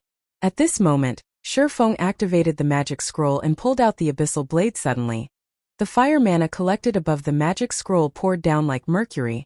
and streak after streak of flames over 10 meters in length penetrated the abyssal blade. Magnificent flames then burst out of the abyssal blade's form, suddenly transforming into a sword of flame. It faintly released the cry of a phoenix, resounding throughout the surroundings. Naturally, everyone noticed such a vast and mighty power. Nobody thought Shifeng would actually still have such a hidden ace in the hole. In fact, Shifeng did not wish to use this Tier 2 magic scroll. He would have one less after every use. Moreover, Shifeng had only harvested for such items from all of Moonlight Forest. Now that he had used one, he only had 3 remaining at this time. Gentle Snow and Little Song had already lured all of the mechanical monsters to the central region of the crater. They then ran towards Shifeng. The mechanical monsters were coming in closer and closer. 40 yards, 30 yards, 20 yards, 10 yards. However, Shifeng had still not taken any action. He was only standing there silently, with his hand holding the dazzling and burning hot sword. Just as Gentle Snow and Little Song ran past Shifeng, Shifeng abruptly took action, slashing out his burning blade. Tier 2 Magic Flame Blade Dance. In the blink of an eye, Shifeng's slash released countless crimson flames. The scorching flames were like an ocean, instantly swallowing the entire mechanical army. The cone-shaped flames burned everything in a 60-yard distance to ash. Even if the mechanical warriors had 3,000 HP, they were still unable to withstand the damage from this move, as they all turned into a pile of scrap metal. Meanwhile, Shifeng's experience abruptly increased by a large chunk, rising to 37% of level 6. The other party members had also broken through from level 5 one after another, all of them reaching level 6. Their leveling speed was just too awesome. Everyone's gazes then went towards the loot littering the ground, joy immediately rushing up to their heads. Shifeng was just too awesome. He used a single move to kill level 9 elite monsters instantly. Although he depended on an external item to do so, being able to obtain such an item was still proof of his ability. If they were to go through this process again several more times, they would be able to reach level 10 at any minute. At this moment, Gentle Snow as well was rejoicing at her choice to aid Shifeng in his quest. Just the EXP they obtained alone profited them big time. Big Brother Black Flame, what kind of scroll did you use? It was actually so powerful. Zhao Yueru blinked her eyes at Shifeng, asking curiously. A Tier 2 magic scroll, Shifeng casually said. Big Brother Black Flame, where can I buy it? Zhao Yueru was captivated by this magic scroll, after seeing its destructive capabilities. It would be worth it even if she had to spend 10 silver coins to buy one. Shifeng shook his head, saying with a smile, this item can't be bought. It will only appear by chance when opening a high-grade treasure chest. Oh, Zhao Yueru was slightly disappointed. Shifeng might have spat out blood if he knew Zhao Yueru thought of buying the Tier 2 magic scroll for only 10 silver coins. Nobody would sell a Tier 2 magic scroll. That was because this item was just too valuable. If used at a crucial point, it was possible to create a comeback situation. In Shifeng's previous life, there were many large guilds who offered 2 to 3 gold coins for Tier 2 magic scrolls but still failed to purchase any. If it were not due to the importance of this quest, Shifeng would not have been willing to use this scroll. Gentle Snow originally wished to find out more about the magic scroll, as this item was truly too useful.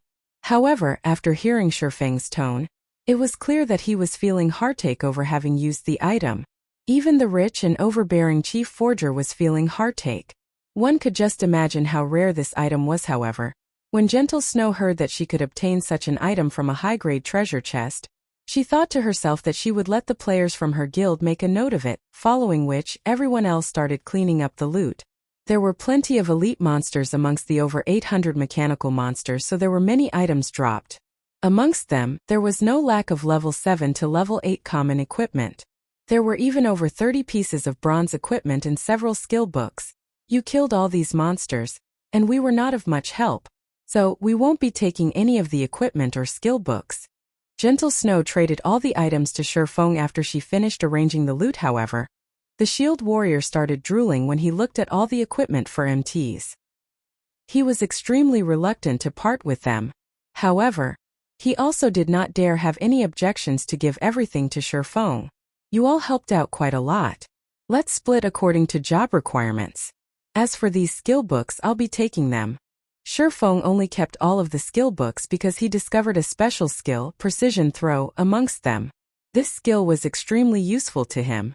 As for the bronze equipment, they were worth but a few gold coins, so they were not as valuable to him. The equipment he was currently wearing was the Silver Moon set equipment. Shifeng did not plan on changing equipment while he was below level 10. As for Blackie and the others, he would obtain equipment that would better suit them. Although the equipment did not serve much purpose to Shifeng, they were very useful to Gentle Snow. I would feel embarrassed if I were to accept them vainly. How about I purchase all of them? I currently don't have enough game coins on hand. Could I pay using credits? Gentle Snow, not wishing to owe Shifeng a favor, softly asked. Paying with credits is fine as well. Shifeng was naturally very willing. In a short moment, Gentle Snow had transferred 50,000 credits to Shifeng, enriching Shifeng quite a lot once more. What about the remaining mechanical knights? Are you going to use a magic scroll again? Gentle Snow looked towards the over 100 mechanical knights guarding the large gate, asking in anticipation. A tier 2 magic scroll can't get rid of them. Moreover, I don't need to kill them to enter into that place. I just need to lure them away. When Shifeng heard Gentle Snow saying so, his forehead couldn't help but sweat. Tier 2 magic scrolls weren't just some kind of cabbage he could waste. Leave it to me then. Gentle Snow looked at the terrain and entered into deep thought. She felt that there should be no problem in accomplishing the task. Here are some speed scrolls and return scrolls. As long as you run out of the crater, they will not continue chasing. After leaving the battle, you all can use the return scrolls to leave this place. Shifeng explained and took out several scrolls. Seeing that they were about to part from each other, Zhao Yueru felt unwillingness in her heart. She did not know why, but she could feel a sense of ease and security when she was with Shifeng. Big brother Black Flame, let's add each other as friends. We're going to enter a level 5 dungeon tomorrow, so how about you come and join us? Zhao Yueru suddenly said. Gentle Snow was faintly astonished. She looked at Zhao Yueru with a helpless smile. However, she felt that this was not really a bad choice. With Shifeng around, their chances of clearing the level 5 dungeon would be even greater. Shifeng did not think that this witch would actually want to add him as a friend. Moreover, she even invited him to dive into a dungeon. This behavior of hers right now was just way too different from before. We can add each other as friends, but I have some things to do tomorrow. We'll dive into a dungeon together when I have time in the future. Shifeng tactically rejected the invitation. After all, he couldn't suddenly multiply himself into 2 people. As for the matter of adding each other as friends, Shifeng possessed another independent circle of friends after donning the demon mask. So, others would not be able to discover any issues. Let us add each other as friends then. Zhao Yueru softly bit her lips. She was slightly disappointed that she would not be able to dive into a dungeon with Shifeng immediately. However, it was still good that she could add him as a friend. She would be able to contact him more easily in the future system. Do you wish to accept Flaming Moon's friend request? Shifeng hit accept, and the name Flaming Moon entered Black Flame's friend window afterward. Shifeng headed towards the left side of the gate at this moment. Gentle Snow had already arrived at the gate's right side, prepared to lure the mechanical knights. Elder Sister Yueru, let us leave first. We can just leave the rest to Elder Sister Snow, Zhao Yueru softly said when she noticed that Zhao Yueru remained motionless. I got it. Zhao Yueru, after taking another glance at Shifeng's back, turned around and left. Seeing that Shifeng was ready, Gentle Snow activated the speed scroll and rushed at the level 10 mechanical knights halfway there. The eyes of mechanical knights in front of the large gate shone brightly. Their enormous bodies started moving, and all of them had their eyes focused on Gentle Snow. Gentle Snow immediately halted her steps. She then turned around and escaped. The mechanical knights bellowed in rage as they moved their large figures, chasing after Gentle Snow. Only when all of the mechanical knights left did Shifeng hastily run towards the large steel gates. Although Gentle Snow had lured the mechanical knights away, the amount of time they could be lured was limited. Moreover, they would not fall for the same trick the next time. So Shifeng had to seize the opportunity. Arriving at the large gate, Shifeng found a moss-covered keyhole. He then inserted the broken obsidian crystal given to him by Blackbeard. The fortress key had already been stored away for almost a millennium. Blackbeard also mentioned that the key might not be able to open the gates. However, it was still worth a try.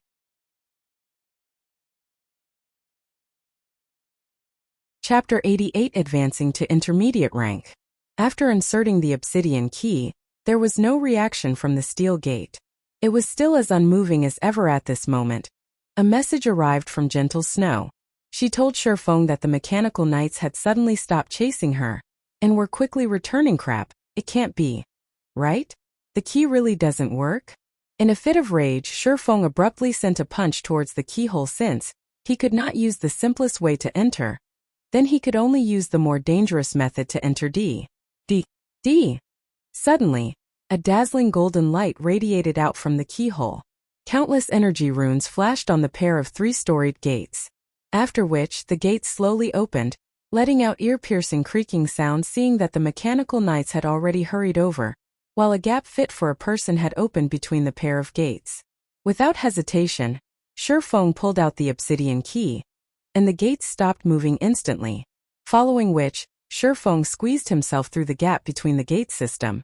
You have discovered the steel fortress Wuxia. The two-storied tall mechanical knights tried to rush in through the gates. However, the gap between the gates was just too narrow for them to pass through. In addition to the gate's immense weight, the mechanical knights could only bombard attacks at the gate outside. Unfortunately, their actions were not one bit useful. I'm inside.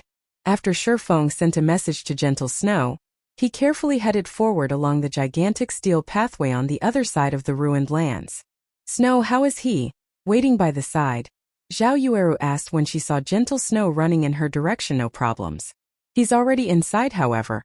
This quest is truly dangerous. I've roughly estimated the mechanical knight's strength just now, and I've discovered that these mechanical knights are completely different than other special elites. They can swiftly block my attacks, in addition to instantly returning with a counter-attack. If it wasn't for my quick reaction, I might have died just now. If we do not possess a skill that could continuously deal large amounts of damage, even if we could kite them around, we would still be helpless against these mechanical knights. Instead, we would just be piling up our own corpses. Gentle Snow sat down and took out some refreshments, eating and drinking to recover. Currently, her mind filled with the battle scenes from before. It was truly a thrilling situation. Just by receiving the shockwave, which resulted from the mechanical knight's pike striking the ground, she lost over 200 HP. If the weapon hit her directly, the consequences would be inconceivable. After listening to Gentle Snow's words, for reasons unknown, Zhao Yueru released a relieved breath. Alright, stop dreaming. We'll be grinding birdmen in the canyon. The loot and experience here are quite good, so we should be able to quickly surpass those top-tier experts. After recovering, Gentle Snow stood up and commanded. Meanwhile, inside the steel fortress, Shifeng was advancing carefully. Signs of rust and corrosion covered every inch inside the fortress. There were only flashing fragments of light inside, barely allowing Shifeng to see the path clearly. After walking for quite some distance, Shifeng did not discover any danger. There was only the occasional sound of dripping water and the rumbling sounds of machines operating. Even though more than a millennium had passed, a majority of the machinery here still functioned normally. One could clearly see just how advanced the techniques the dwarven civilization possessed were.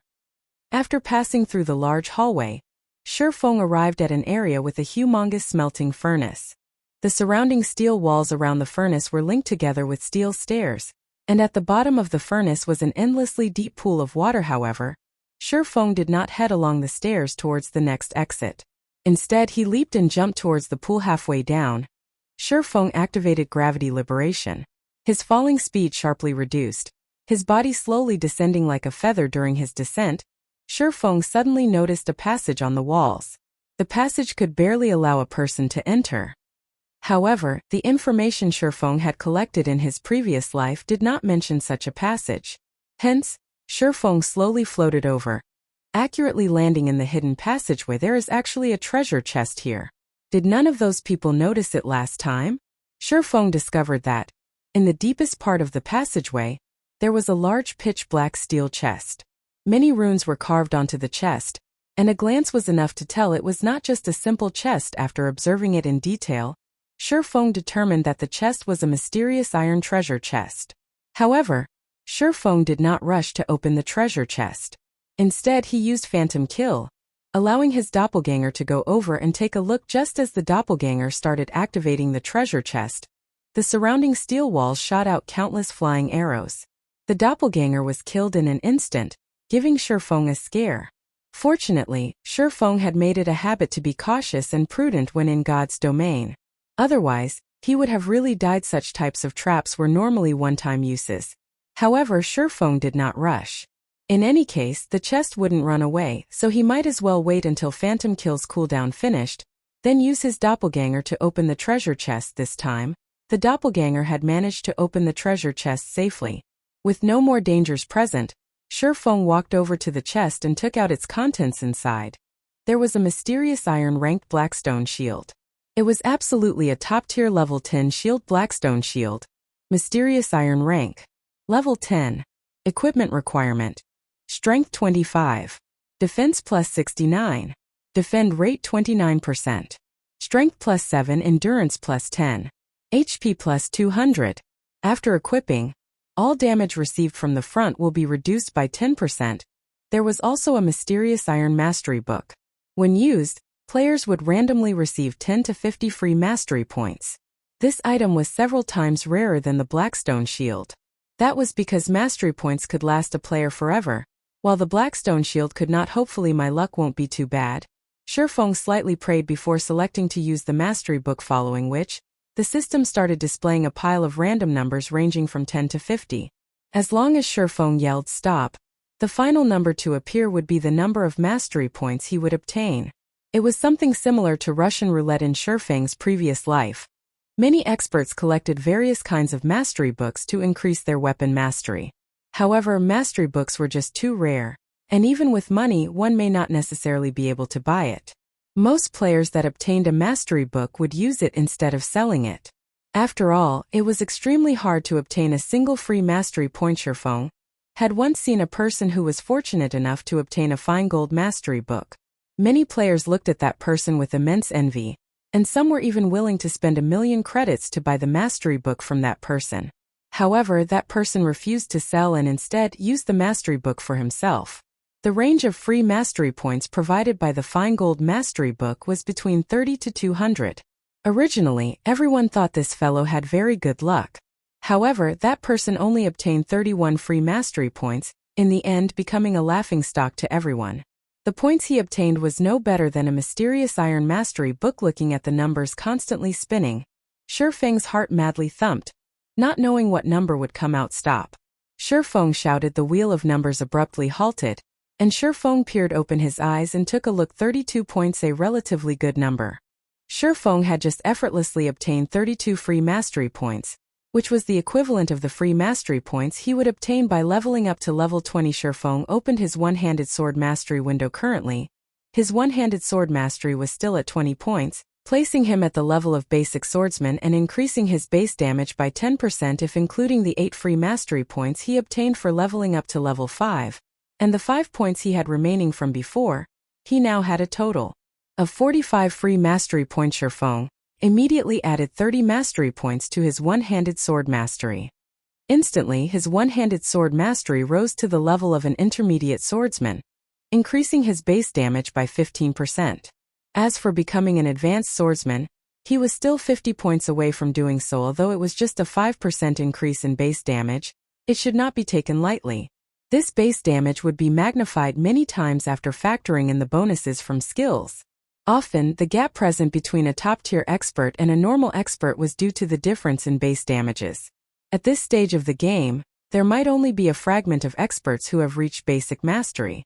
Shifeng had already reached intermediate mastery, leading them by a lot. Just as Shifeng was about to continue advancing deeper into the steel fortress, the fortress alarm rang out. Chapter 89. Baruch's core area. Alert! Alert! There is an intruder in Area F. Activating self-defense system. Before Shifeng could celebrate his gains, a bucket of cold water dumped over his head by this loud voice. He did not think that there would be such a trap. After opening the treasure chest just after arriving at the passage's exit, Shifeng discovered that the passages leading to the other areas of the steel fortress were all sealed off, preventing him from entering. Meanwhile, the water level of the pool below started rising, and according to its speed, it would not be long before the passage flooded. Without hesitation, Shifeng took out a bottle of underwater breathing potion, drinking it. The potion allowed players to breathe underwater for 20 minutes. Following which, Shifeng immediately leaped into the pool, Diving towards the deepest region after swimming down for over 10 minutes, Shifeng finally saw a dark passage. However, the water currents from there flowed rapidly, and it would not be easy for Shifeng to approach the passage. After spending a long period and drinking a second bottle of underwater breathing potion, Shifeng managed to crawl his way towards the passage entrance with much difficulty, following which, he was washed away by the rapidly flowing water, his body unable to move as the current continuously pushed him along the passageway. After flowing along the water currents for several minutes, Shifeng was thrown out of the passage and landed in another large pool near a wall of the large pool. Some stairs spiraled upward. As long as he went up these stairs, he would arrive at the core of the fortress. Shifeng swam towards the stairway. He then looked at the time. It was almost 8 o'clock in the morning now, and since locating the Titan's heart was not accomplishable in a short amount of time, Shifeng immediately called out the system interface and chose to log out upon waking up early in the morning. The first thing Shifeng did was train his body. This action had long since deeply ingrained in his bones. However, he could clearly feel that his body was different from yesterday.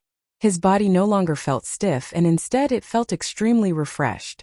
The positive effects of the C-rank nutrient fluids he drank were evident. The fluid was slowly altering his body's condition. Strike the iron while it's hot. Shifeng then started working out, doing sit-ups, push-ups and other muscle-strengthening actions. After working out for over an hour, Shifeng still did not feel tired. On the contrary, his body felt comfortably warm, as if there were an inexhaustible amount of energy within him. However, he did not continue training his body. Instead, he went downstairs to have a meal. Desperately working out was not necessarily a good thing. It needed to be done in moderation, as overworking his body would only yield opposite effects. After going through a night's struggle, the gold coins he sold and the credits he obtained from Gentle Snow filled his current bank account with over 200,000 credits. A night of his efforts was worth 2 months of salary of an executive from a big company. This was the power of God's domain that had turned around the virtual economy. After a year, becoming rich overnight in God's domain was not a strange affair whatsoever. Unfortunately, not many enterprises had discovered this fact yet. By the time they did discover it, they would have lagged far behind those companies that invested in God's domain in the beginning. After eating, Shifeng made a trip to the bank. He specifically retrieved 30,000 credits, intending to buy the virtual reality helmets he rented. Otherwise, if he were to leave it and forget about it, he would eventually be forced out of the game. At that time, he would have to wait until the next working day before handling the necessary procedures, and only after could he continue playing. Currently, the game was in a sprinting stage. If Shifeng were to fall behind by a day, it would be extremely difficult for him to catch back up. It was also a good chance for Shifeng to invite Blackie out for a stroll. If Blackie always hid inside his dormitory, his body was bound to have problems. There were very few people on the streets of the university early in the morning. There were only some sports societies doing their morning exercises, warming up for their workout later on. Watching these university students that radiated youth, Shifeng felt an unreal feeling. It was as if the 10 years he spent battling in God's domain were just an illusion that would vanish with just a touch. Walking along the roadside, Shifeng admired the university campus as he headed towards Blackie's dormitory. He was experiencing the sceneries on the campus that he paid no attention to in his previous life. As he was about to enter into Blackie's dormitory, Shifeng heard sounds of laughter coming from within. Blackie, weren't you extremely confident in getting into Shadow Workshop before? I've been waiting for you for several days now, so why haven't I seen you there yet? Wuxia, haven't I already said it before? I joined another workshop, so I didn't participate in Shadow's test. Blackie, don't try to trick me. Where in the entire Jinhai University is there another workshop? What is it called? How many members does it have? Who established it? Can you tell me that? If they treat players well, I might even decide to join. Being asked in such a way, Blackie suddenly realized that Shifeng did not actually tell him the name of their workshop. As for the number of members, taking everything into account, there were exactly 6 people. Not to mention having a workshop to play God's domain, they possessed absolutely nothing right now and were even riddled with debt. Blackie, stop being obstinate. I know that you didn't pass Shadow's test. If it really is no good, then let Brother Wu plead for you. In any case, Brother Wu is currently an official member. Who knows, you might be able to become an outer member of Shadow. At the very least, you could continue playing God's Domain, and earning 2,000 credits a month should not be a problem. Don't forget, the trial period for the virtual gaming helmet is only 10 days. After this period, you will not be able to continue playing the game. Blackie's fellow dorm mate sneered. It can't be, right? What kind of workshop can't even afford an official virtual gaming helmet? Isn't that just too pitiful? Wuyi pretended to be shocked.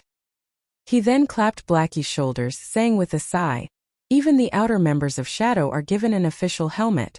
Official members even receive an advanced helmet that's worth 20,000 credits.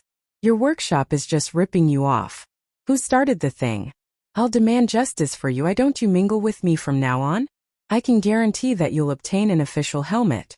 By the time I become a core member of Shadow, I guarantee that you'll be able to live in luxury. You should know that young Master Lan has already invested 5 million credits in Shadow. I heard that he has invested another 2 million now.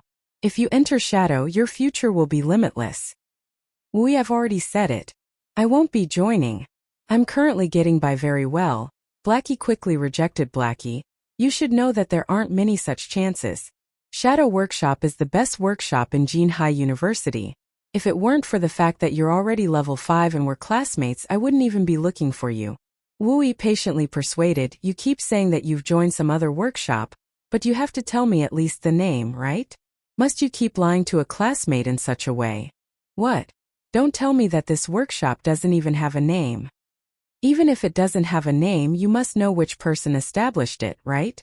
Nowadays, even nobodies dare to make workshops, so you must be tricked. Shadow Workshop has an upright business sponsoring it, and there is also a contract to ensure that you won't starve to death at the very least. Wuyi was all praises about Shadow. It was as if one would become an elite in society just for entering Shadow Workshop, becoming the envy of others. However, Blackie had long since seen through Shadow. He did not have even the slightest favorable opinion towards Shadow. He only blamed himself for having a big mouth, showing off to others that he had already risen to level 5.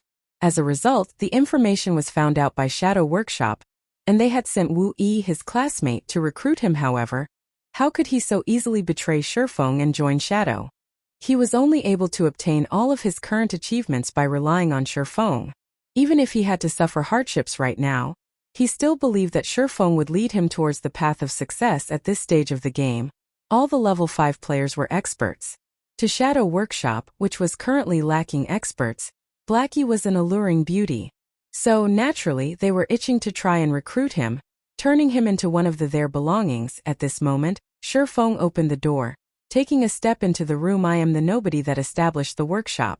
I wonder what kind of opinion you have. Shifeng looked towards the robust Wu Yi, speaking coldly. Chapter 90. Starting from zero. As Shifeng entered and spoke, "Who are you?" Wu Yi was slightly startled, his eyes evaluating Shifeng. Shifeng wore a cheap-looking white-blue sporting wear. Although his imposing manner gave Wu Yi chills down his back, after seeing that Shifeng was not even wearing a quantum watch on his wrist, a hint of disdain entered Wu Yi's eyes. In this day and age, even the slightly wealthier students all possess quantum watches.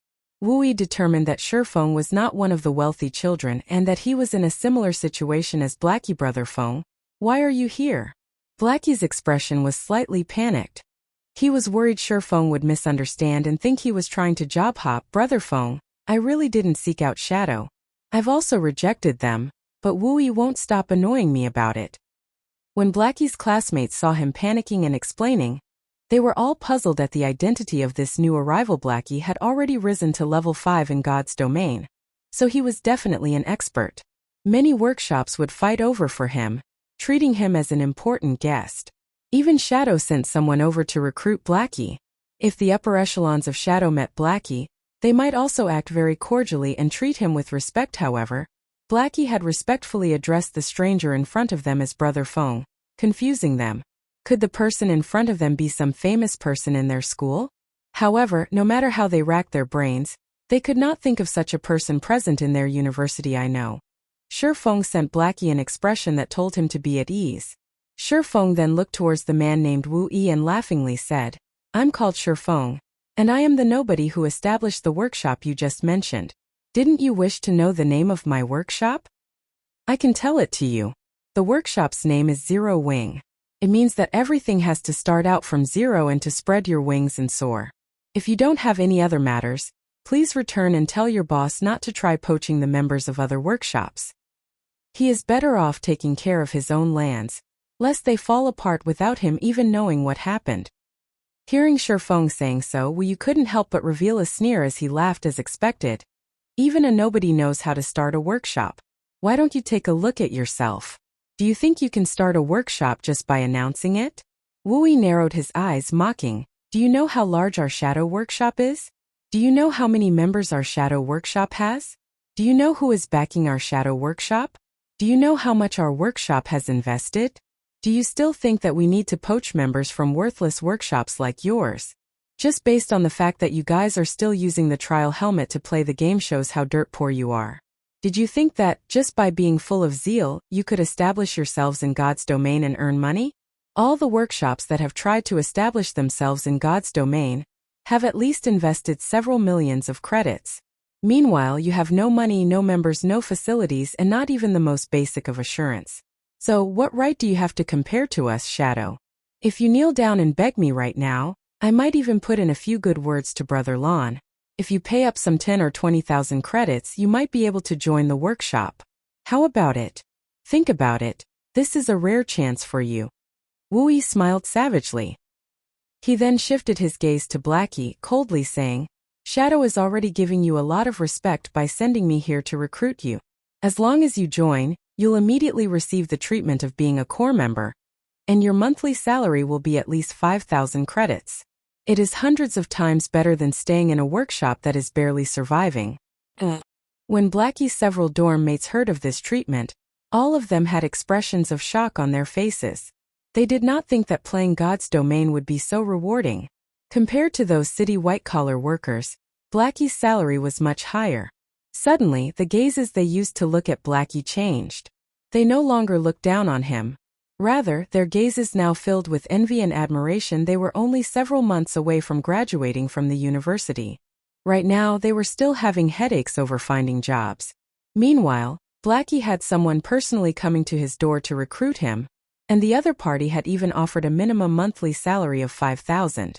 As the saying went, comparisons are odious.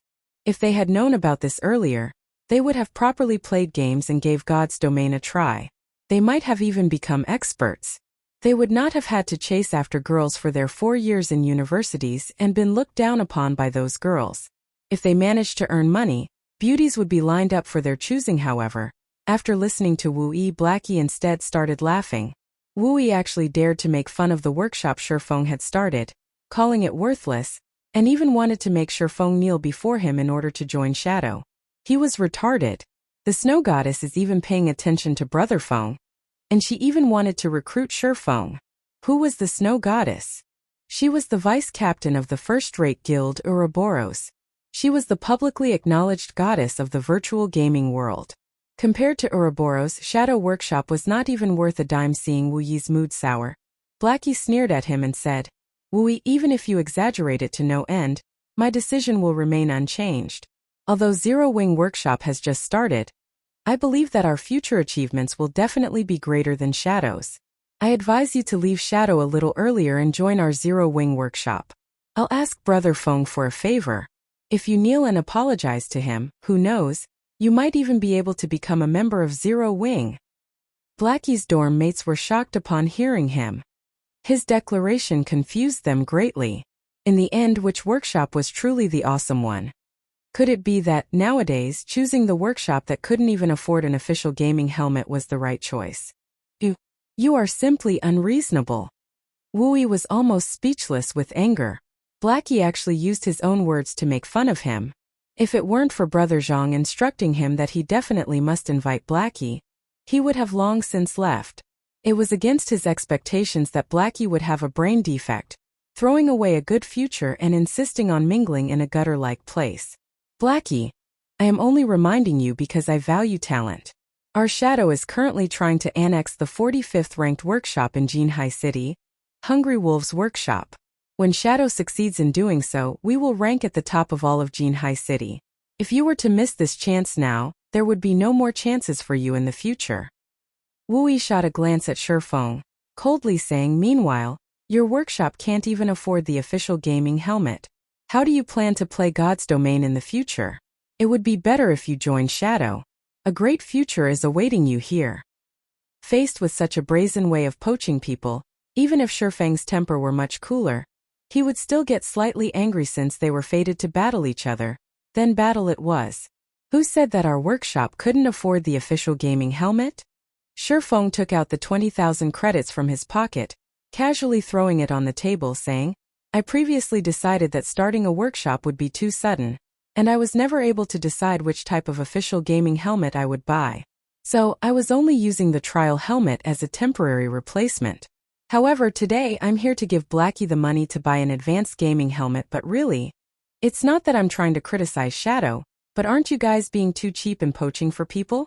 The salary I'm giving Blackie is 20,000 credits minimum. Your Shadow is so rich and has invested so much, yet the salary you're offering is only a minimum of 5,000 credits? When Blackie saw the shining white credits on the table, he turned to look at Shifeng's astonished eyes.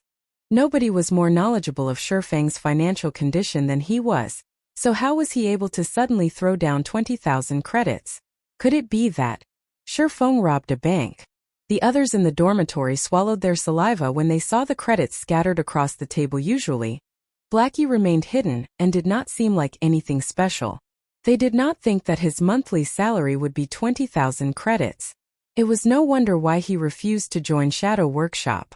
After all, Shadow was only offering him 5,000 credits, 4 times less than his current earnings.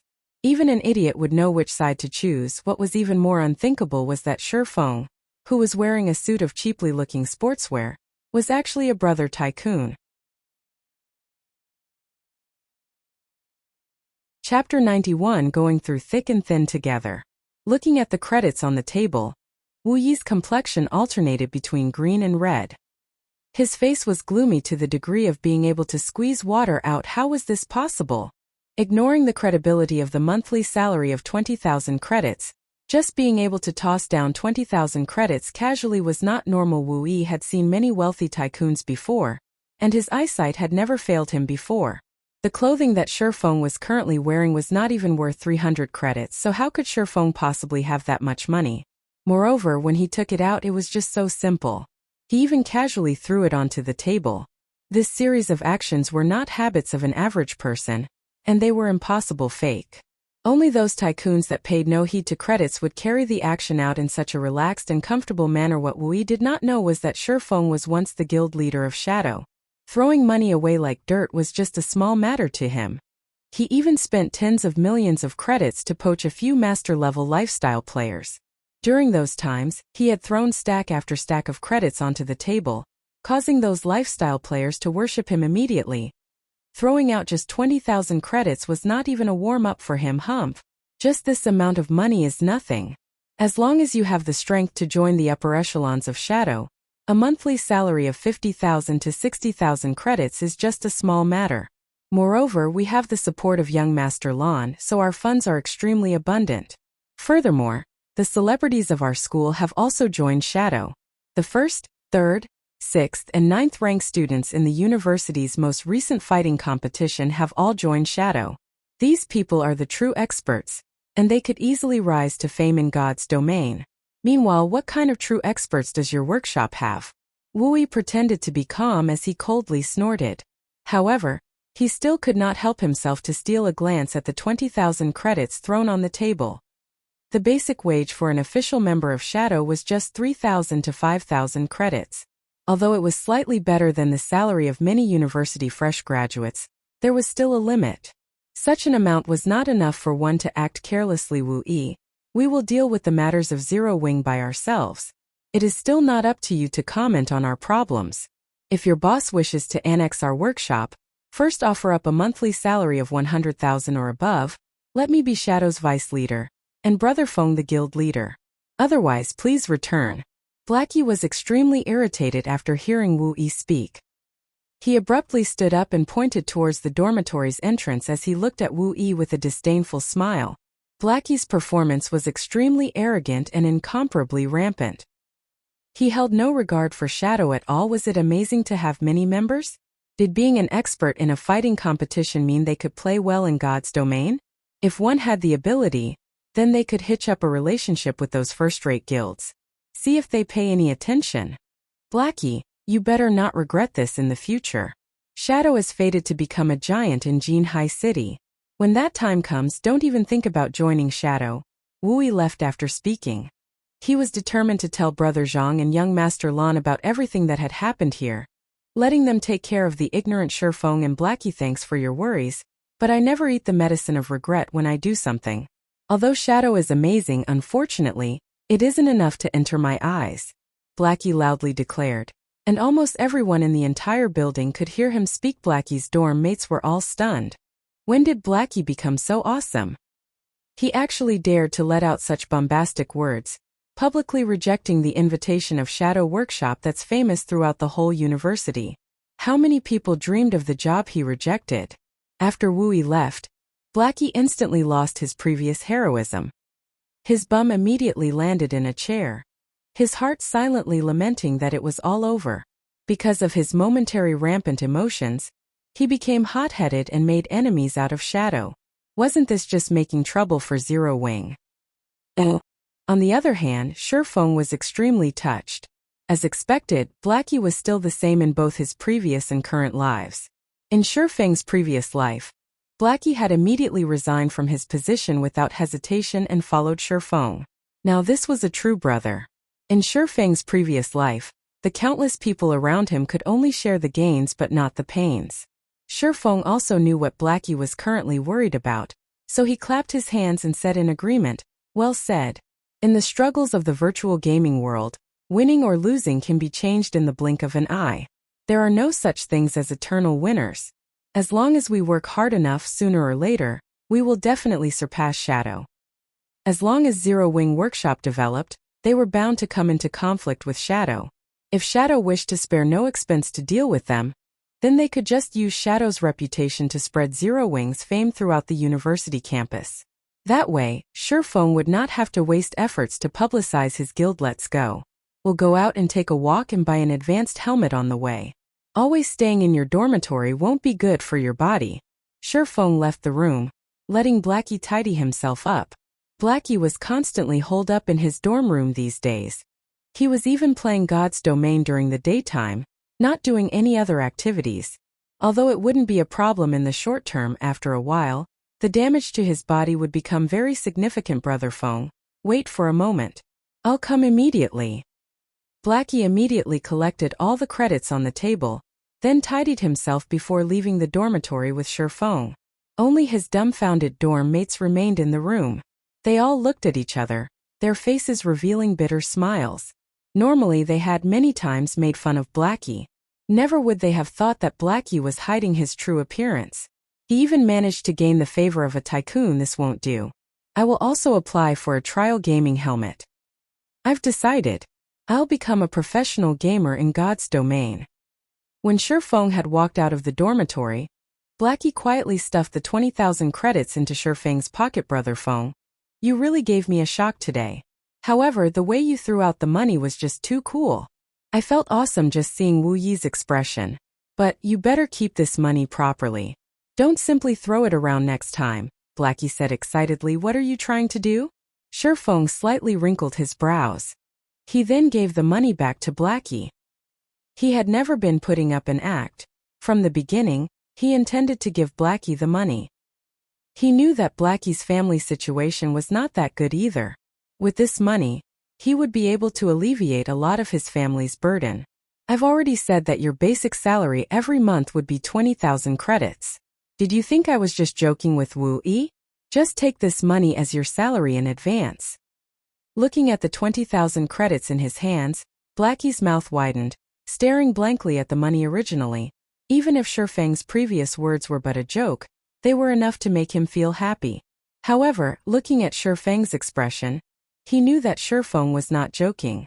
Shifeng had truly intended to give him a monthly salary of 20,000 credits. Moreover, Shifeng intended to give him the money that he was currently holding. However, Where did all this money come from? Blackie was extremely clear about Shifeng's condition.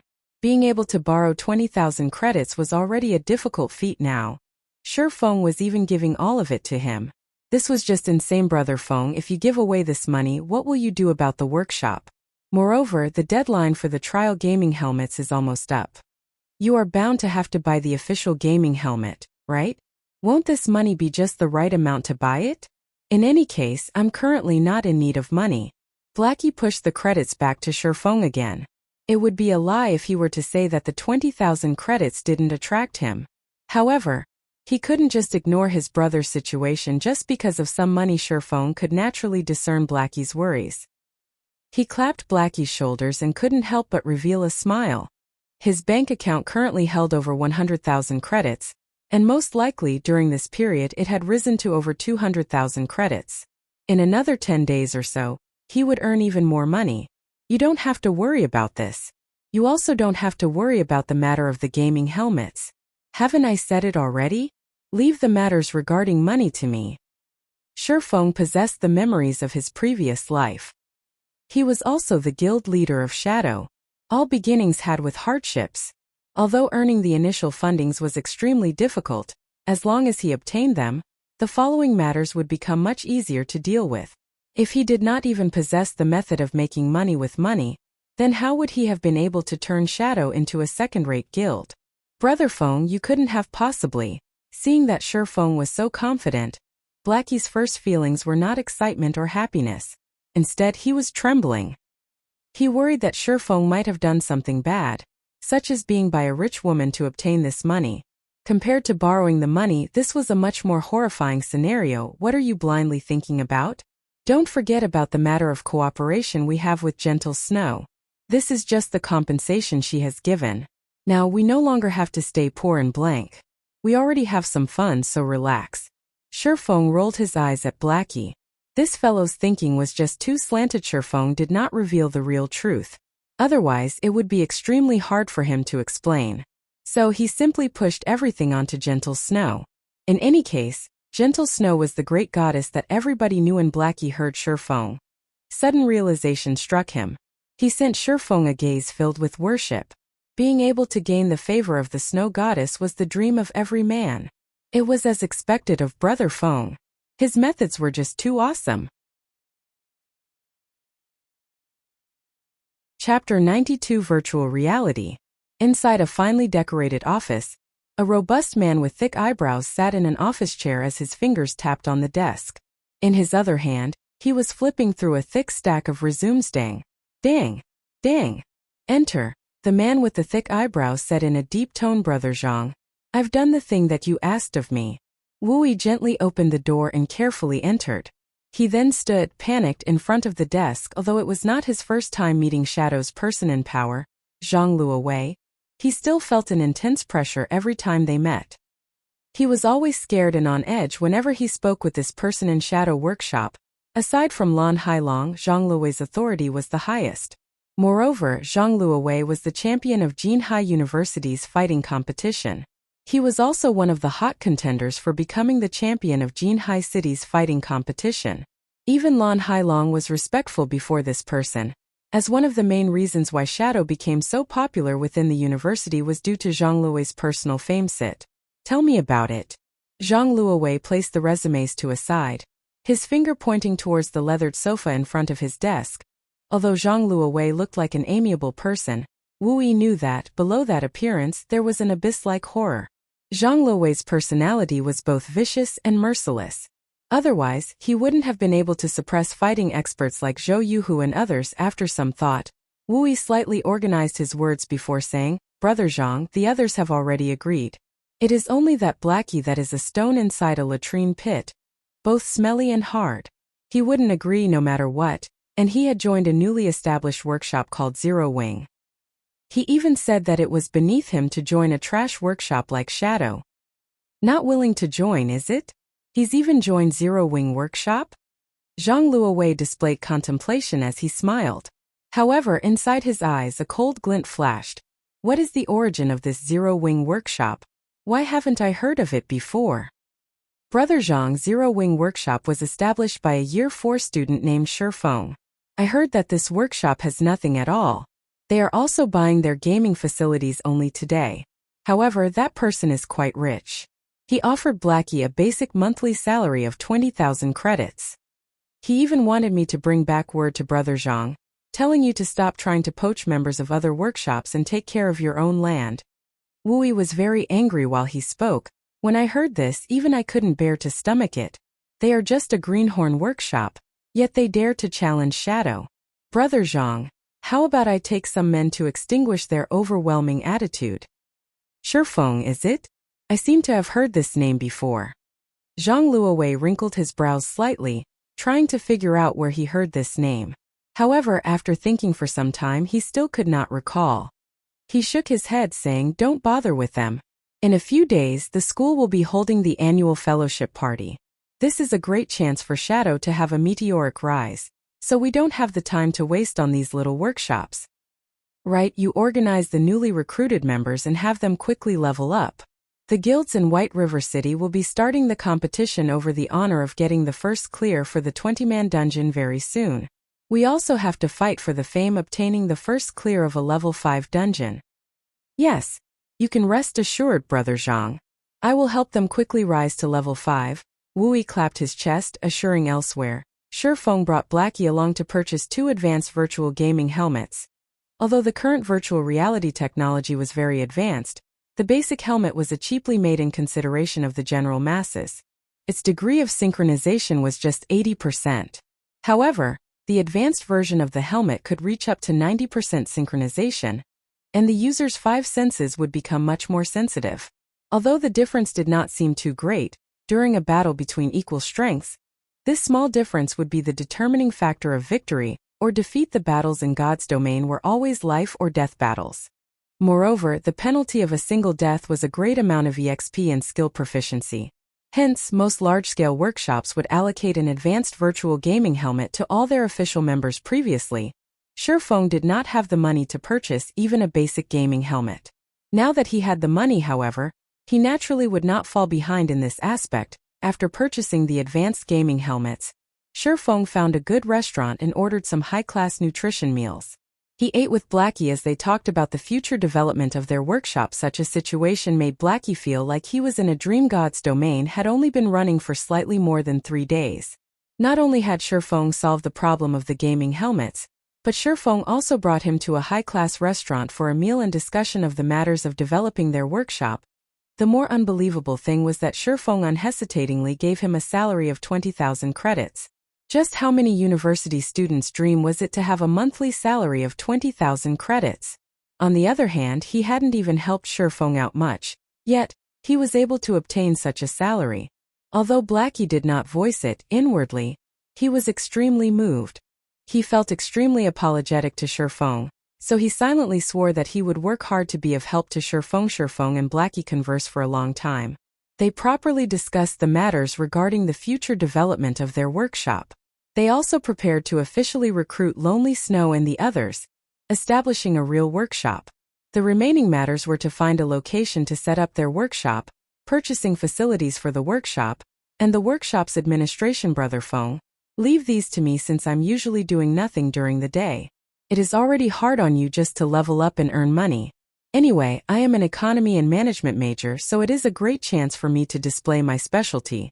I guarantee that you will be satisfied, Blackie assured. He couldn't help but want to start his work immediately. Good. Then I'll leave it to you. Shifeng smiled. He felt extremely relieved with Blackie managing things after the two parted. Shifeng sent a message to his parents. He then sent them 3,000 credits, telling them not to send him living expenses any longer. He told them that he had already found a good job, and that he was able to support himself financially. Shifeng was still not ready to tell his parents about everything. If he were to tell them that he had earned over 200,000 credits in just a few days, they would most likely not accept it. So, he might as well take it slow, gradually increasing the money he sent them. That way, his old folks would be able to gradually accept it, thinking it reasonable and fair. At 7 o'clock in the evening, after having his meal, Shifeng drank a bottle of C-rank nutrient fluid.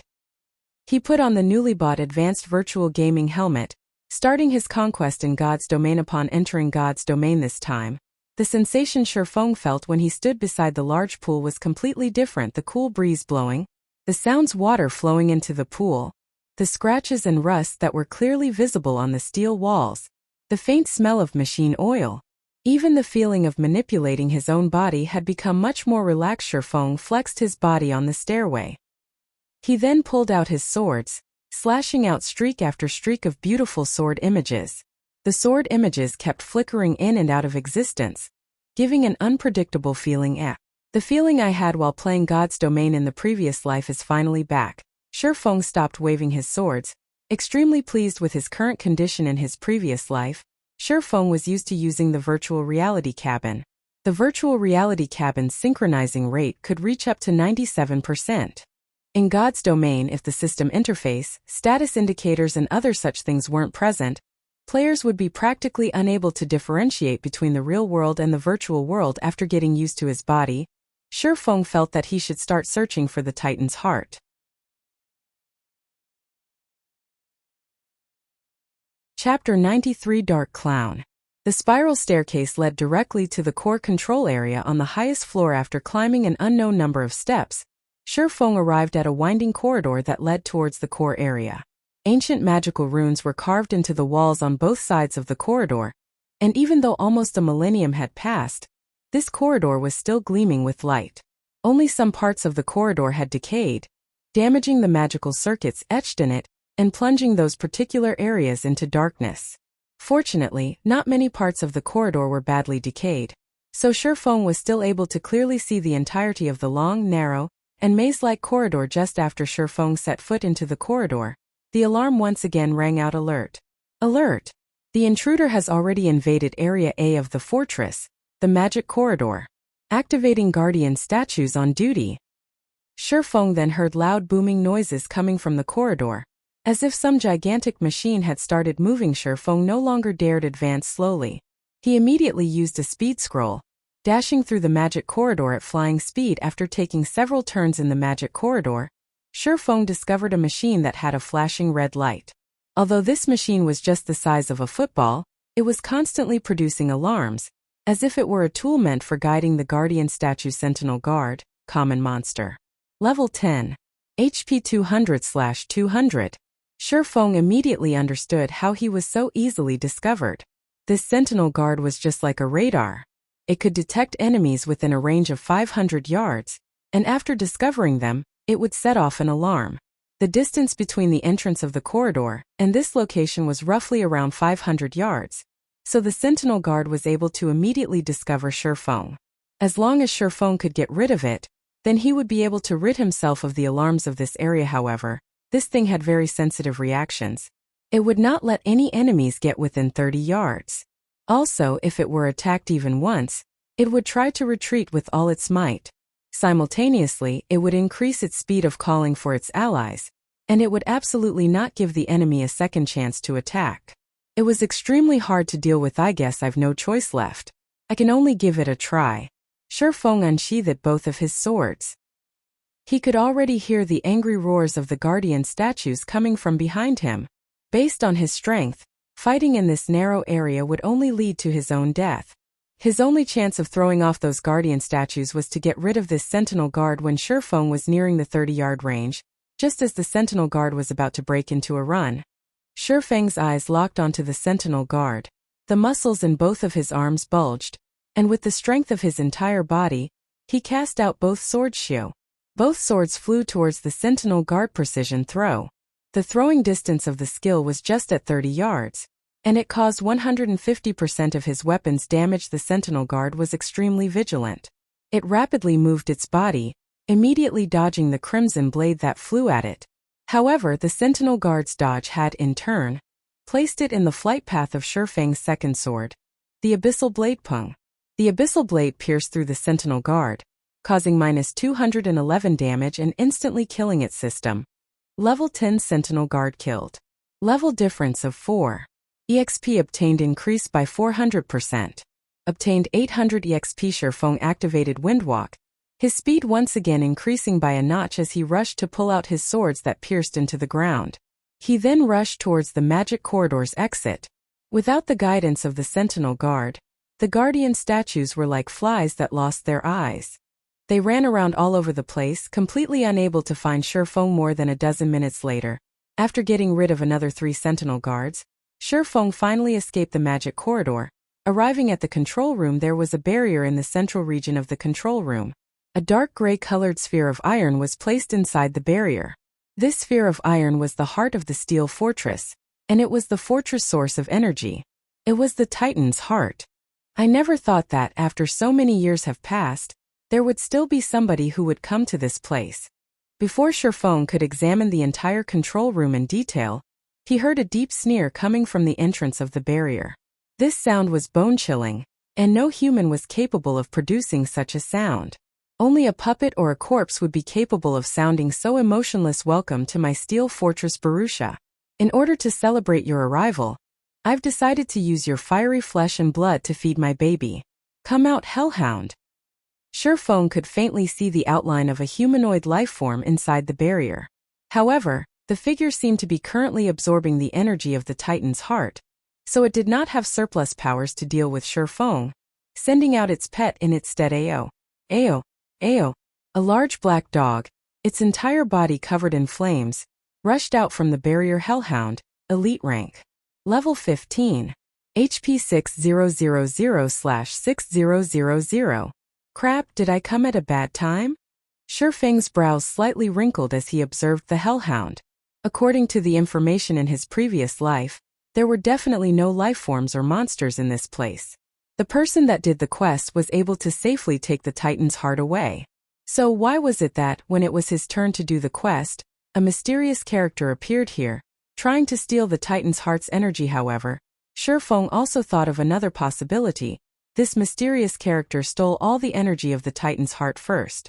Meanwhile, the player who came here had merely taken away the Titan's heart that was empty of any energy. On the other hand, Shifeng had coincidentally run into this energy thief. However, unfortunately for Shifeng, he wasn't even capable of defeating the pet of this mysterious character, not to mention the person itself. Since you want to battle, then come. Shifeng pulled out his swords, his attention affixed on the slowly approaching Hellhound. As the Hellhound's distance from him continuously shortened, Shifeng could feel his surroundings become exceptionally hot, causing his mouth to feel parched. Shifeng thought of taking out a cold beverage to enjoy, but he currently couldn't carelessly move about. He would immediately reveal a weak point as soon as he moved. As a level 15 elite monster, the Hellhound's intelligence was already extremely high. It was the reason why it leisurely walked towards Shifeng. That was because the Hellhound knew the best time for it to launch an attack. As long as Shifeng revealed a gap, it would immediately bite at him with all its might, not letting go of Shifeng until he was completely dead. In the confrontation between the two, after all was said and done, the Hellhound was still the more powerful. So, naturally, it would not simply wait. Its legs immediately pushed against the ground, leaping high into the air and transforming into a ball of fire.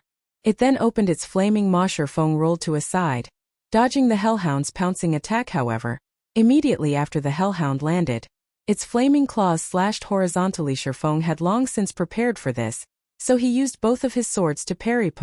Although Shifeng did not receive any damage, his entire body was thrown. The Hellhound immediately opened its large mouth, spewing scorching hot flames. The flames wrapped around Shifeng completely, preventing him from escaping. Shifeng clenched his teeth. He used Phantom Kill, and at the moment of imminent peril, he swapped positions with his doppelganger in mid-air. Shifeng's doppelganger was immediately swallowed by the flames, instantly turning into a pile of ash. Meanwhile, the system notification showed a damage of up to -3000.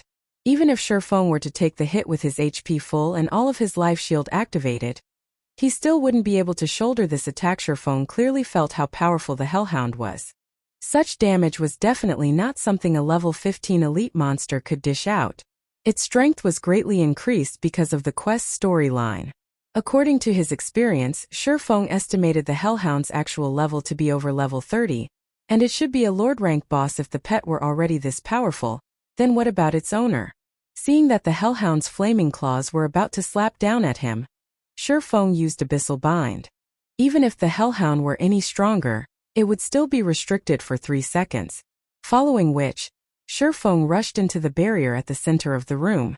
Currently, the best option Shifeng possessed was to snatch the Titan's heart and swiftly depart. However, just after entering the barrier, Shifeng immediately became shocked upon seeing this mysterious person's true identity. Dark Clown. Shifeng immediately recognized the identity of this mysterious character. His heart could not help but be surprised. Why is such a bastard here?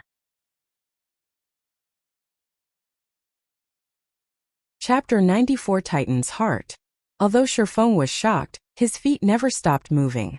His figure turned into an after-image as he rushed towards the Titan's heart, located at the center of the barrier. He then used observing eyes on the Dark Clown unknown. Shifeng was shocked. Aside from the information showing that the figure was indeed a Dark Clown, there was nothing else displayed.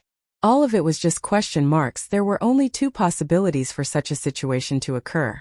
The first was that the Dark Clown was equipping an advanced camouflage item. The other was that its strength was simply too overwhelming, preventing the basic observing eyes from identifying it.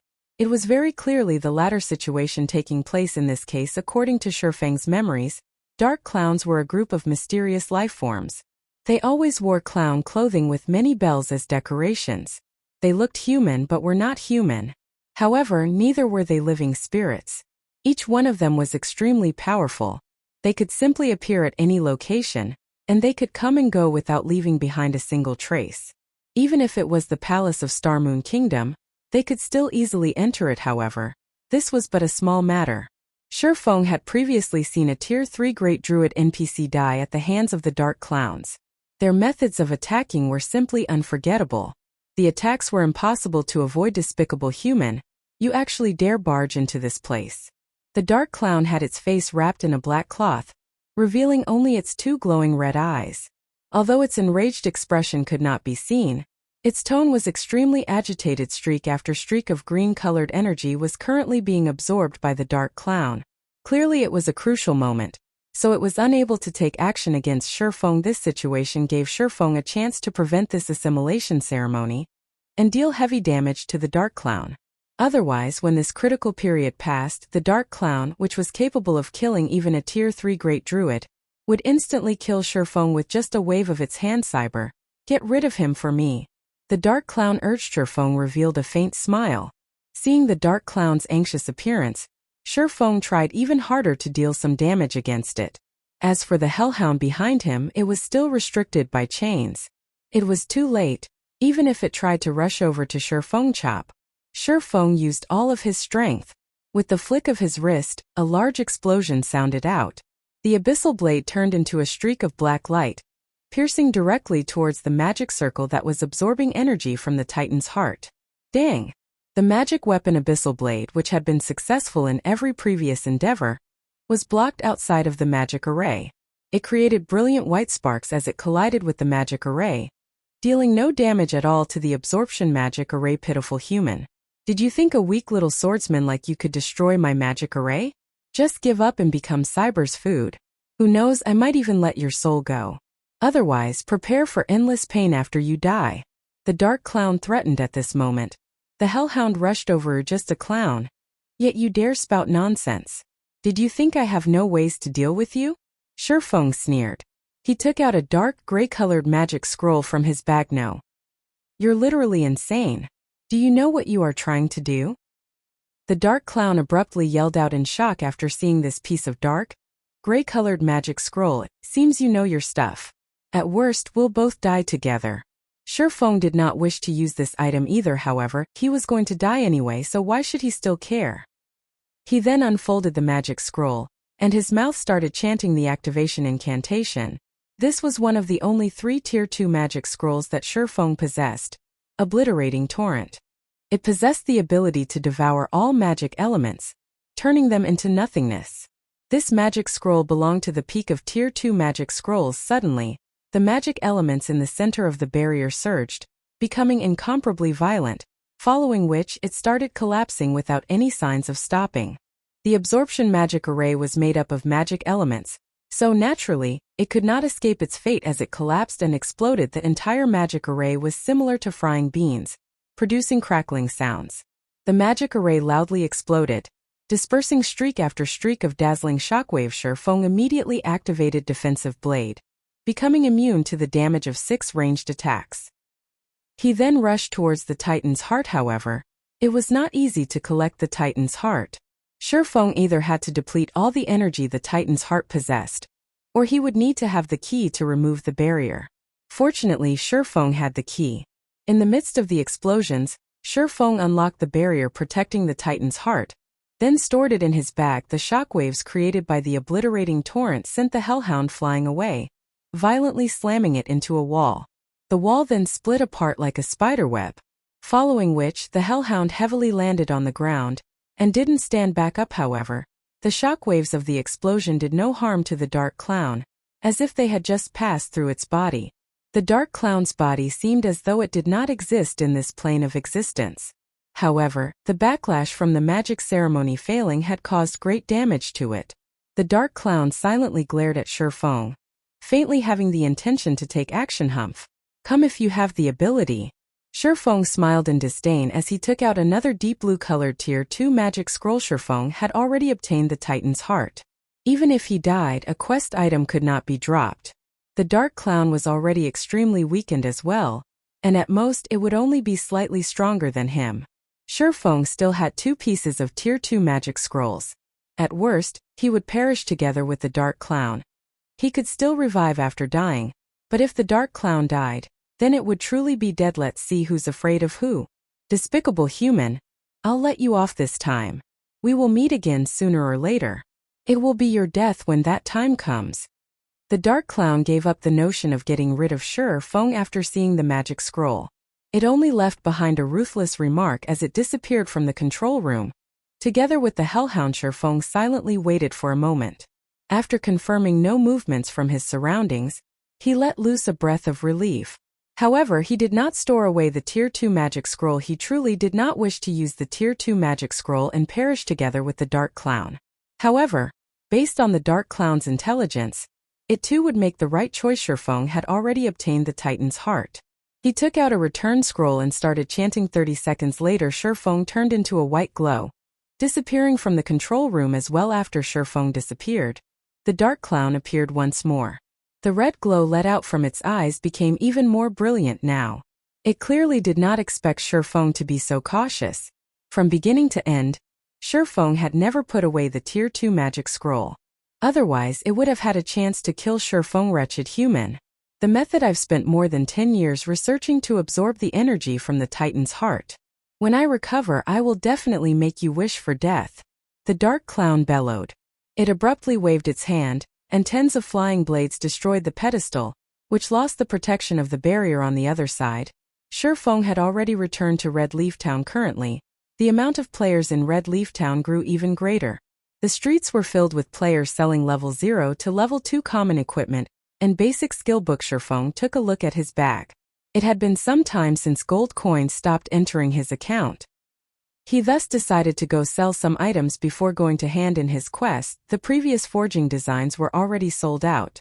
Shi Feng took out another 20 pieces of glimmer chestplate forging designs and placed them at the auction house to be sold in batches. At this time, a communication request came from Gentle Snow. 3 hours from now, meet up in front of Dark Moon Graveyard's entrance. Get your team prepared for it and bring the necessary potions. Our Ouroboros must definitely snatch the first clear of this dungeon this time, so we'll be looking forward to your performance. Gentle Snow's tone was very indifferent, as if she was giving out a command. It was completely different from their meeting just now. Will do. I'll definitely arrive 3 hours from now. However, Shi Feng did not particularly mind it, as that was the snow goddess's regular attitude. He estimated the time, thinking that he should be able to make it. Neither of them traded unnecessary words, immediately disconnecting the call. After that, Shi Feng purchased card sets and hard stones at the auction house. He also bought some materials required to make bronze equipment and mysterious iron equipment. After storing the materials inside the bank, Shi Feng went on to buy some magic scrolls and necessary potions. He then ran towards the White Sand Ruins to turn in his quest. You're tuning in to the Li Mei's Wuxia Whispers YouTube channel. We're so grateful for your support, and don't forget to subscribe to join us on this incredible journey through captivating stories. Your generosity through donations truly makes a world of difference.